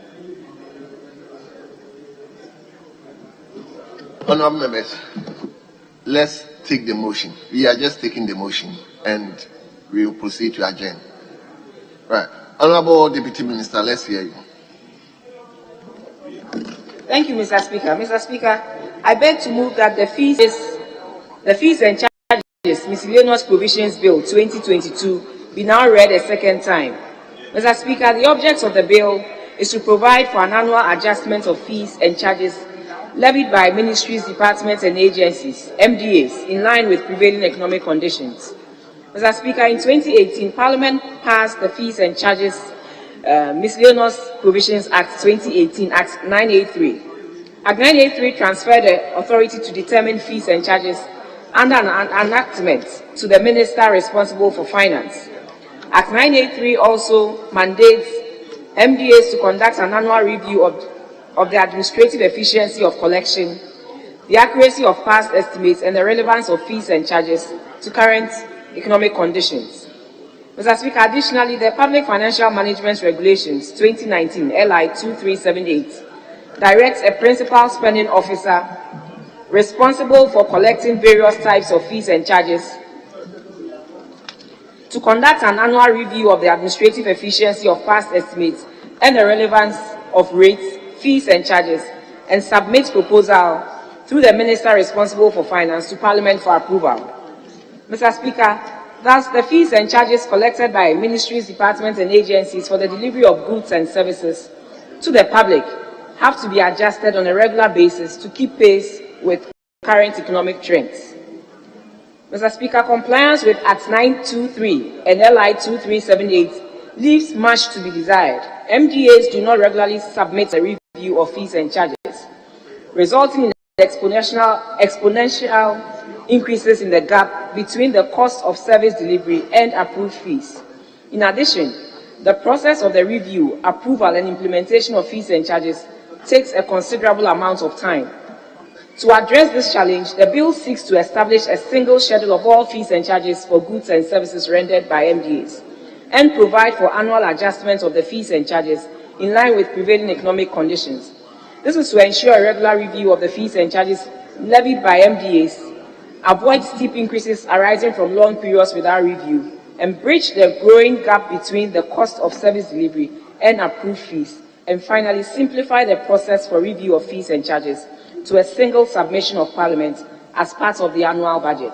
I so move, Mr. Speaker. Very well. Chairman, you may present the report and we will proceed to agenda house. Thank you, Mr. Speaker. I rise to second the motion and in the process present your committee's report. Mr. Speaker, this referral was made much earlier on, and when it was first indicated to the House, our colleagues, especially from the minority side, did raise many concerns. The Minister of Finance met us and we tried to include many of the lawyers from both sides of the House and fed the ministry with the concerns we had raised. Accordingly, the ministry withdrew the bill, inculcated the input that we had made as a parliament, incorporated the views that we had expressed, and therefore the bill was really almost co-owned with Parliament. So, Mr. Speaker, we have very minimal amendments, and the bill reflects the input of members of Parliament when it first came. In conclusion, Mr. Speaker, the committee, upon a thorough examination of the bill, recommends to the House to adopt its report and pass the Fees and Charges Miscellaneous Provisions Bill 2022 into law in accordance with the Constitution. Respectfully submitted, Mr. Speaker. Thank you very much. Honourable members, we are not going to debate it.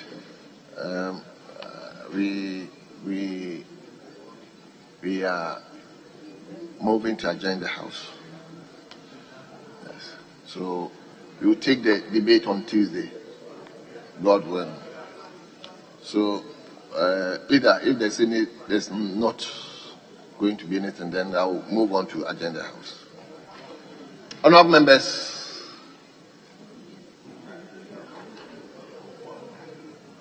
Yes. Okay.